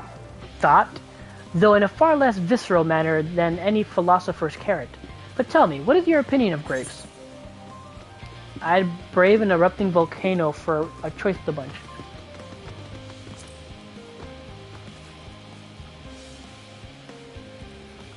Yes, they are rather Moorish, aren't they? And from what I've read, quite versatile too. Something about people stepping on them to make intoxicating beverages, I recall. Ha! They've made it so they can make wine. Anyway, that's enough about grapes for the time being. On to the next treat. Oh, my... this is what, apples? Or is that an orange?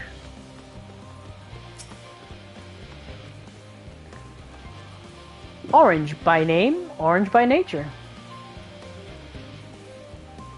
Ugh. What came first, the fruit or the color? Who cares? Let's eat.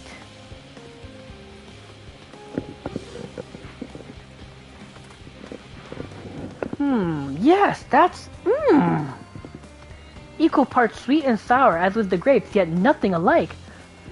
I may have to consult Oriange about expanding my vocabulary. I simply cannot find the words to describe it. Perhaps what I'm looking for is bitter? This is all very complicated. You know, so many flavors, so many choices, and each individual with their own personal preferences. Now I see why you all turned your noses up at the idea of eating nothing but carrots. Marvelous though they still are in my estimations. Let no one see I said otherwise. But speaking of carrots, I've yet to sample any of the vegetables. Let's see what's in the field over there.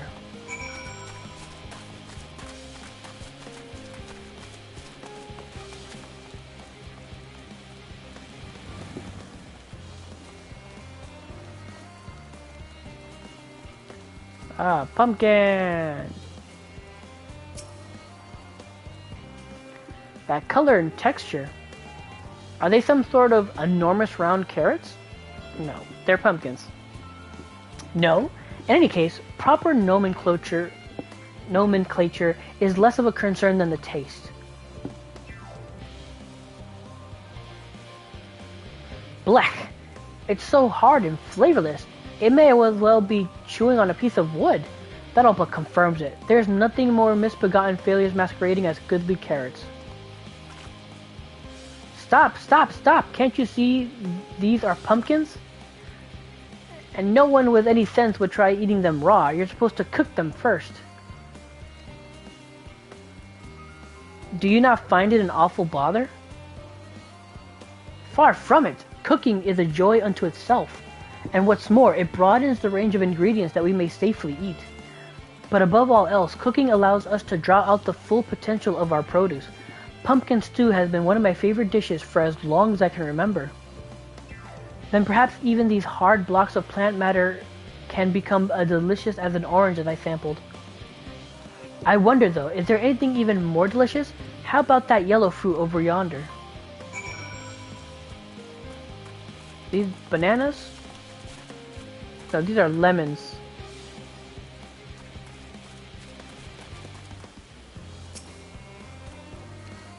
What a wondrous fragrance! With luck, it'll have a flavor to match. As I have no idea how these are eaten, I'll just bite into it. Ugh! My tongue! Is this poison? A lemon? And you mean it's supposed to taste like this? How can something so similar to an orange be so revolting? Ack! It must be some time before my palate recovers from this ordeal, and as such, I had best call it an end to this round of sampling. Let's say our farewells and return to the others.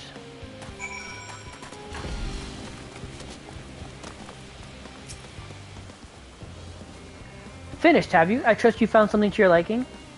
I'm rather enamored with the grapes and oranges, less so with the pumpkins, though. I learned the hard way they're not to be eaten raw. Then there's the lemon, the deceiver. I still feel so violated. Haha, first time, was it? I'd hate for you to leave with a bad taste in your mouth, even more ways than one, so I'll give you this lemon muffin I baked. If this doesn't change your opinion, nothing will. More lemon? Have I not suffered enough? Nevertheless, it would be remiss of me to spurn this opportunity to... Sick came up there. Learn more ways of your inscrutable ways. Very well, Lemon Muffin. Do your worst.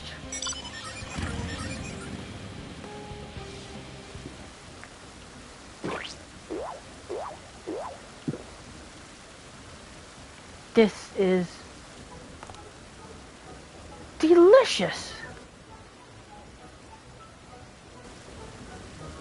Although I still detect a hint of lemon, it complements the sweetness of the dough to create a perfect harmony.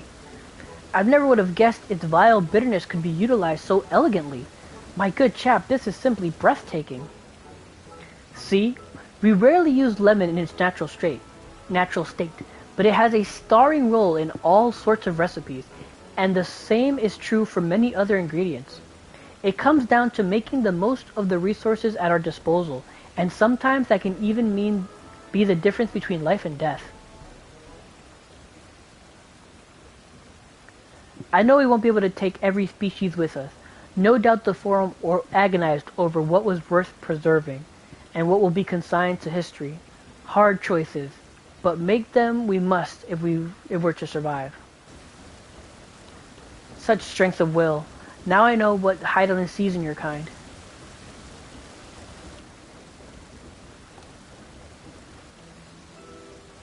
Mankind, the Loporrids, we are both born from the accumulated knowledge of the ancients. They learned all there is to learn about the nature of sentient life and the fate of the stars themselves.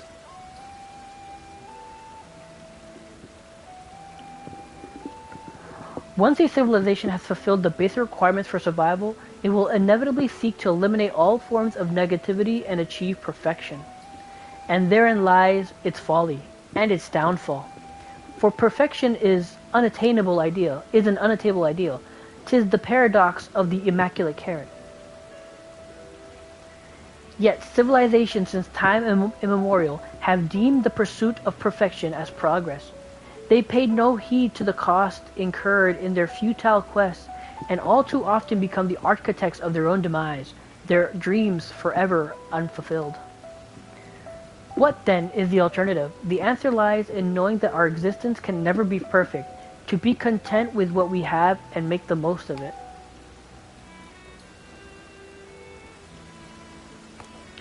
When life gives you lemons, you make lemon muffs. Lemon muffins. My character smiled, but I couldn't see because of what I'm wearing. Pardon my Eorzean, but what in the Seven Hills are you on about? And who are you anyway? Cooking way at your service. I'm here to help prepare for the trip to the moon.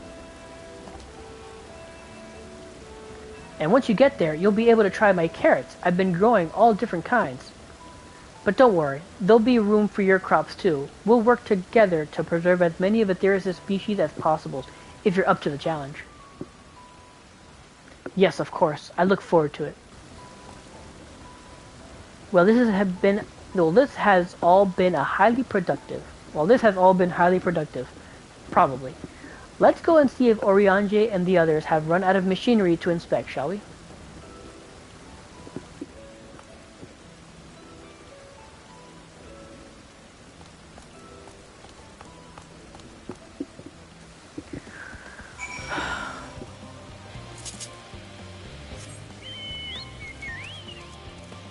Oh god, other way.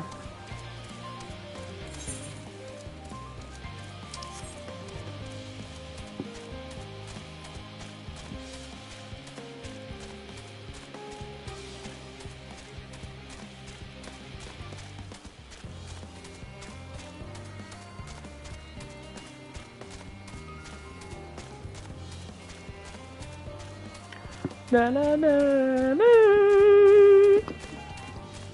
Na na na na na na na.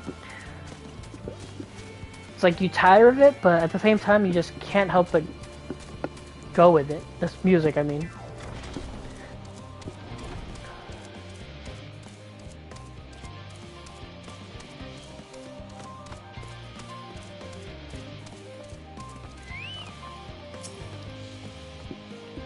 Oh, there you are.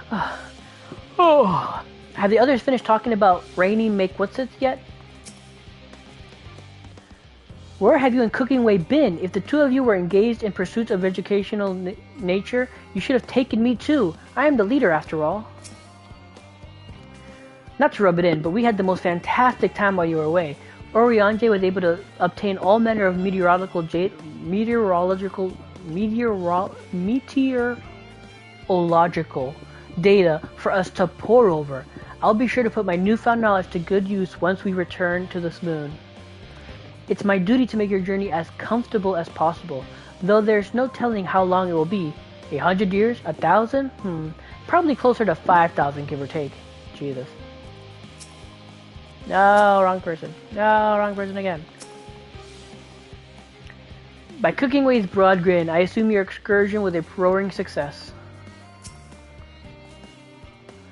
That was most enlightening, especially the part with the lemon muffin. Actually, I was wondering, do you know of any other famed for their cuisines? Limsa Lominsa is home to the Culinary Guild, and many less than savory establishments. The Far East has oodles of noodles. No, fuck that.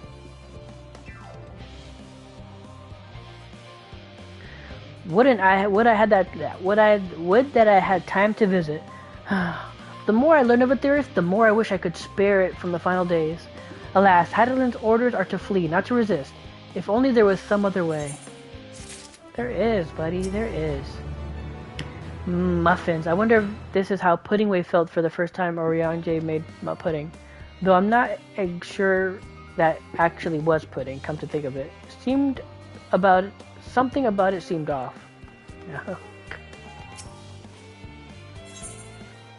Sage Council. Alright. Oriange appears to be tallying the Loporrits in preparation for imminent departure. Tenon, I trust in thy time in the Mariel ergonomics did bear fruit. Our own efforts too were rewarded. We now possess an embarrassment of educational riches. No doubt our guests' relentless pursuit of knowledge could occupy them and us for a fortnight. Alas, time is of the essence. Let us return to Charlian Hamlet forthwith. I shall gladly attend to each and every Loporrit there, should further questions within my power to answer arise.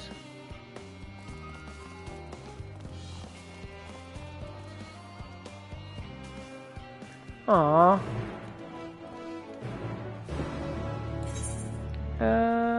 Okay, good. We can just teleport. Nice.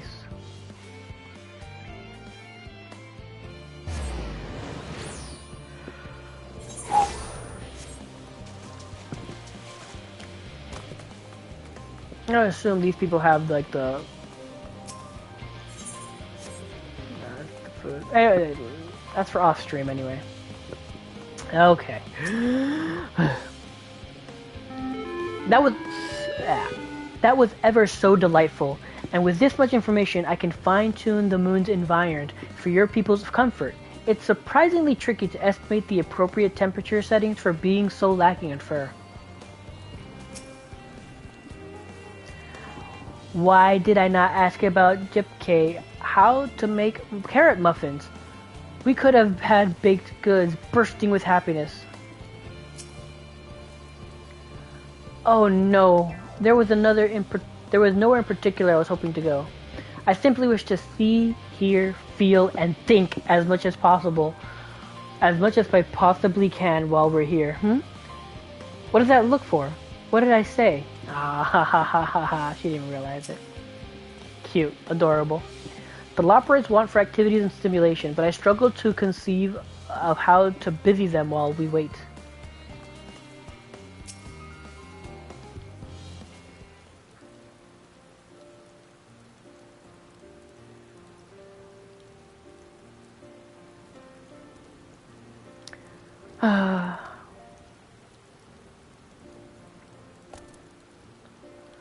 Yes, Tenon, that was indeed me verbalizing a sigh to express my emotional state.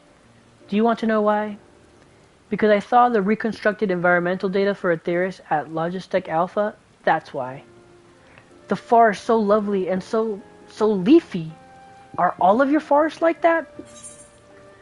The Black Shroud is quite leafy indeed, and a place of utmost tranquility. They're verdant, at least the trees of Gervania stand particularly proud. You should see the forest of the first. One is purple.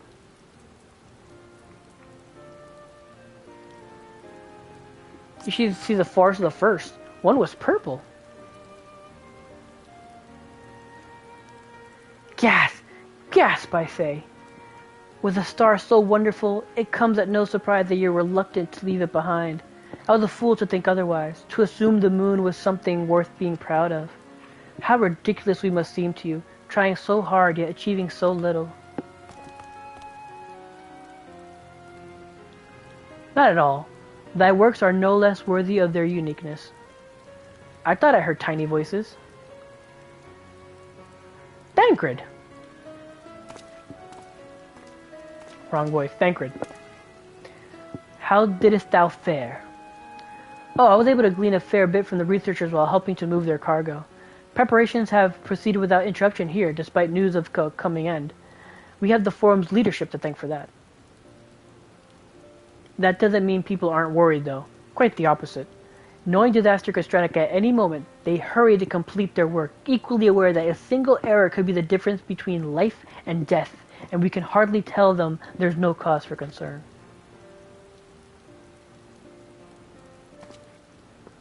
Perhaps not, though aided by your goodly growing way, we may yet find other ways to lighten their burden. Me? Be of use to people? I'm honored that you would think me so capable, but I'm not sure that I'm up to the challenge. Nevertheless, I believe in thee. If you say so, I suppose it can't hurt to try. I passed someone mopping in the western plaza that looked to be in need of a helping paw. Perhaps you might start with him.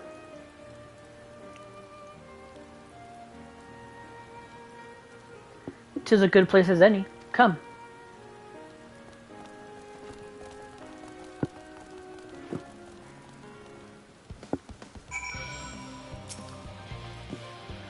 You best go with them. I don't think Oriange misjudged him, but Growingway does look like he could use some emotional support.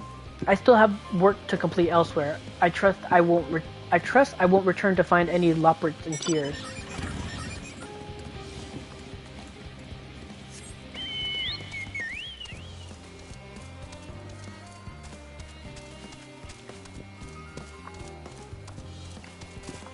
Troubled researcher.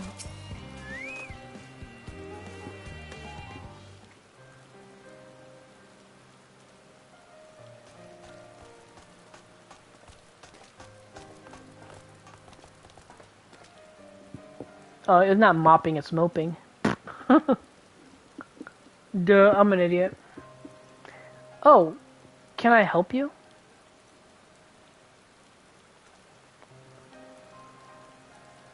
Oh, it is you who would help me. Is my anxiety truly so obvious? A burden shared is a burden eased. Pray tell us what thy troubles. Those do look like good listeners.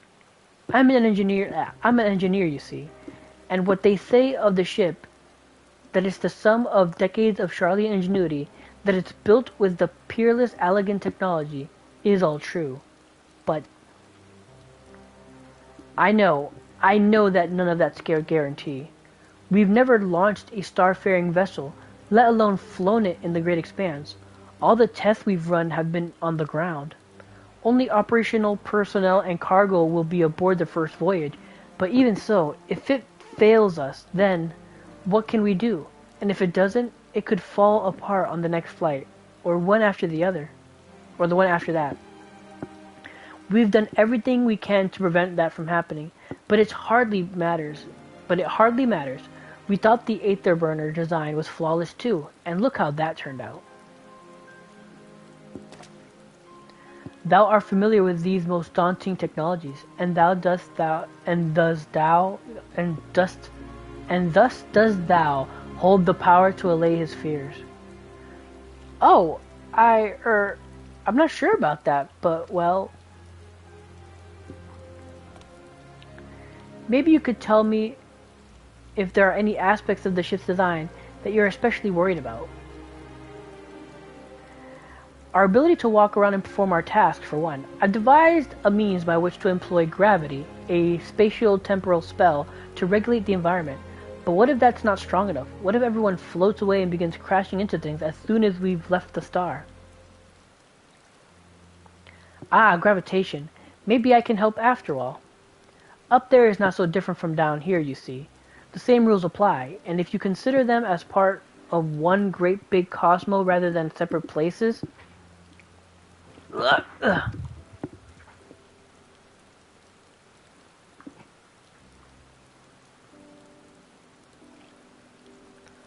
I suspect both parties shall find comfort in this conversation. Yet if Thancred's tale be true, still others would benefit from the insights born of experience. Might I prevail upon the Loports to attend them? An excellent idea, if I say so myself. There is naught we'd like more to ease the hearts of the fine people of Atheris, and learn more about them while we're at it. Full glad am I to hear it. Gather thy companions, and bring them hither. Tenon, thou hast a gift for finding souls in need of succor. Pray seek thee out the distressed and apprehensive, and inform them that help is at hand.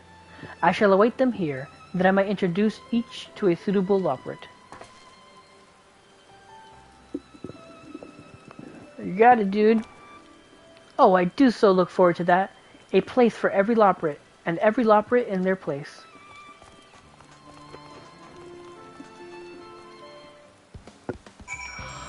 Oh, God. Yes, precisely. However, it would be also be... However... Okay, I'm forcing it. Alright. Yes, precisely. However, it would also be prudent to have a redundant system in the event of failure. Thank heavens I asked you. The final days doubtless weigh heavy upon the minds of many in Charlian Hamlet. Pillars of the Exodus as they are. Pray, bring them hither. Why you do this to me, Orianze? 8 fucking people I gotta find, Jesus. Apologies, I am waiting a delivery. Whatever it is, I will have to wait.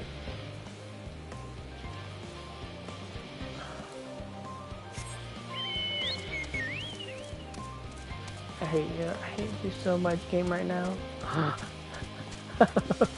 Having to find 8 people. Oh, game. You hurt me. And look at the size of this fucking... Oh, God.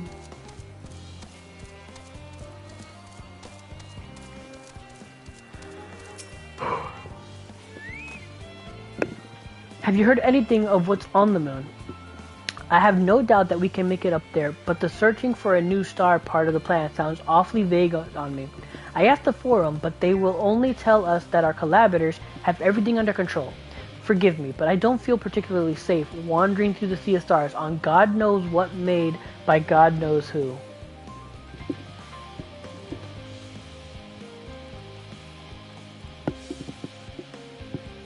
You mean to say I can speak with them directly? Amazing. I hope they like questions. There's one.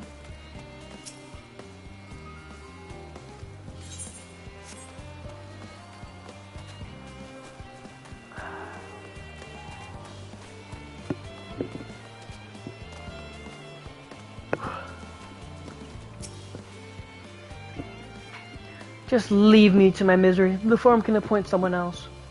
I apologize. I simply don't know what to do. How am I supposed to pilot the Ark if I'm already falling apart under the pressure? You know a starship pod that I might speak with, truly? Well, then there's no time to waste. They can help me prepare for this monumental task.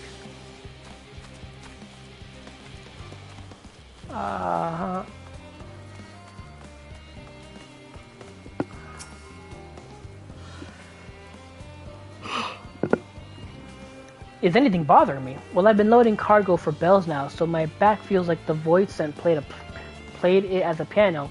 My feet and knees as drums and cymbals too. Oh, he's on break.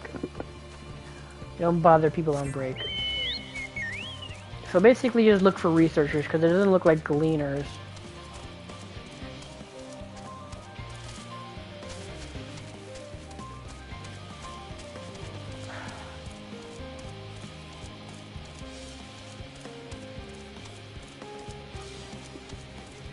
Ooh.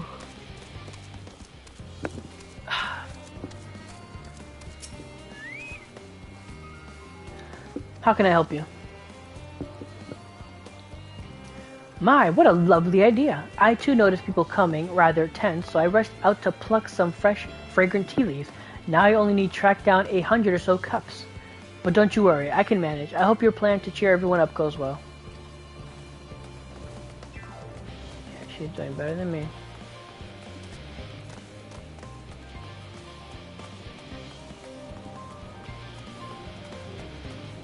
Oh.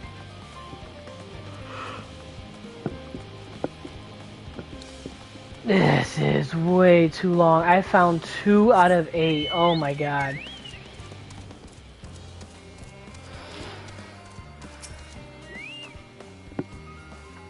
Blasted assistants. Where have they gone at a top word they had gone off to at a time like this? Beg pardon, but I have no time for idle chit-chat. I need to reconfirm that aether levels are consistent throughout the vessel's machinery, and it seems I shall have to do it single-handedly. I swear, when I find those assistants of mine. The Loppers are willing to help. Why didn't you say so? At least they won't moan about how they checked 24 times already and haven't slept in weeks. Lazy sods. Okay, that might have been a bit rushed or harsh, dude.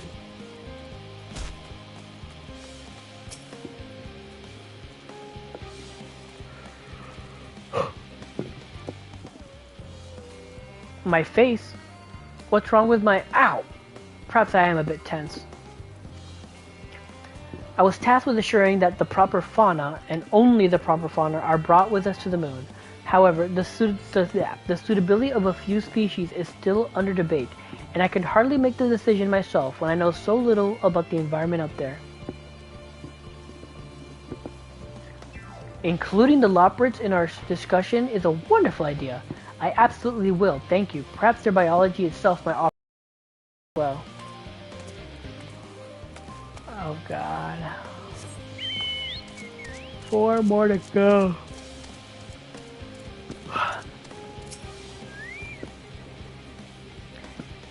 Yes, you idiot. Have you seen an envelope lying about? This imbecile refuses to give me the alchemic I ordered without the bloody slip of parchment.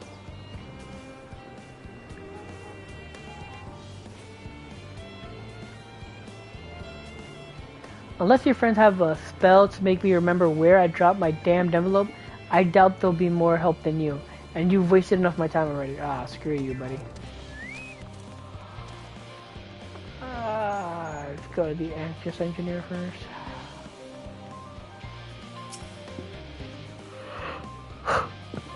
What am I thinking about? The medical facilities on the ship, of course. I designed them with the assistance of our sages and chirurgeons. But to imagine every illness or injury that one might face in the great expanse is beyond any of us, to say nothing of the effects that living out there indefinitely might have on the body. The crew from the moon? Why did I not think of that? Because you're too busy moaning and whining.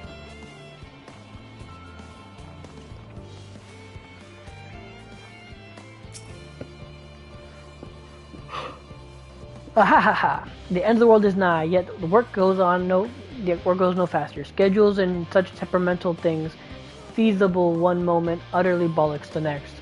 And yet, I've never felt so alive. Okay, so she has no problems.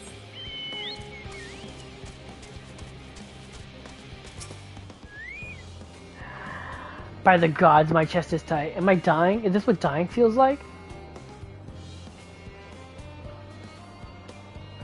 Oh, do pardon me, I didn't see you there. There's no room for concern, or no cause for concern, I assure you. No cause for concern, even though we may need to depart at any moment, and the hull I designed buckles under the strain. The entire vessel may explode on launch, claiming countless lives and dooming all mankind. But that is highly unlikely. Yes, highly unlikely. Highly. Our visitors can help me triple check for structural flaws, you say? Why, that would be wonderful. I'm breathing more easily already.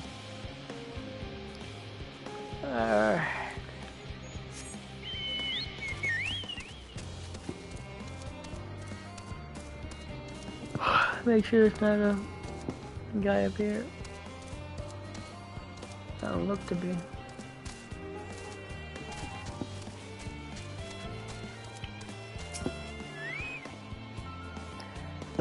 "56 bunches of weed on the ground, 56 bunches of weeds."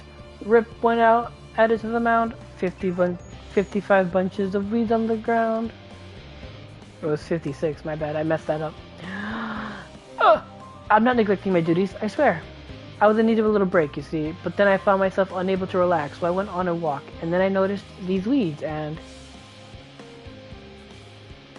pleasant conversation partners, and oh so fuzzy. Goodness me, that does sound like a much better way to relax. One more. I only need one more. Hold on, what do you have? Nothing, alright, just making sure. Oh god. One more person. Level-headed engineer. Concerns? Nay, there's no point in worrying at this stage. It'll only make the work go that much slower. Okay, yeah. I should have known. It was level-headed, so I shouldn't have bothered. Oh no. Oh, I've already checked here.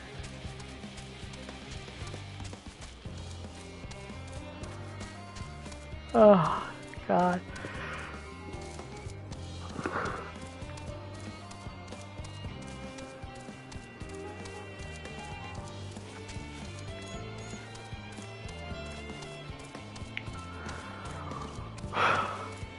Jesus. It had to be 8 of them? Oh, Jesus.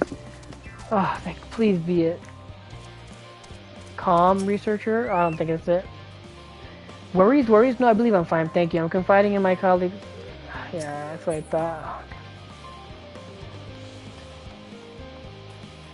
Okay, I don't see.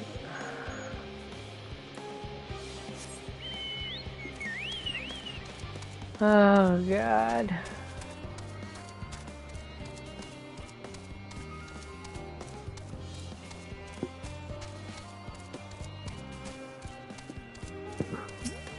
Don't tell me one of these people have it and I can't see it. No, the game doesn't do that. The game always puts the quest markers above their own markers of, what do you call it?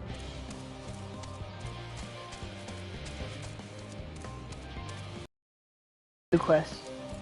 That's what I meant to say. I'm getting lightheaded because I'm so tired.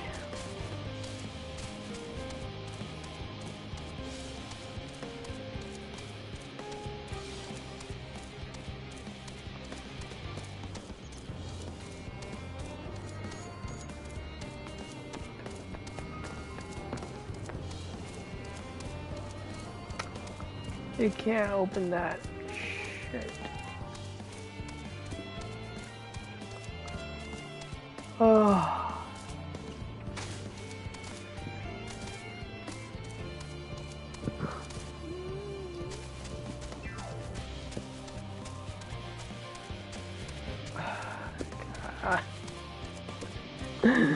I'm losing my mind trying to find this thing.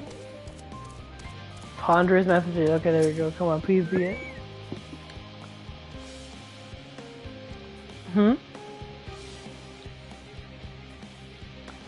Consult our collaborators. I suppose that would be more effective than sitting here brooding. I'm attempting to calculate how much cargo we can consolidate into fewer trips should the Aether Burner make our original estimates unfeasible. But there are simply too many variables. I feel as if my brow will turn inside out. But perhaps our lunar associates will have more insight into how much weight constitutes too much weight for our purposes. Thank you for letting me know. Finally. Oh, that's annoying. Fucking 8 of them. 8 people running around looking for 8 people. That was not fun. 4, okay. But 8? No way. It's fine to admit you're scared, you know. The density, however. How long are you running? However, you won't die. In the long run, however, you won't die. When you put it that way, okay.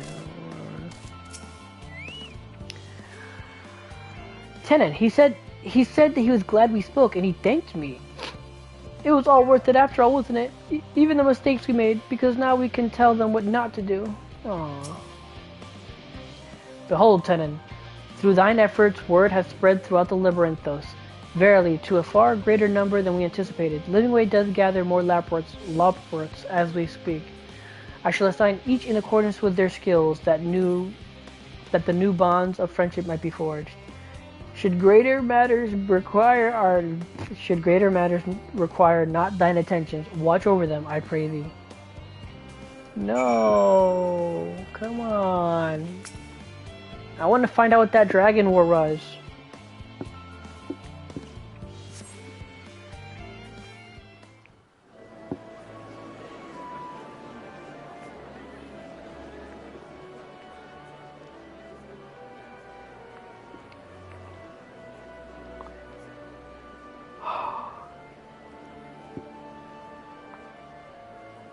Shit, should have taken off the goggles.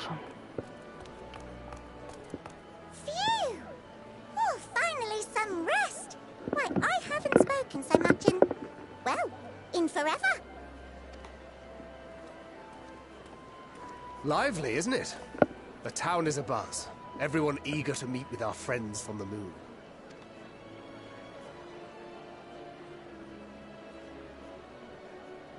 Twould behoove you to consult with Sleepingway. As our moon's pilot, his advice should be most pertinent.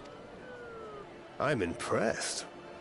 Truth be told, I struggle to tell one from another. No offense intended, of course. None taken. After you and your friends left Mare Elementorum, we spent no small amount of time with your Urianger. Oh, the conversations we had. He told us all about Atheris, answered our every question, no matter how trifling or trivial. Look! Every page filled to the margins with knowledge. When I first arrived, I was struck by how little I knew. It was daunting. But then I realized that were it not for Urianger and his teachings, we'd still be stuck on the moon, gazing at your world and wondering what we've been missing.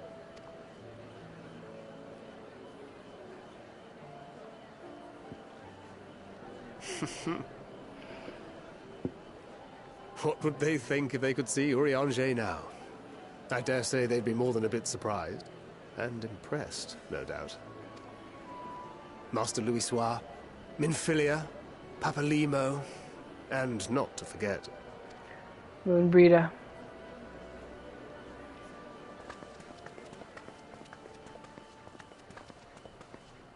Oh there. Heard there was a visiting expert who we might bother with a few questions. I take it you'd be the one.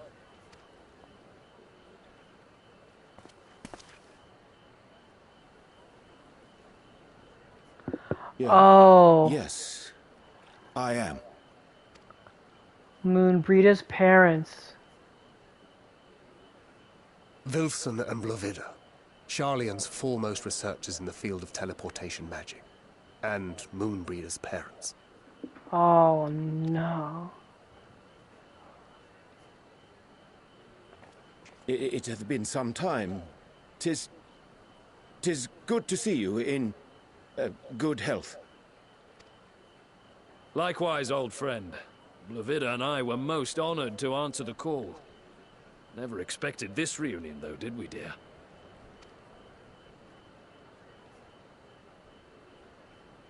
Arthur, the nerve.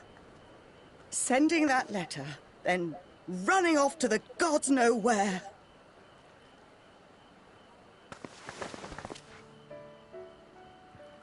Oh.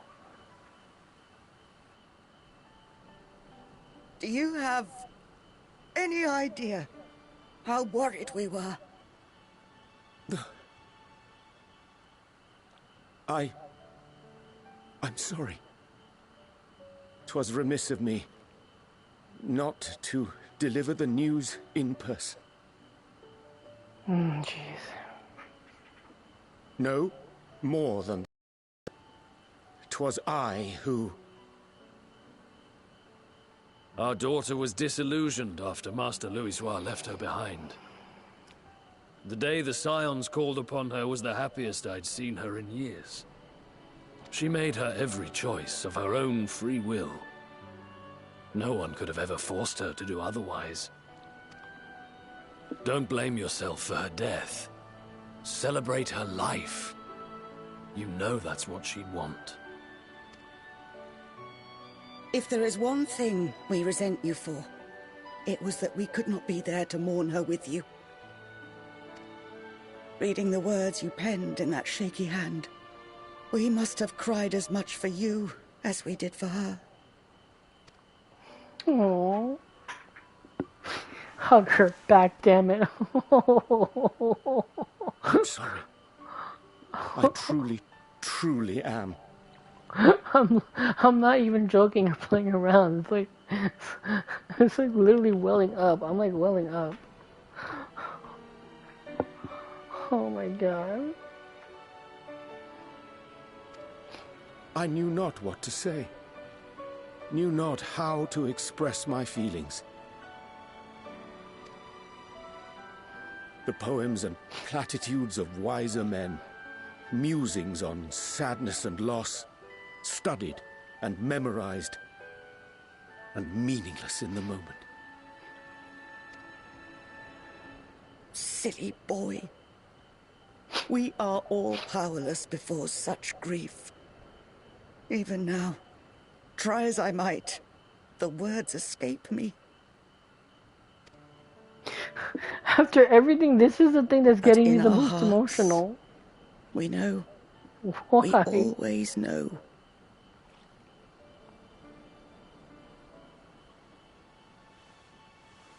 Why is this the part that got me the most emotional to the point where I'm like, I you remember know, when you were young. Jeez. How the lads teased you for choosing the company of books over others.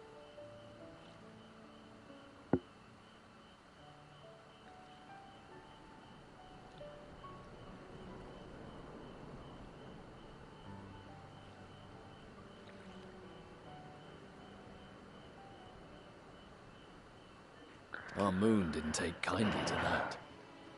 Be nice to Urianger, she'd shout, and give them a walloping. No matter how many times we scolded her.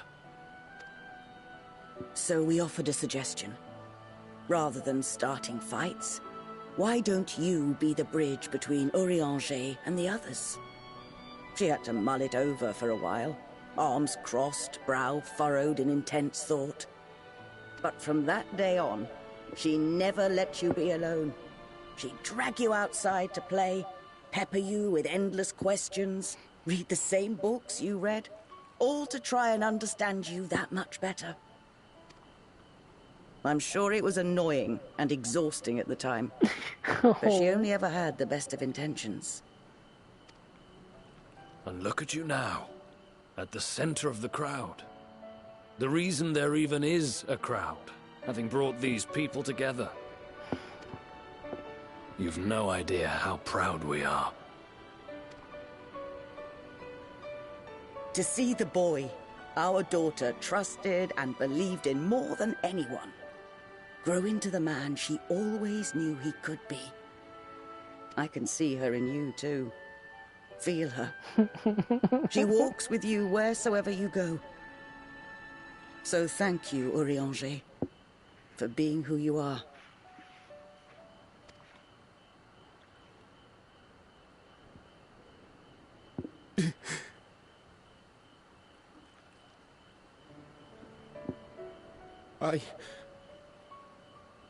I think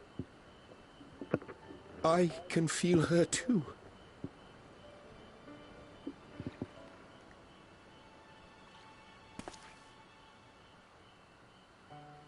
The truth of her life. Not sorrow, but hope and love.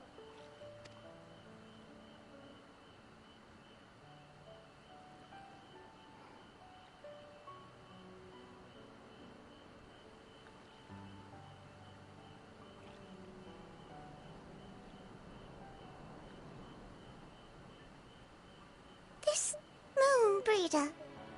She was important to him, wasn't she? You could ask the man himself.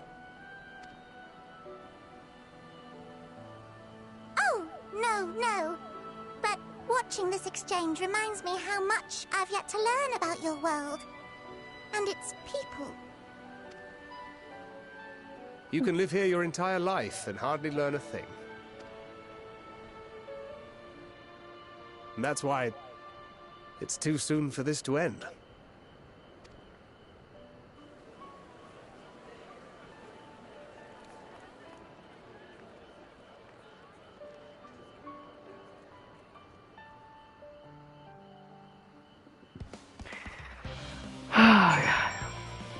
Oh my god. Okay, here we go. Remind me to invite Urianger for a drink when we have a moment to breathe. We're long overdue for one. You can raise a glass to Mumbrita. I assure you that my fellow Loppers are equally excited to have this opportunity. They were humming the whole way here. Goodness me, I've never felt like there was too little time before. There are so many people to talk to, so many things to learn. We spent so long gazing at this star, wondering and hoping, but to be here now, to walk among the people, to be part of their lives and know that we've made a difference, it is so much more than I ever dreamed. I was so busy asking questions about Aetheris that I never thought to ask more about Urianger. I'd like to, but where to begin? The classical Rogadan language isn't so different from Eorzean. Did you ever wonder why we named our daughter Moon's Bride? When I first held her, the moon was shining silver and full. The whole world seemed to glow. I knew it had chosen her, that she would be a beacon of that selfsame light. Of course, we'd later hear our fair share of jokes about how we ought to have gone for Sun instead, with how bright and stubborn she was. But fiery as my Moonbrita was, she was always kind and gentle.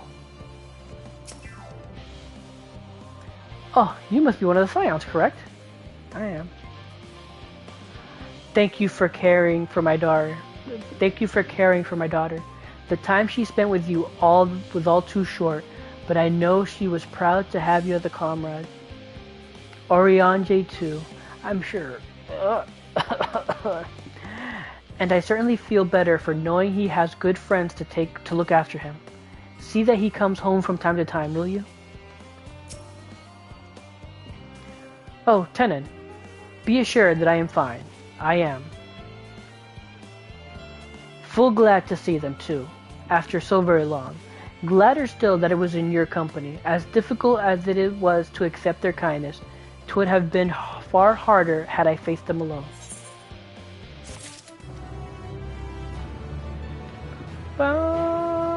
Okay, any blue quests? No blue quests, alright. Hither yarns. Oh god, I might have to just call it, because I'm like falling a fucking sleep. But no, I can push on. I can push on. Thou hast my gratitude for lending courage to the Loperates. Not disposed to rest on their laurels, several of our guests have elected to accompany my countrymen to their stations. Excuse me. Some few still come hither seeking counsel, and so I shall remain to aid them as need be. If thou art needed elsewhere, do not let me detain thee. As a matter of fact, I was hoping you might check on Alice. Last I saw, she was struggling to carry an enormous pile of boxes out the west gate. I could go myself, but we both know whose help she's less like to scorn. Not to mention that, much to my misfortune, I can think of several other things I ought to be doing. Until later.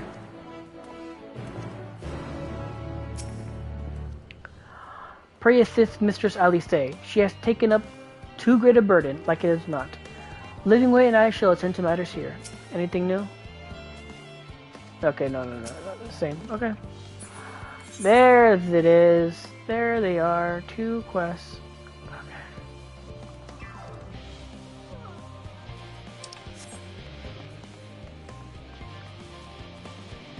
The minute I get the chance to fly, I want to take it.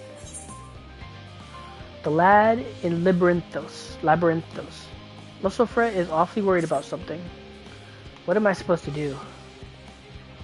Ah, you're the adventurer who's helped the students of Baldesian, aren't you? I suppose it matters not to you, but my son seems to have run away. I thought only researchers lived here. Ah, yes. Simply put, my wife and I work at Aporia, and she happened to conceive whilst we were living here in Charlian Hamlet. I assure you, we had many sleepless nights wondering if we should quit our jobs and leave Labyrinthos, or entrust the child to a friend of ours who dwells somewhere more suitable. Ultimately, we decided to continue our work while raising a child here. After all, our research is focused on the very future that our offspring will inhabit. The issue is, however, that the magic that prevents us from revealing anything confidential is too potent to be used on children. Of course, we can't allow the little ones to roam freely. There's no telling what he might impart onto others. So he has spent his entire life thus far within the confines of Charlian Hamlet. We recently had a slight spat with him, and, well, he decided to flee. I imagine me going after him would only make things worse. Could I ask you to talk to him instead? I'm sure he'd be much more willing to listen to anyone other than his parent at this point. Alright. I get that.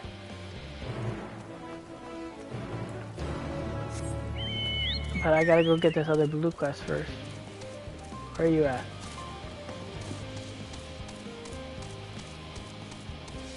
Are you behind this house or up here? You're up here, okay. Viara Gleaner. You're a visitor to Charlian, aren't you? You do have a worldly look about you. As a gleaner, I too have journeyed far and wide.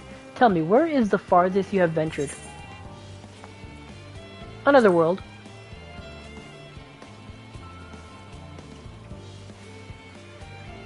Is that meant to be a jest? The look on your face tells me you're serious.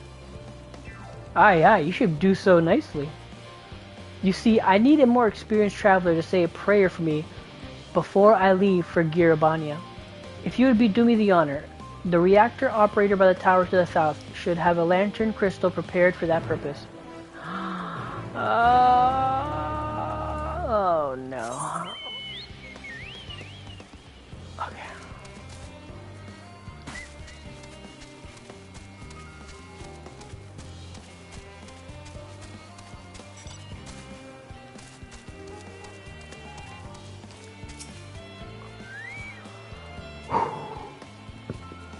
What? Who are you? Don't run away.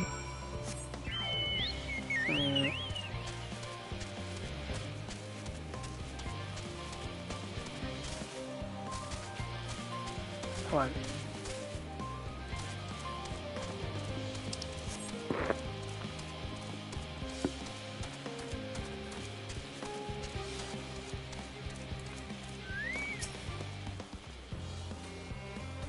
Are you here for the crystal? I hope it does some good for that gleaner. Those folks need all the luck they can get. Lanterns light the way through the darkness, a tool which can mean the difference between life and death. They are synonymous with safe passage, and as such, it has become custom in recent days to imbue the crystals inside with the prayer for a more seasoned traveler. With the prayers of a more seasoned traveler. And today that traveler is you. Simply place the crystal and pray for the safety of the traveler to be, if you will.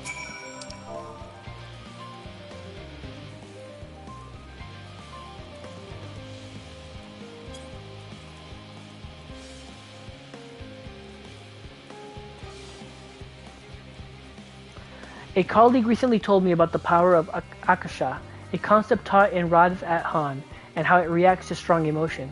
I wonder if this method of praying to the crystal is a manifestation of that power. Well, that should about do it. With luck, our prayers will guide the gleaner safely through the perils of his journey.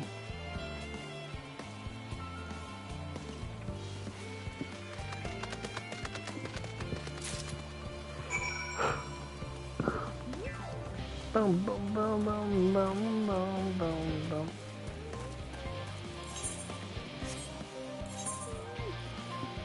Let's just teleport there. Let's just teleport. Boom, boom, boom.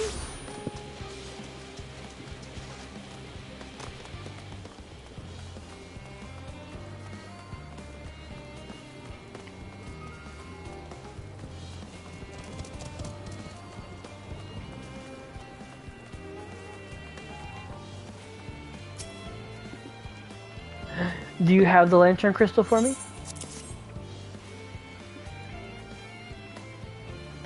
You have my thanks. With your prayer fueling its light, I have faith that it will keep me safe until my return. And now, I depart for Girabanya. I hope your travels are successful, as well as mine.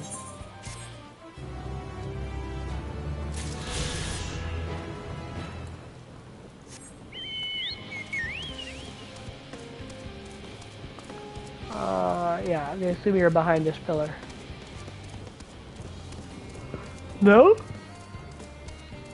Oh, you're right there, right in the open. I'm just an idiot.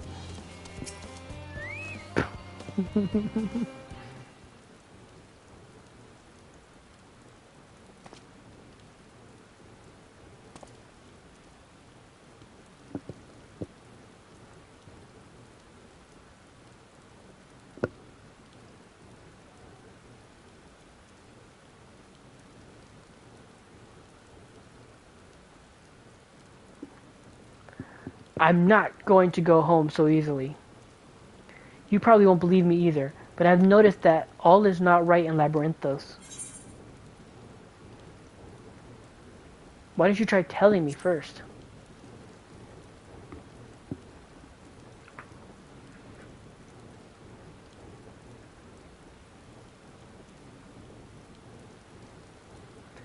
Fine, I shall tell you what I've seen. The color of that artificial light here changed recently. I'm sure most people haven't noticed, but when you spent your whole life here, the difference is like night and day. Even so, no one will take me seriously when I bring it up, all because of my age. Got into a big fight with my father about it. But Labyrinthos is in danger. Who knows what would happen if the artificial sun broke. That's why I can't go home just yet. I need to get to the bottom of this first.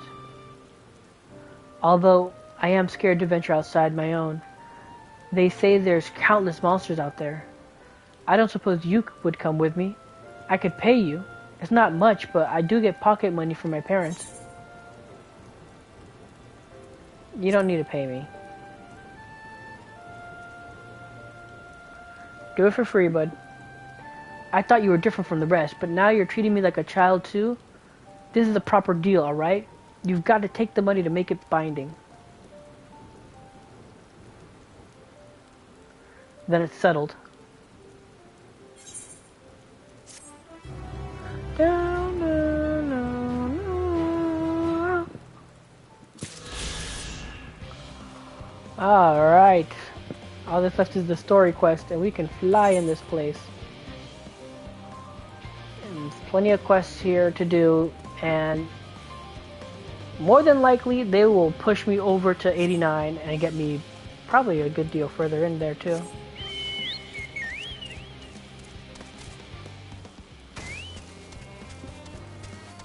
But we're not doing any of that. We're going to go help Alistair.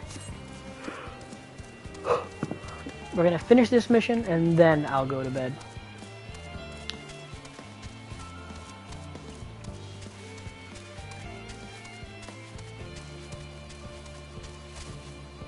Because I'm not gonna lie, that last little bit, though, as entertaining as it was a bit of a slog.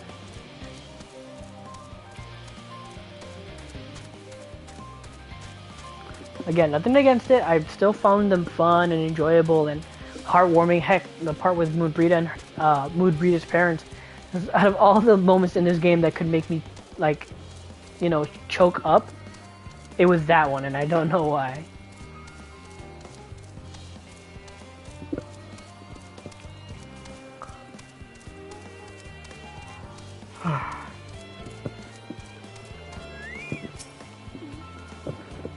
Squeal, squeal.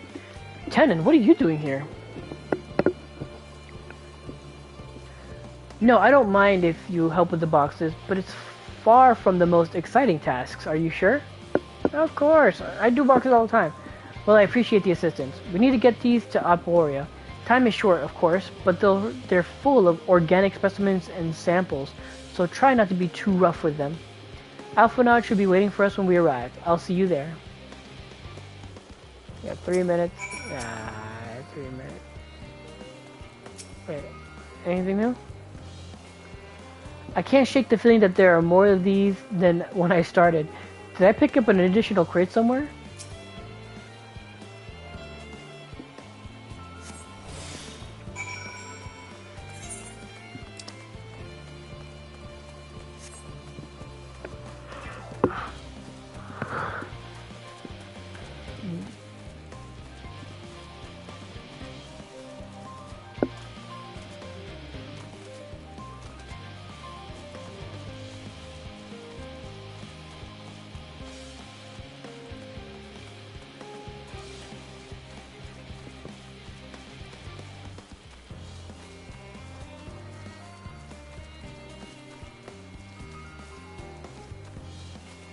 Uh-oh, I bucked a little bit there.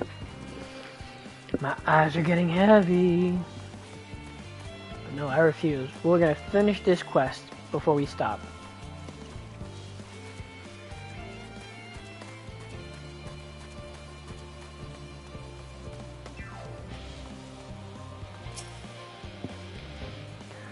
Oh, you're helping with the crates? Wonderful. You can put that there with the others.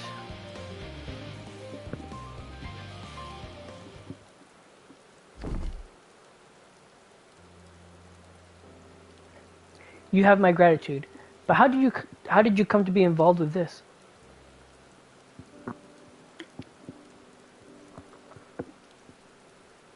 Ha! Then I suppose I have to Thancred to thank as well.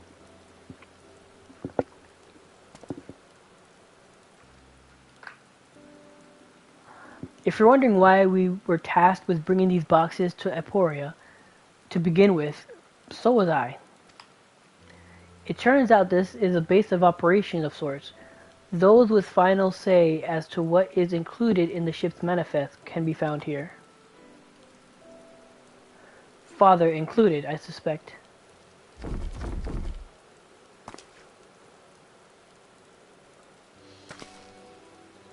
That should be everything. You carried it all at once? Are you trying to injure yourself? Oh, hush, they're lighter than they look, and not everyone has your delicate arms. I suppose we should let someone know that we finished. Theopaldin is in the courtyard. We can report to him. Why don't you come along? You should get credit with your assistance, at the least. Considering where we are, we might even learn something interesting.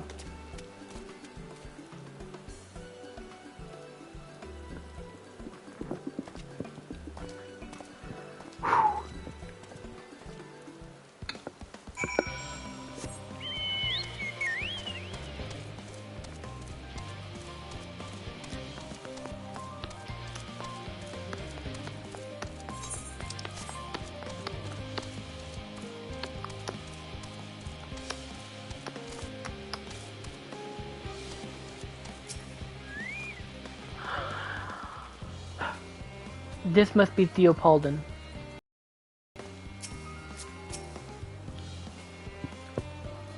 I keep thinking that I've seen him somewhere, but I can't for the life of me remember when.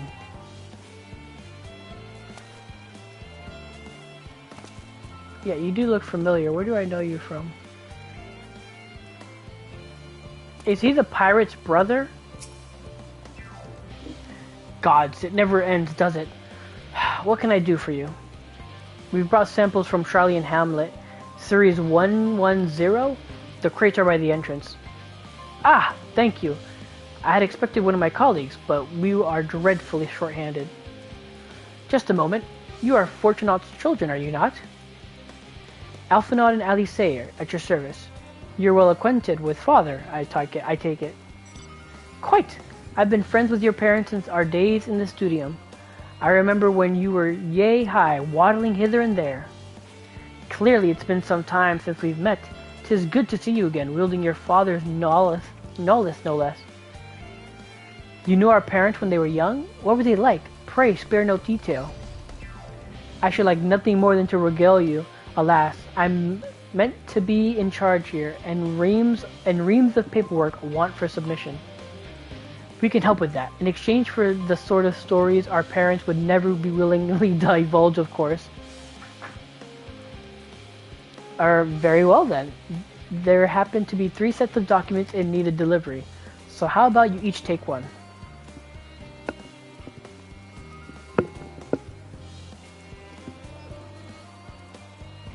Wait, right there.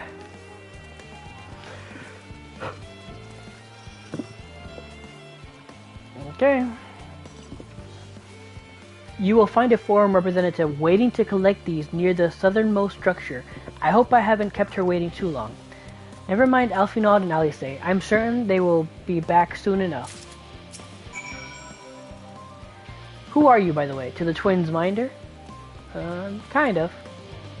I told their mom I'd look after them, and I am.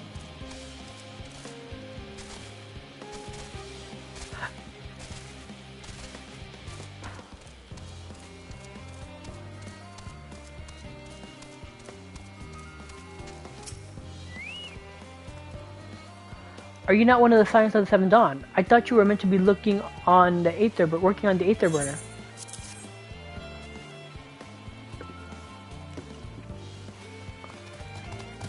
Theopaldon's paperwork. I was beginning to worry he had misplaced his quill.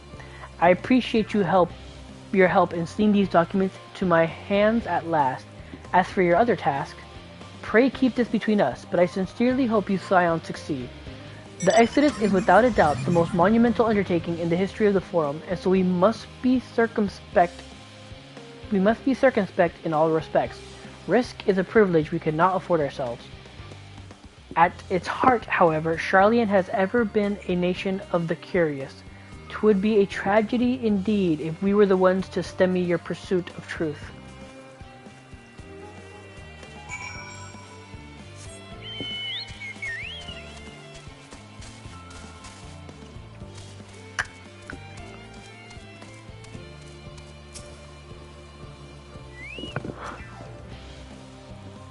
Quick and efficient. I dare say you have a talent for this work.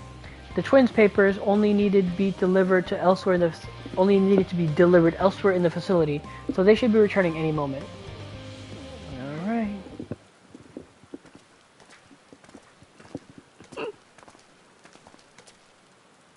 We return with not a scrap of paperwork remaining on our persons. You will note. You both have my thanks, and my apologies for sending you on an errand far below your ambitions. Why, even as a babe, you struggled out of your swaddling clothes and... That is quite enough of that, thank you. It was compromising stories of our parents we'd asked to hear, not to reiterate. Ha ha ha ha! Of course. I've known your father so long, I must have something. Well, as you know, part of why the Livenier name garners such respect in Charlian is your family's storied history. You too can trace your ancestry directly to those who came aboard Nincruff's Hope, a lineage few can claim. I never thought never thought much of it. It's not as though our forebears founded our nation. They were simply there when it happened. Nevertheless, it has traditionally been a point of pride. 'Tis why Nuncrift's a pronouncement, renounce the ways of wars, and pursue enlightenment through knowledge and reason, has ever been our family's creed. Until your grandfather's time, I. Archon Louisoix looked not unto Nuncrift's words, but his deeds. He asserted, in defiance of his peers, that choosing to save the great and the small from rising tides was the true mark of our founder's virtue. Perhaps it was his expertise, his knowledge of the efficient prophecy and fall of civilizations that led him to conclude that to eschew conflict at every turn was to consign mankind to his doom. There will ever be conflict and calamity will follow. Thus, to ignore the plight of those whom those one might conceivably save is not wisdom, it's indolence. You remember his words well. Indeed, Archon Louisoix lived by that personal creed and used every means at his disposal to bring succor to those in need in Charlian or no. No one loved and admired your grandfather more than his son. Yet Fortunal could not reconcile Louisoix's deeds with the philosophy of their forebears and his peers, a philosophy in which he believed so fervently, yet made a pariah of his father. Fortunal agonized over his contradictions for much of his life. God's father. A son may carry his father's blood, but his choices are his own to bear. Is it not always thus? Gods know Fortunal's a cranky old goat, so I'm sure you butt heads often enough. Yet even so, you must know that you are constantly in his thoughts every moment of every day, and that is not an exaggeration in the slightest. You should have seen him when you were born, barely recognizable. He was with a kind of dumbfounded grin I had not seen since he first took fancy to your mother. He was practically skipping when he told me the news. Take my word for it, he loves you to an embarrassing degree. But he is also frustratingly single-minded. Once he's decided that a given action is for the best, he will stay the course no matter who or what opposes him. A profoundly annoying habit when you're on the other end of it, as I'm sure you will agree.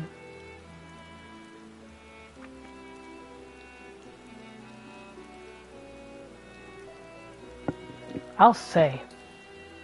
Thank you for your insight. When next we meet our parent, I shall mention that we spoke. Try not to get me in too much trouble now. I need the forum on my side. Nah, screw it.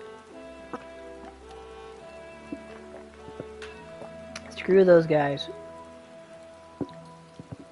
What the? Okay. Speaking of which, I ought to be getting back to my work. I have to make sure those specimens you brought make it back to their proper places, or the cranky old goat will have my hide. We can speak again later. Boom, boom, boom. Hail, you there! Raha, surely Coco hasn't driven you out of the forge already. For better or worse, no. However, he has set me a task that requires more than my single pair of hands, and here you are. I could use at least one of you, but I won't object to more. Unfortunately, Alice and I have prior commitments, and we have delayed too long. We have delayed too long as it is. What about you, Tenon? Can you spare the time? Bet your sweet ass I have time. Perfect. This shouldn't take long.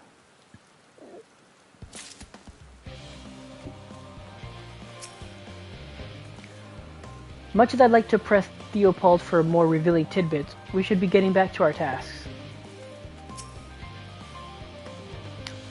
'Tis strange to hear father spoken of in such a way, but I suppose he would find your view of me no less odd. Here.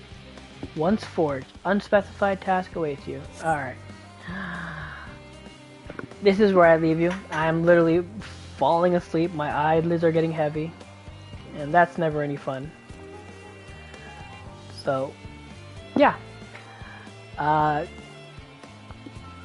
If you're watching this on YouTube in the future, I thank you for watching. If you liked this, please leave a like or comment down below. I would love feedback. Thanks to the Mr. Chris who joined me earlier in the stream and just chatted with me a little bit. I really appreciate that.